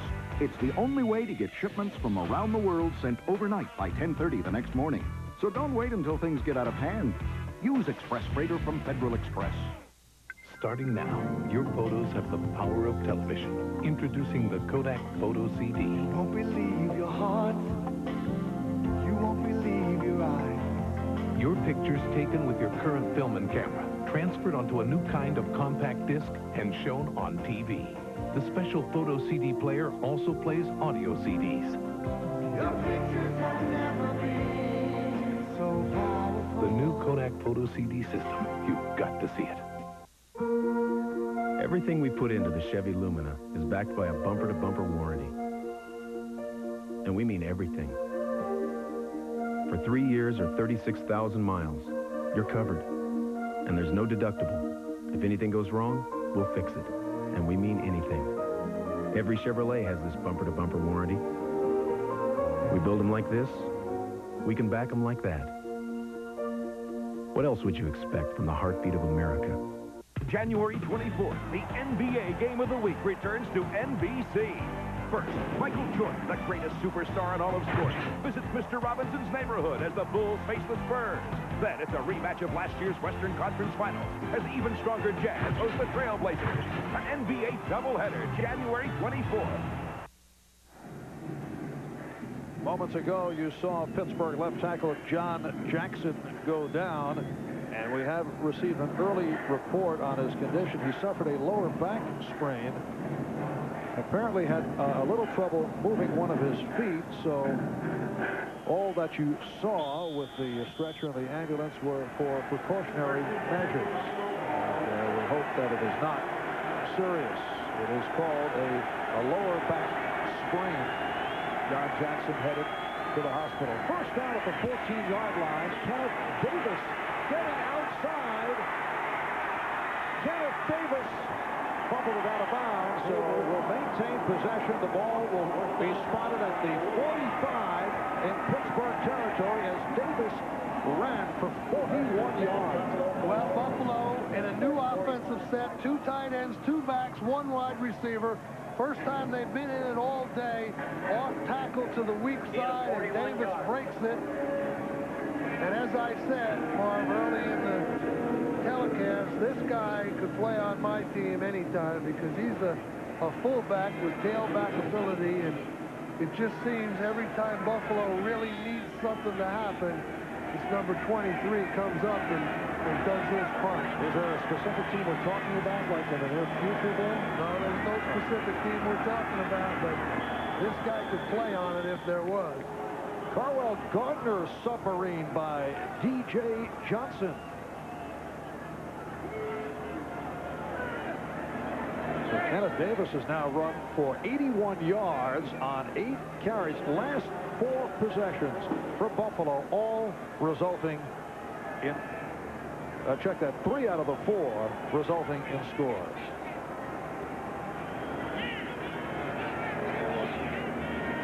Just under 6 minutes remaining, 4th quarter. Buffalo has this one well in hand, a 17-3 lead, 2nd down and 2 at the 37-yard line. Here's Davis to the other side with a big hole. Kenneth Davis accelerating for 17 more. Well, you get the sense now with the way Buffalo's able to run the ball, and they hadn't been able to do that early in the game, that it's not just good Buffalo blocking, but rather a little of the air, the Pittsburgh players realizing that the air is headed out of the balloon and that their season is rapidly coming to a close. You just get a little sense that the defense on the Pittsburgh side a little demoralized right now. It's a first down at the 19-yard line. Gardner for a short advance. Well, we discussed at the start of the game, popping the question, how would the Buffalo Bills react to that miraculous comeback of a week ago, the greatest comeback in NFL history? How would Marv Levy handle it? Was he concerned that the players would have a letdown? And as it turns out, no, they have not. No, they haven't. I kind of get the sense that Buffalo is kind of rallying that underdog role here. You know, they kind of gave the division away late in the season, and, you know, they had to go on the road and win a game and come down here to Pittsburgh, and that great comeback last week, and then coming down here, and it just seems like they're kind of in a different mode. You know, they've been the favorite so long. They've been to the Super Bowl, and they just seem to have a different attitude. It's like they're on a little different mission right now than they have been. And Rod Woodson headed to the Pittsburgh locker room. He took a blow to the head earlier and missed several series, which really hurt the Steelers. Sammy Walker came on, and he was a target. And Richard Shelton came on, replacing Rod Woodson. And the Bills were able to take advantage. Down to 3:35 remaining in the 4th quarter. It's a 3rd down and 1. Gardner picks up the first down. Carwell Gardner, 3-year man from Louisville, collecting the first down. Well, that'll take it down toward the 2-minute warning, and there you see Bill Cowher. Of course, you know, I've been down there on this short end of a couple of these playoff games, and, you know, everybody after the game is going to be telling them it was a good season and he did a great job, but there's really not any solace or consolation in his mind, because when you're down there and this is happening to you, what you're thinking is it's another off season and another draft and another training camp and another preseason. And Kenneth Davis goes in for the touchdown. So the Bills appear to have put this one out of sight with 2.5 remaining. And that does put the icing on the cake. And just to add on to what Bill Cowher is thinking there, as I said, another preseason, another regular season, just to get to be standing down here in the semifinal game again. And you have to have a lot of luck and a lot of good fortune and a pretty good football team and some breaks go your way to get in that position. And I'm sure that's what he's thinking right now, although he has done a tremendous job all season. Well, they have marked it just outside the goal line. So they've taken the points off the board, and we'll be right back. The quotes are in on the all-new Geo Prism. A look that easily surpasses Honda's best efforts to date. A handsomely styled, roomy, refined sedan. A best buy. But the most impressive quote of all may be the one you get from your Chevrolet Geo dealer.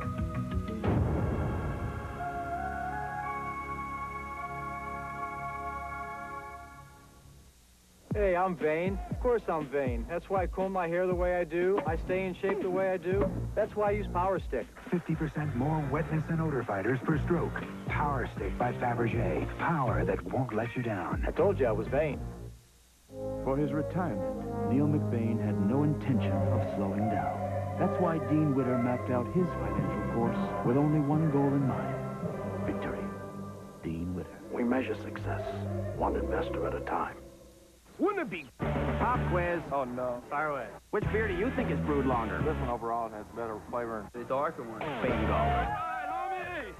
Coors Extra Gold is brewed far longer than Bud. Seriously? Than Budweiser? 70% longer than Bud. And you know what? I can taste it. Slow brewed for that real beer flavor and color, the way beer was meant to be, which may be why 58% of Bud drinkers prefer Coors Extra Gold. I'll make it 59 and 60. Coors Extra Gold. If you're missing real taste, beer is back. Gold, baby. The name says it. Tonight, it's 2 hours of Empty Nest and Nurses. First at 8, 7 Central, it's Empty Nest. I slept with Charlie. Paired with a classic Nurses. Nice fit. Plus at 9, 8 Central, another all-new, breathtaking Empty Nest. Followed by a sexy new Nurses. 2 hours of Empty Nest and Nurses starting at 8, 7 Central, NBC Tonight. Well, it appeared that a touchdown was indicated, but it was not. And instead, here's Gardner battling to score. And now they can put it back up on the scoreboard. So the Bills go to a 23-3 lead on the Steelers. Carwell Gardner, second-round draft pick 3 years ago out of Louisville, battling his way to the end zone. And as I said, I get the sense that the Buffalo Bills are kind of in that underdog role now, and you know, it looks like the way it's been going that second half last week and in this game today, they're going to be tough for whoever they play next week. The Bills with a 24-3 lead on the Steelers. And next week, the wild card underdog Bills will go up against either Miami or San Diego. Against Miami during the regular season, they were beaten 37-10, and they defeated the Dolphins 26-20. They did not play the San Diego Chargers. Well, coincidentally, too, that win they had over Miami was down in Miami, if I recall, on a Monday night, and the loss was in Buffalo, so Buffalo has already won one game at Miami this year. And prior to the game this morning, Jim Kelly doing some light tossing. His status for next week uncertain. Marv Levy told us in very clear terms, if Jim Kelly is healthy, no matter what Frank Reich does today, coming off the sensational comeback victory last week, if Jim Kelly is healthy, Kelly is the starting quarterback. Well, you're going to have to wait till Wednesday for that answer, because doing a little light tossing and going out there and playing a football game are two different things. Now, if he can go out Wednesday, Thursday, and Friday and practice to the satisfaction of everyone, then he'll be the starter. If not, I'm pretty sure Frank Reich will continue along, and he's proved to be a very, very capable and efficient backup quarterback. Yes, Frank Reich did a nice job once again. And the return by Leroy Thompson. Spinning his way across the 30, Mark Maddox made the stop. Getting back to the subject of the Pittsburgh Steelers, as you mentioned, although Bill Cowher will not accept this defeat well, it's been a sensational turnaround season for Pittsburgh. 11-5 record, their best since going 12-4 back in 1979. Took over and energized what appeared to be a lethargic team. Very enthusiastic, very aggressive team, a reflection of the personality of their coach. Well, without question, he's done a terrific job here.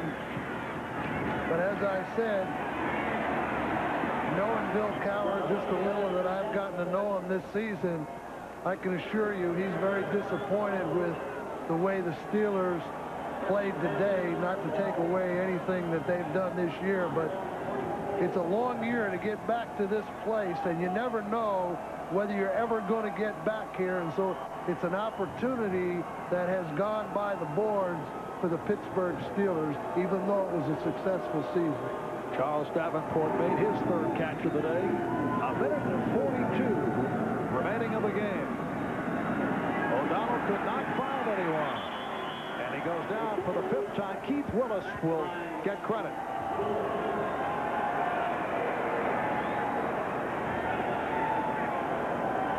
A minute and 35 remaining in this fourth quarter. Reminder, tomorrow on the pregame show on NFL Live, preceding the Miami-San Diego game, Mike Ditka will be in the studio. They get to O'Donnell again. It's whistle dead. Keith Willis and Mark Pike combining to make the tackle. Mike Ditka will be in the studio, joining Bob Costas and Will McDonough on NFL Live. And I'm told, here's a flash for you, Bill. On Saturday Night Live tonight, the final Mike Ditka, the Bears skit will be on. Well, what are they going to do? They've lost good material here. Well, I'll have to rush home and watch that, Mark. The executive producer of NBC Sports is Terry O'Neill.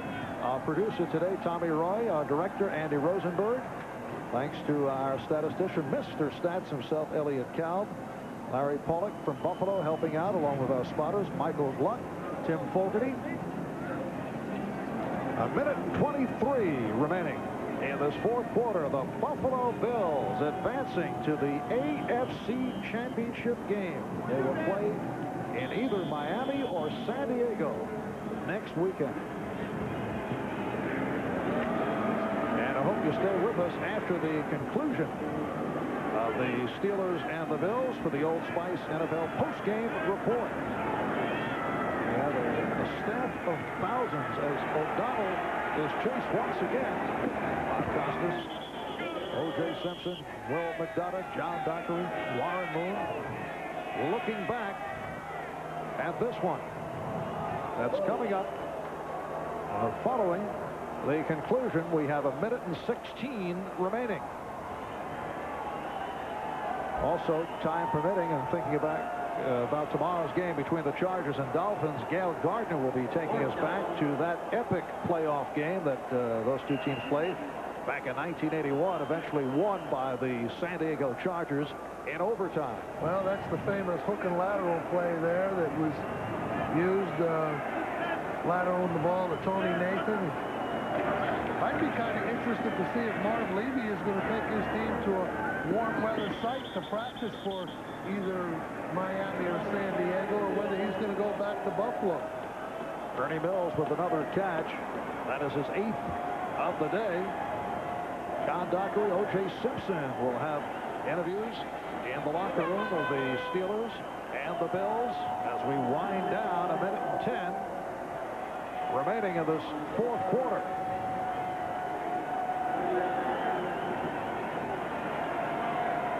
And the Bills taking over on downs.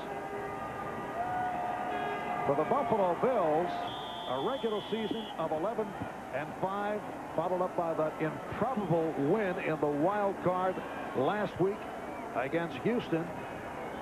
It's been a roller coaster year for the Bills. On a roll earlier, were beaten by Miami, as you mentioned, week number 5, hit a down period, losses to the Colts and the Jets, and then appeared to snap out of it with victories over Denver and New Orleans. Injuries to key players affecting the team, but here they are headed to the AFC Championship game. Once again, they will be the first team since the Raiders to play in 3 consecutive AFC Championships. Raiders did it from 1972 to 1976.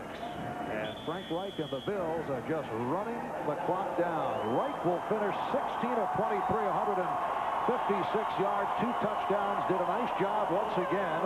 The Bills going for 172 yards on the ground, and a solid game for Kenneth Davis to provide a lift along with Thurman Thomas. Well, I think Buffalo has to feel good about where they are now. You know, they were in the grave a week ago at halftime, and now they're out and prospering and probably looking forward to the big game next week and a possible return to their 3rd consecutive Super Bowl. Certainly a tribute to their organization. And Buffalo now has won the last 5 over Pittsburgh. Let's go to John Dockery. Coach, I know this is not the way you wanted a really good season to end. You seemed able to move the ball early but not score. Well, we turned the ball over 3 times at a point in the game where I thought it could have gone either way. And, you know, that's a good football team. I'll say this. Buffalo has come back, and maybe this is you there. Maybe they're a team of destiny. Maybe they proved it last week. But we had our chances early, and we couldn't do anything with it. Do you think it had anything to do with playoff inexperience? No, I don't think so. I think when you're playing good teams, you can't turn the ball over. And that's what we did early, and we couldn't find our way back. Okay, Coach, thank you. Okay. O.J., now over to you with Frank Wright. Okay, I'm here with Frank Wright and Don Beebe.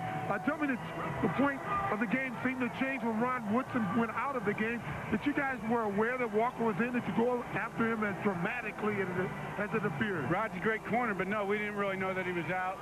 You know, that we just were trying to execute what we could do. And, you know, Don had a big game, and it's no secret that I like going to him. He's a very talented receiver, and he often gets overlooked in our offense. So, but I think this year he's had a great year, and what a weapon he is. Tom, why do you always have such success against Pittsburgh?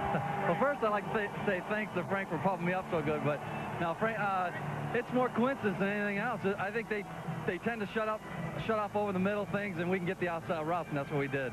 What about in the 3rd quarter? You were trying to go to BB, and it was almost intercepted by Sheldon, went the other way. What happened on that play? I just made a bad read. You know, Pete Metzler was open. I just made a bad read. But, again, I just thank the defense for playing a great game, the offense for hanging in there, but most of all, I thank God for the strength and just for the courage that this team can continue on. Well, congratulations. See you in either Miami or San Diego next week. John Dockery, over to you. O.J., I'm over here with Rod Woodson. Rod, what happened in the first half? We just couldn't get nothing generate really the whole game. It was one of those things that we were trying and just couldn't get nothing generated on offense and defense. You know, we had to stop and we didn't, and they made the big plays and we didn't. That's the bottom line. What happened to you, though, in the first half? Did you get a concussion? Yeah, I got a little banged up in the head, and the second half came back and broke my hand, so it's, hell of a game. You broke your hand in the second half. Yeah, Did they go after Sammy Walker? It seemed that way. I didn't even see the game that when I was gone. I didn't see any of that, but what I heard, they went after him a couple times, and they got him on a touchdown. So, this is one of those things that we learned from it, and this is the first year under the system. We're going to be back. We'll definitely be back. Okay, thank you very much, Rod Woodson. Good luck to you. And Marv, back up to you and Bill. All right, John, again, the final score, Buffalo Bills 24, Pittsburgh Steelers 3. So the Bills are headed back to the AFC Championship game. Now, stay tuned for Bob Costas, the Old Spice NFL postgame report coming up right after these messages. Sure, you work in an office, What do you mean 8? but you live on the phone, which is why you should know about Centranet service from GTE. With Centranet, you get the features and flexibility of the most sophisticated business telephone system, not the high cost of one. It's really difficult for me right now. Because while you spend most of your time on the phone, You hung up on him, he's gone now. there's no need to spend most of your money. All right, so the Steelers with 4 turnovers today, all of them came in Buffalo territory. And how about... With some flurries today and tonight. Today's high 34, tonight's low 28. Only one minivan's ever been named an Automobile Magazine All-Star 5 years in a row. It's Dodge Caravan. And Caravan's a 93 Motor Trend Best Buy. So, we're throwing an award celebration sale. Now you can save over $2,100 on this Grand Caravan because we've priced it the same as a regular Caravan. That's 25 extra cubic feet of space at no extra charge. So come celebrate with us. Drive a Caravan at your nearest Dodge dealer today. My mama told me you better shop around, shop around. You better shop around. My mama told me you better shop around, shop around. You better shop around, shop. I always go to the shopping center 9 out of 10 people use. The genuine Belle of Pennsylvania Yellow Pages. 9 out of 10 use it. No other book can match it. A Bell Atlantic Company. Having a little trouble handling the snow? Then see your All-Star Jeep and Eagle dealer. They'll give you a great deal on a 4-wheel drive Jeep Grand Cherokee, Jeep Wrangler, or all-wheel drive Eagle Talon. Plus, stop in and see the exciting new Eagle Vision. Test drive any Jeep or Eagle vehicle and get a free Learn to Ski fun package at Seven Springs Mountain Resort. Get free ski lessons, free rentals, free ski tickets, and much, much more. Having fun this winter is no trouble at your All-Star Jeep and Eagle dealers, where you can ski free and save big.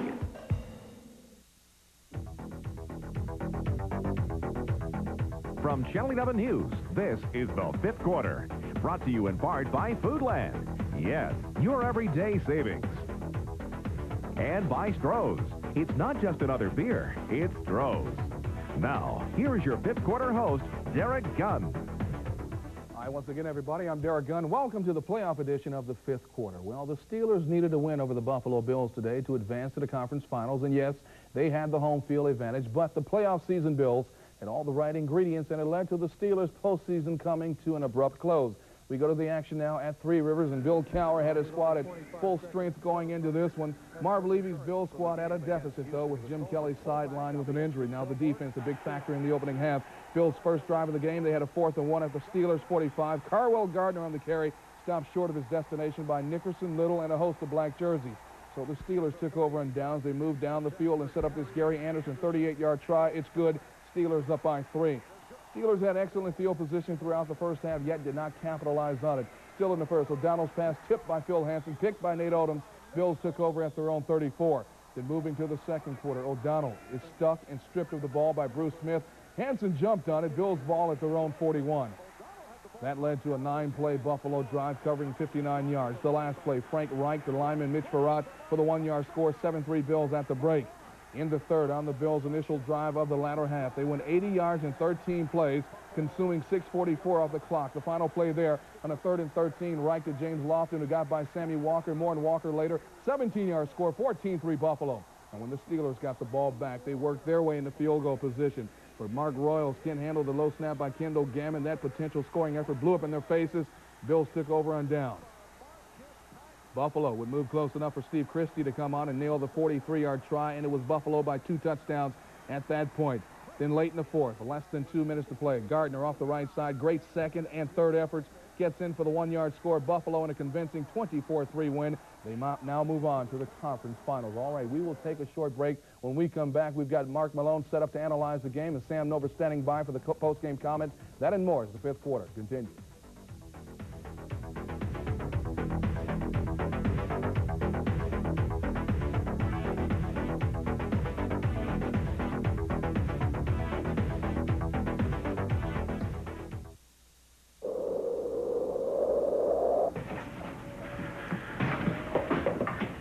day is it today, Max?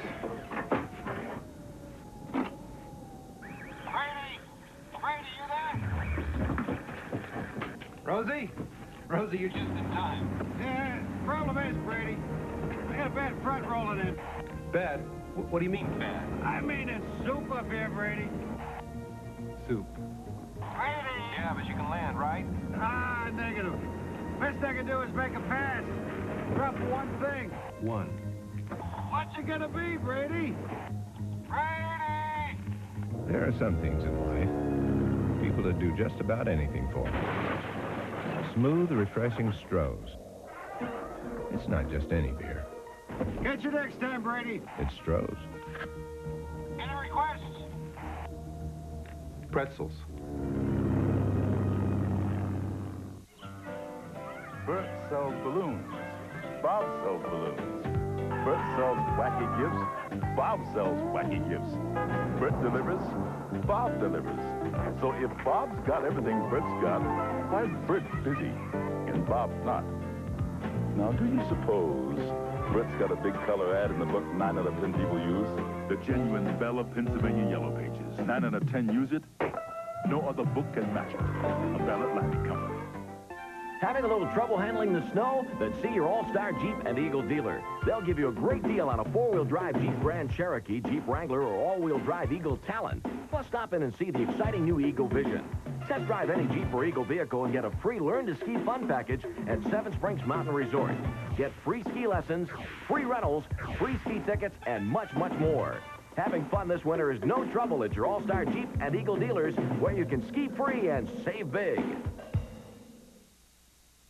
Welcome back to the fifth quarter, everybody. I'm Derek Gunn. Before we head inside the Steelers locker room, we now take a look at some of the key elements of today's game. Mark Malone on the set joins me now. And, of course, everybody in the house who knew football knew that when Rod Woodson went down and Sammy Walker went in for him, they were going to pick on Walker's side. Sure enough, it happens. The end result, a touchdown. Absolutely. And there are a lot of keys to this game, Derek. I mean, certainly 5 times in scoring territory and coming up with no points. You can't win football games like that against a playoff team. They had a great defensive scheme today. Dom Capers put Rod Woodson out on the corner to take care of Buffalo's speed. They shut him down. It was 7-3 at half. And in the second half, Woodson comes out with a concussion. They start Sammy Walker. In the previous game, Don Beebe caught 10 balls on Walker and just ate him alive. And as soon as Reich saw that, they went back after Walker again. And here's the end result. Let's take a look at some of the video. These are 4 plays in the same drive, first drive. Watch the cushion that Walker gives. He audibles, throws a little hitch. I mean, there's almost 8-10 yards right there to Lofton. On the second play, Walker tries to be a little bit more aggressive. They run man-to-man coverage. He gets there too early. So now he's in between. He doesn't know whether he should be in a cushion or playing aggressive. Now they blitz, and this time Walker should be settling, getting ready to pick up the blitz control. Another big cushion. Beebe catches the ball. Then on 3rd and 13, on the 17-yard line, man-to-man coverage, and Lofton just takes Walker to school, beats him cleanly on the little go route. And that really changed momentum. It went from 7-3 to 14-3 at that time, Derek, and that was really the difference in this ball game. The momentum started to shift, and then on top of that, you take a fumble, 2 interceptions, a muff field goal hold, and you just can't win football games like that. They had a great run, and there's certainly nothing to be ashamed about. This was a fantastic year if you were a Steeler fan, and there's no doubt in my mind, this being the first year, that they're going to be better next year, and they'll be back and play better, and hopefully they'll have a shot at it next year. You look at the way Barry Foster got his 100 yards rushing today. Somewhat surprised, though, that their passing game wasn't more effective. Well, you know, we talked a lot about that in the pregame show. One of the things that we said was, you know, Neal had got a chance to throw a lot. They had the extra week because of the bye week, and he wasn't going to be rusty. His timing was on, but let me tell you something. As a quarterback, it's a lot different throwing in practice than it is when you got a full-fledged rush coming on you, and it showed out there today. At times, he hit receivers wide open. I mean, he hit Davenport on the little seam pass early in the game and got the sticks moving and doing well, but consistently it was never there. That you had the sack for the fumble, and again, you get inside, a penalty happens, somebody fumbles the ball, you throw an interception. Those things kill a drive. Ron Earhart also told me one of the things that really concerned him was the fact that this football team, because of the way the offense is set up, that they kind of chuck out yardage. It takes them a long time to get down there, and then once they get down there, they get into that field goal mentality, and they can't stick it in the end zone. He was concerned about that, and that's exactly what happened today. Midway through the fourth quarter, the Steelers definitely down, but not out of the contest, but John Jackson goes down. You think that took some of the mental edge off of their preparation? I think so, Derek. There's no doubt about that. When one of your teammates go down and you're struggling to try to stay in the ball game anyway, the momentum has certainly shifted.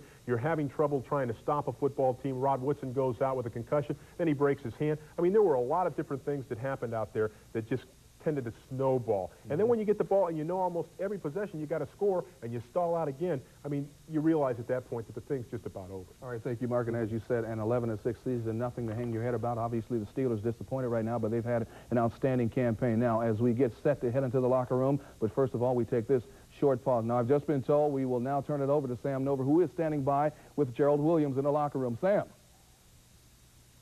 Okay, Derek, first of all, let me try to bring you up to date. This has obviously been a real blow to the Pittsburgh Steelers. This locker room is in mourning, so to speak, at the moment, but let me bring you up to date. The report we have on John Jackson is that he lost some feeling in the lower part of his left leg, and that's why the precautionary measures in strapping him down so he was immobile, and then obviously into the ambulance and off to the hospital. As far as Rod Woodson was concerned, he got banged in the head in the second quarter, continued in the football game till halftime. Then, obviously, as you saw, did not play in the third quarter, came back in the fourth quarter, and then suffered a broken left hand. So Woodson got beat up pretty good today, and it's just a darn shame the season had to end on this note. But let's move to Gerald Williams now and get some reaction. First of all, I know prayers of everyone in this locker room are with John Jackson. Hopefully it's nothing more than just a lower back sprain. That's correct. We're hoping that John is just fine, and, you know, our prayers are with him, as you said. Yeah. This is difficult. These are the toughest shows to do. These are the toughest interviews to conduct. Can you capsulize this game for me, Gerald? Grab it by as tight as you can and give me a squeeze here. To put it in one small picture, the way the game went was that the turnovers that we made early on in the game was a big key for them. They capitalized on the turnovers. They got points off of the turnovers. We didn't get turnovers, and I think that was the deciding factor. The defense hung in there 7-3 at the half. You guys hung in as long as you could. Then when you lost Rod in the third quarter, they took it, as Mark Malone has just described perfectly, they took advantage of Sammy Walker. You started this game using Woodson and Johnson on the outside to cover the speed of BB and Lofton. It worked fine, didn't it? That's correct. I thought we did very well against them in the first half, and we knew BB and Lofton would be the guys that they would love to go to. And once Rod got hurt, that was the guy that they started picking on was Sammy over on the side that Rod had left. Is this kind of negate the whole season for you? It's an awful tough way to have to go out, but only one team goes out on top at the end of it all. Yeah, it's a tough way to go out. We really felt that we could compete with this team. We thought that we could come out of this thing victorious, especially being at home. It's a new season for us. It's a new era for us, and I think that this team has got a lot of things to prove, and the future looks very bright right now, Sam. As far as Buffalo is concerned, they have been an enigma for the Pittsburgh Steelers, certainly in recent history. You just can't beat this football team. And I need to point out, too, that the offense scored no touchdowns in 3 of the last 4 games played by the Steelers. Well, I wouldn't go as far as say that we just can't beat this team. We haven't beat this team to this point. I still believe that we can beat this team if we play error-free football. We didn't do that today, and we didn't score any points, as you said today. So when you create things on the defensive side of the ball like they did, and the opposing offense doesn't score points, then you're going to lose. Well, you've always been a pretty darn good spokesman for this club, Gerald, and thanks for, in our hour of need here, when we need some uplifting, you've given it to us. Well, thank you very much, Sam. See you next season, buddy. Carnell Lake, if you will. Part of a strategic plan by the defensive coaching staff today was to move Carnell Lake on the inside on Andre Reed. I think Mark has described this pretty adequately. Put DJ and Rod Woodson outside with their speed so they could run with them. And, boy, for a while it looked good, Carnell. Oh, yeah, it worked well. We had a good game plan, and then Rod went down, and things changed after that. But, you know, that wasn't the key to them starting their drives. You know, they just outplayed us in a lot of areas. They had a good running attack that kind of picked us apart. And when we needed turnovers, we couldn't come up with any. And to win against a good team, you have to have turnovers to give your offense a chance to score. Isn't it remarkable how this team had so many takeaways in the first half of the season, and in the second half, they bounced off your fingertips, they came in and out of your hands, bounced off your shoulder pads. Richard Shelton had 6 points in his hand. Right. I mean, that's the funny thing about turnovers. They come in bunches. At one point, you may get a whole lot, and then after a while, you don't get any. This Buffalo team did nothing unexpected, I surmise? No, not really. Basically, they outplayed us today. I'm just going to boil it down to that. And there's really, you know, no excuse. We have to find a way next year to beat Buffalo. It's just, they have our number right now, and we're going to have to find a way to beat teams like this if we're going to go all the way. The last thing you guys want to do at this point is do any finger pointing of any kind. But as I just said to Gerald, when the offense doesn't give you any touchdowns in 3 of the last 4 games played by the Pittsburgh Steelers, you have to wonder about the ability of this team. I mean, they just cannot finish a drive. Had some great drives today, couldn't finish. Well, yeah, you know, Buffalo did a good job of getting the ball for their offense, and that stops drives. Anytime you can have a turnover, it stops drives. It kind of goes back to what I was saying. You have to know, we have to learn how to finish on people, and we will. This is a good, strong team. How was it coming out of the tunnel today with that pandemonious crowd, the towels waving, everybody really set for this one? This is beautiful. You know, it's the first time I've seen Pittsburgh really get into it with the towels and just screaming. I loved it. It got me going. Carnell, going out sour like this, we were just talking a moment ago, only one team goes home a winner at the end of the season. Everybody else has got to obviously lower their head a little bit. But the season that you had with most of the predictions has to please everybody. Oh, yeah. I mean, you know, we were counted out basically as being in the position we were in, and I'm just really proud of this team. You know, we've had a talent, and with Bill Cowher and the rest of the staff coming in, just gave us a big boost. And I look forward to even better things next year. Yeah, give me one final thought about your rookie head coach. He took you to 11 victories and provided a lot of motivation. What did he say in here at halftime when you were down 7-3? He's always been positive all year, and after the game, he didn't break tradition. He told us that we don't have anything to be sorry about. Keep our heads up, and we'll be after him again next year. Okay, buddy. Have a great offseason, Carnell. Thanks. Thanks very much. Okay. Darren Perry, a tremendous, pleasant surprise for the Steelers in his rookie year out of Penn State. A young safety who was there, led the club in interceptions, but I guess this leaves a little sour taste in your mouth, I surmise. It does, and it's going to take some while for this one to sink through. We had a good opportunity ahead of us. We thought we could go in and beat the Buffalo Bills today, and we didn't. They made the plays, and we didn't. We were talking with Carnell and Gerald Williams about the change of plans today in which you put Woodson and DJ on the outside to cover Beebe and Lofton. Worked real well. You and Larry Griffin held down the inside beautifully, using the dime package a lot today, didn't you? Yeah, we're going into the game. We wanted to put our best corners on the outside to eliminate them throwing outside. We knew they weren't going to try and come down the seams as much because they didn't have success the last time we played them up there. So going into the game, we wanted to put our best corners out there, and it worked the first half. Unfortunately, Rod went down, and we had to put some backups in, and you know, just inches away from making a play. Yeah, did you guys, when he did go down and didn't come back out in the third quarter to start with you, did some of the air come out of your balloon? I mean, did you feel a letdown back there? Not necessarily. I mean, Rod's a great player, and whenever you lose a player like him, I mean, you're going to lose some talent back in the secondary. But we knew that we just had to grab hands and come together, and we were just going to try and pick up the slack. He got burned a bit on the Don Beebe catch down to the 1-yard line. Do you think he was still feeling the effects of the head injury from early in the second quarter? Probably so. Right, he had a lot of time to throw the football, and it's tough when you get a quarterback back and he's scrambling and you're trying to cover a guy for 8-9 seconds. It's tough, and you have to look at it on the film. I really can't say what happened. Darren, this is not a team that offers many excuses, but did the week off perhaps hurt you instead of help you? I wouldn't say that at all. I mean, you get the week off and you prepare all along, and you want to get that week off when you win a division. But then when that weekend comes around, you really want to play. So I'm not going to say it hurt us, but Buffalo made the plays today, and we didn't. That's basically all I think was what happened. Yeah, give me the bottom line on the season for Darren Perry. Exceeding all of your great expectations, certainly? Well, probably a lot of the medias and probably some of my teammates. I knew personally if I was a starting free safety that I could come in and do the job, and I think probably after the fourth game I really started to gain the respect of my teammates as well as the coaching staff.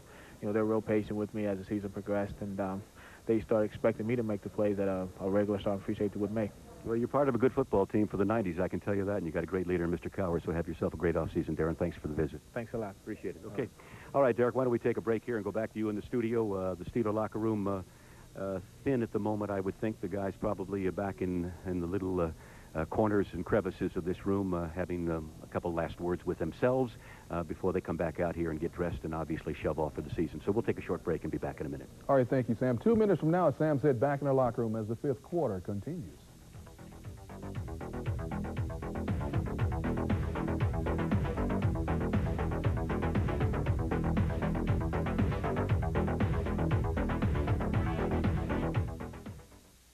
It's your chance to save big at Sun TV. We're marking down prices on TVs, appliances, audio-video, computers, and hundreds of other brand-name products. The big January clearance is in full force at Sun TV. Save 10 to 30% on color TVs, 10 to 30% on VCRs and camcorders, and save 10 to 30% on computers. The big January clearance at Sun TV is going on right now. Sun TV, where you know you pay less. Tag, you're it. And this tag is it. These yes tags mean dependably low prices on the things you buy most. Follow the yes tags, and you can't lose. Play tag with us. At Foodland, yes. At Foodland, yes means Nabisco Premium Saltines, only 69 cents with bonus coupon. Coke 2 liter, just 98 cents. Cornet Thirsty Paper Towels, 2 rolls for only $1. Hills Brothers Coffee, just $3.99. Foodland, yes. These recent Channel 11 News First at 5 reports brought you more explanation. Anchor David Johnson detailed crime around the clock, and you got a first-hand look at the crimes affecting our neighborhoods. We explored the problems encountered by stepfamilies, giving you tips on creating harmony at home. And anchor Peggy Finnegan explained the pressures faced by teen mothers, so you learned where your daughter could turn for help. For more explanation that benefits you and your family, watch Channel 11 News. More news, more often. You know, PC, even for a cartoon guy, buying a computer is confusing. I know, this place sells software, that place sells computers, and if you want to find a bargain, good luck. Yeah, good luck. Yeah, but finally there is one place that combines the best selection with the lowest prices. CompUSA, right? Good guess. Thank you. CompUSA has over 5,000 computers, software titles, and more, plus they sell everything for less every day. Super selection, super low prices. CompUSA is the computer superstore. You know, CompUSA is so big, I bet you could see it from space. Yeah, your parking space. Welcome back to the fifth quarter, everybody. I'm Derek Gunn. You know the numbers by now. Steelers on the short end of a 24-3 score as the Buffalo Bills move on to the AFC Championship game. Now let's go back to Sam Noble, who's standing by with a young man who had an outstanding game, surprisingly enough, in Ernie Mills. Sam? Yeah, Derek, first of all, I can't bring you victory, but I can bring you certainly better news than that on John Jackson. All X-rays on John Jackson are negative, which means everything is fine. He has all the feeling back in his extremities, his legs, his arms. He is being held, I believe, overnight to have a CAT scan in the morning, or perhaps even later today. But the word we just got 30 seconds ago was that everything seems to be fine with John Jackson, thank God. All right, let's go to Ernie Mills now. Young man who caught, I believe, 7 balls today. Did everything within your power to turn this football game around. From your offensive perspective, Ernie, what went wrong today? We got down there with the opportunities in the first half and didn't come away with 6 points. And it's good to have the field goals, but we need the touchdowns. With teams like Buffalo, you got to have the touchdown. You let them hang around too long, didn't you? Definitely. Even in the third quarter, we moved the ball, and turnover here, it really hurts. That has been, if there was a signature to this Steeler football team in 1992, it's been the fact that they can't finish the offensive drive. Certainly late in the year you didn't, because you didn't score any touchdowns in the 3 of the last 4 games. What do you feel? Do you think the teams started getting tight down inside the red zone? No, I don't think so. It's just maybe one mistake here and there, and when they get down to that tight, we can't have one mistake. Everybody got to be together, and maybe one player here and there, and it happens. Give me a feel for how Neal did today. Although he didn't put the ball in the end zone, did you guys never lose confidence in his leadership out there? Oh, no. We was confident going into the game with him, and he played pretty well today. A couple of interceptions, one was tipped. I think he played a pretty good game today. Were you the target going into this game? Was the design when they threw the ball to get it to you, or did you just happen to be a second and third receiver that was open? Sometimes a second receiver, sometimes a primary receiver.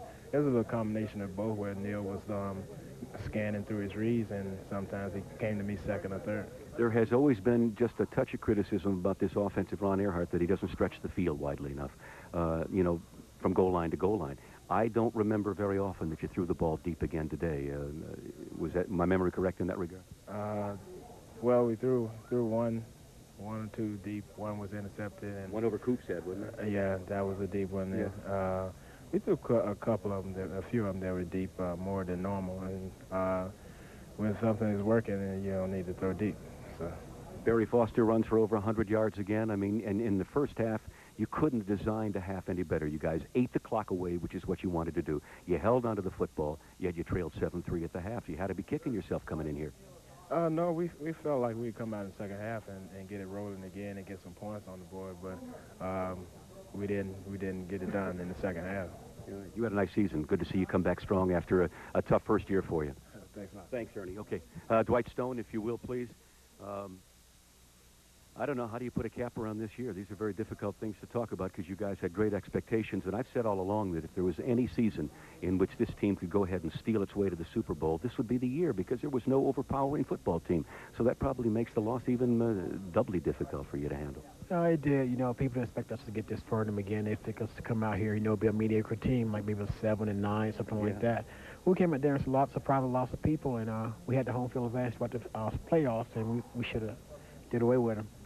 Stoney, was there any difference in the game plan for this playoff game than there was when you went into Buffalo earlier in the year? Did you try to do something dramatically different? I was trying to take out all the good plays we had throughout the year against other teams and, like, bring them to this game, and hopefully that we could use them. And all of them did work. It's just that when we got inside the 50, we just made too many mistakes. All year it happened that way, though, didn't it? Just couldn't finish off the drives. That's right. You can't do that to such a team like Buffalo, but just over the last 2 years, you just can't do that. Stoney, did anybody, you can't speak for anybody but yourself, obviously, but did you have a feeling that maybe in the third quarter he might go to Bubby? I didn't know for sure what he's going to do. You know, he figured that Neil was doing a pretty good job, I guess, but I can't speak for him. But I don't know what would have made a difference. You'll be happy to know we just got the word on John Jackson that he's going to be fine. All the x-rays have been normal, and all the feeling is back in his body, but that had to be a scary moment for everybody out there. It is. I mean, you go out there and you play a whole year, and sometimes things just happen out of the blues, and thank God nothing happened to him. I would say blessing to his family and to John. Yeah, Stoney, what's the postscript on this year as you look back on a season that now ends 11-6, including the playoff loss, in which you could have had the home field advantage all the way to Pasadena? What's the bottom line on this year for you? The bottom line is that we've been here before. We know how it feels. It's a disappointing loss right now, but we hope to be here next year. Okay, buddy. Thank you very much, and have a great offseason. Okay, we're going to take a short break. I think my producer has skedaddled, trying to find somebody else. Derek, why don't we take a break? Come back to you and Mark in the studio. If there's any information that you gleaned from this today, and you want me to try to find out for you in the remaining minutes of our locker room, I'd be happy to do it. If there's something Mark wants answered, but you guys take it back for a while, and we'll dig up some more live guests for you. All right, thank you, Sammy. Short break coming up as the fifth quarter heads into the final quarter. That and more. Stay with us.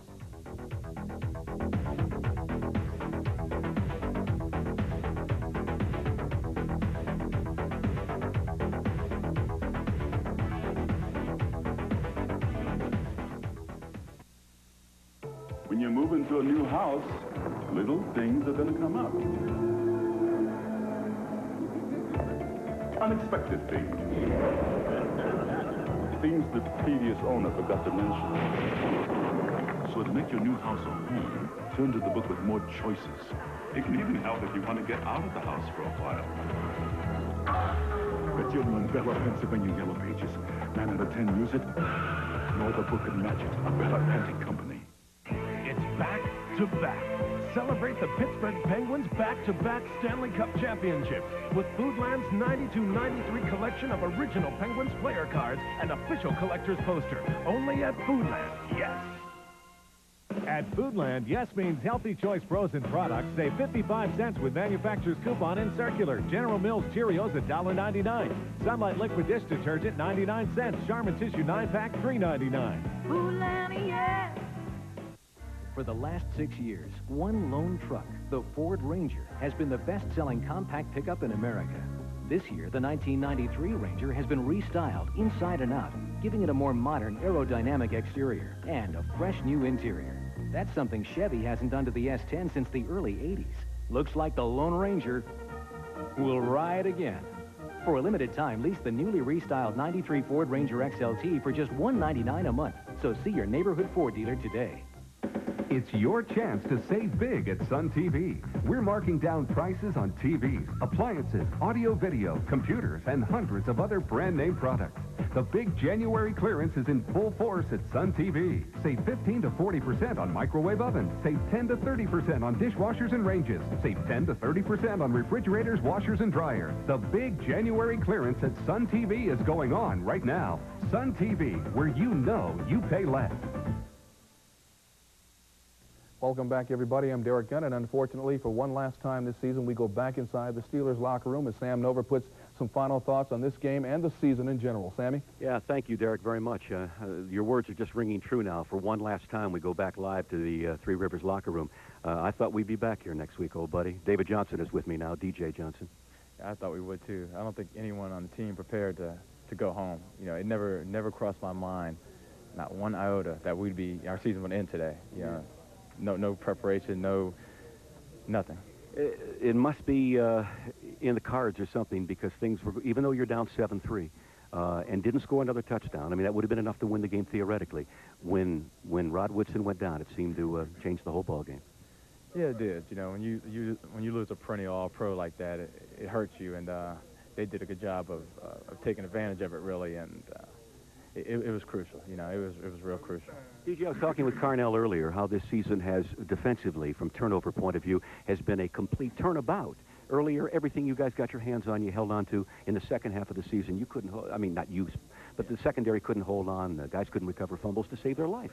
That's true. It was like a roller coaster. We'd get turnover in bunches. You know, we'd get 10 or 15 at a time, and then go 5 or 6 games without getting anything. No fumbles, no interceptions. Then we'd get 5 or 6 more, and then it was real up and down. And you need to stay more consistent on that kind of basis if you expect to be the championship caliber team. Frustrating to see the offense go 3 games of the last 4 without putting a touchdown on the board? Yes, it is. You know, yeah, you know when you get in big games like this, you're going to have to get touchdowns. Field goals just aren't going to do.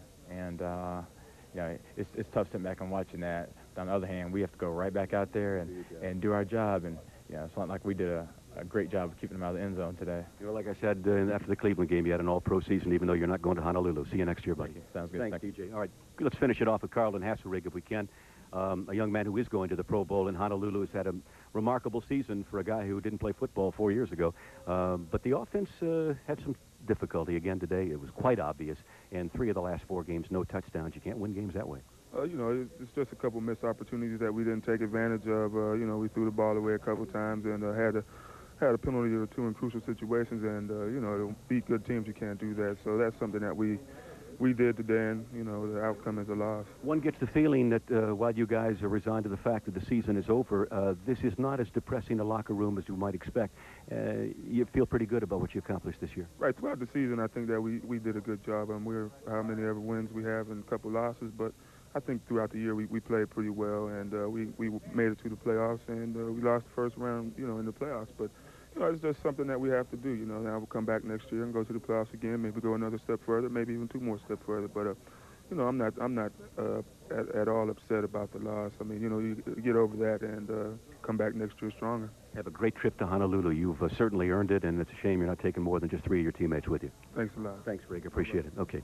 All right, Gunner, let's wrap it up from here. It's very unfortunate. I had hoped to be back here next week as well, but unfortunately the season ends on a sour note. But remember, only 1 team will go home at the end of this year on a high, and 27 other teams will go down rather sourly, I guess. So for now, this is Sam Nova reporting live in the Steeler locker room.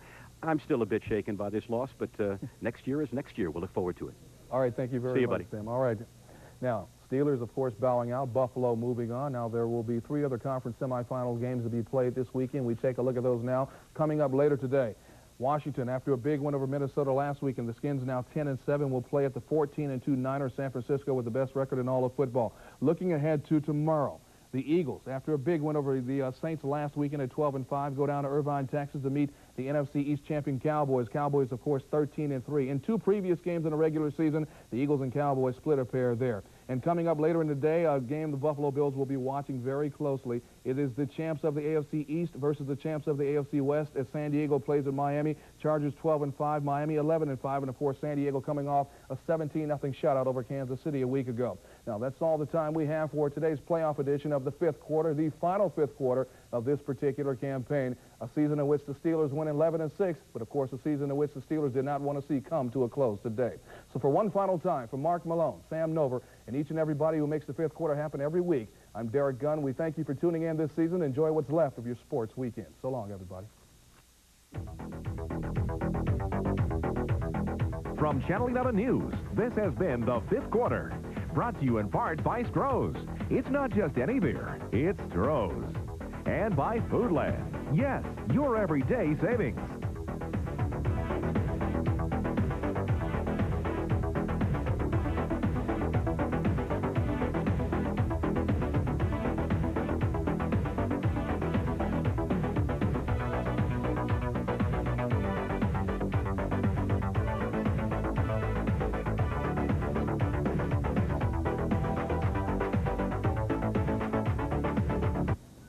Good afternoon, everyone. I'm Margaret Shortridge. Did you think that the Steelers would win today? Many of us did, and there are many frustrated fans out there. We'll be live at 6 o'clock talking with them.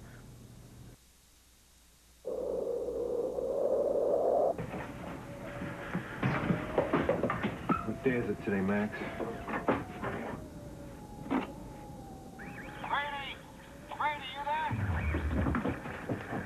Rosie? Rosie, you're just in time. Yeah, problem is, Brady, we had a bad front rolling in. Bad? What do you mean, bad? I mean, it's soup up here, Brady. Soup.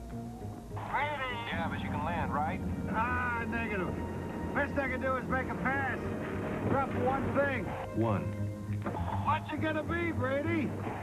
Brady! There are some things.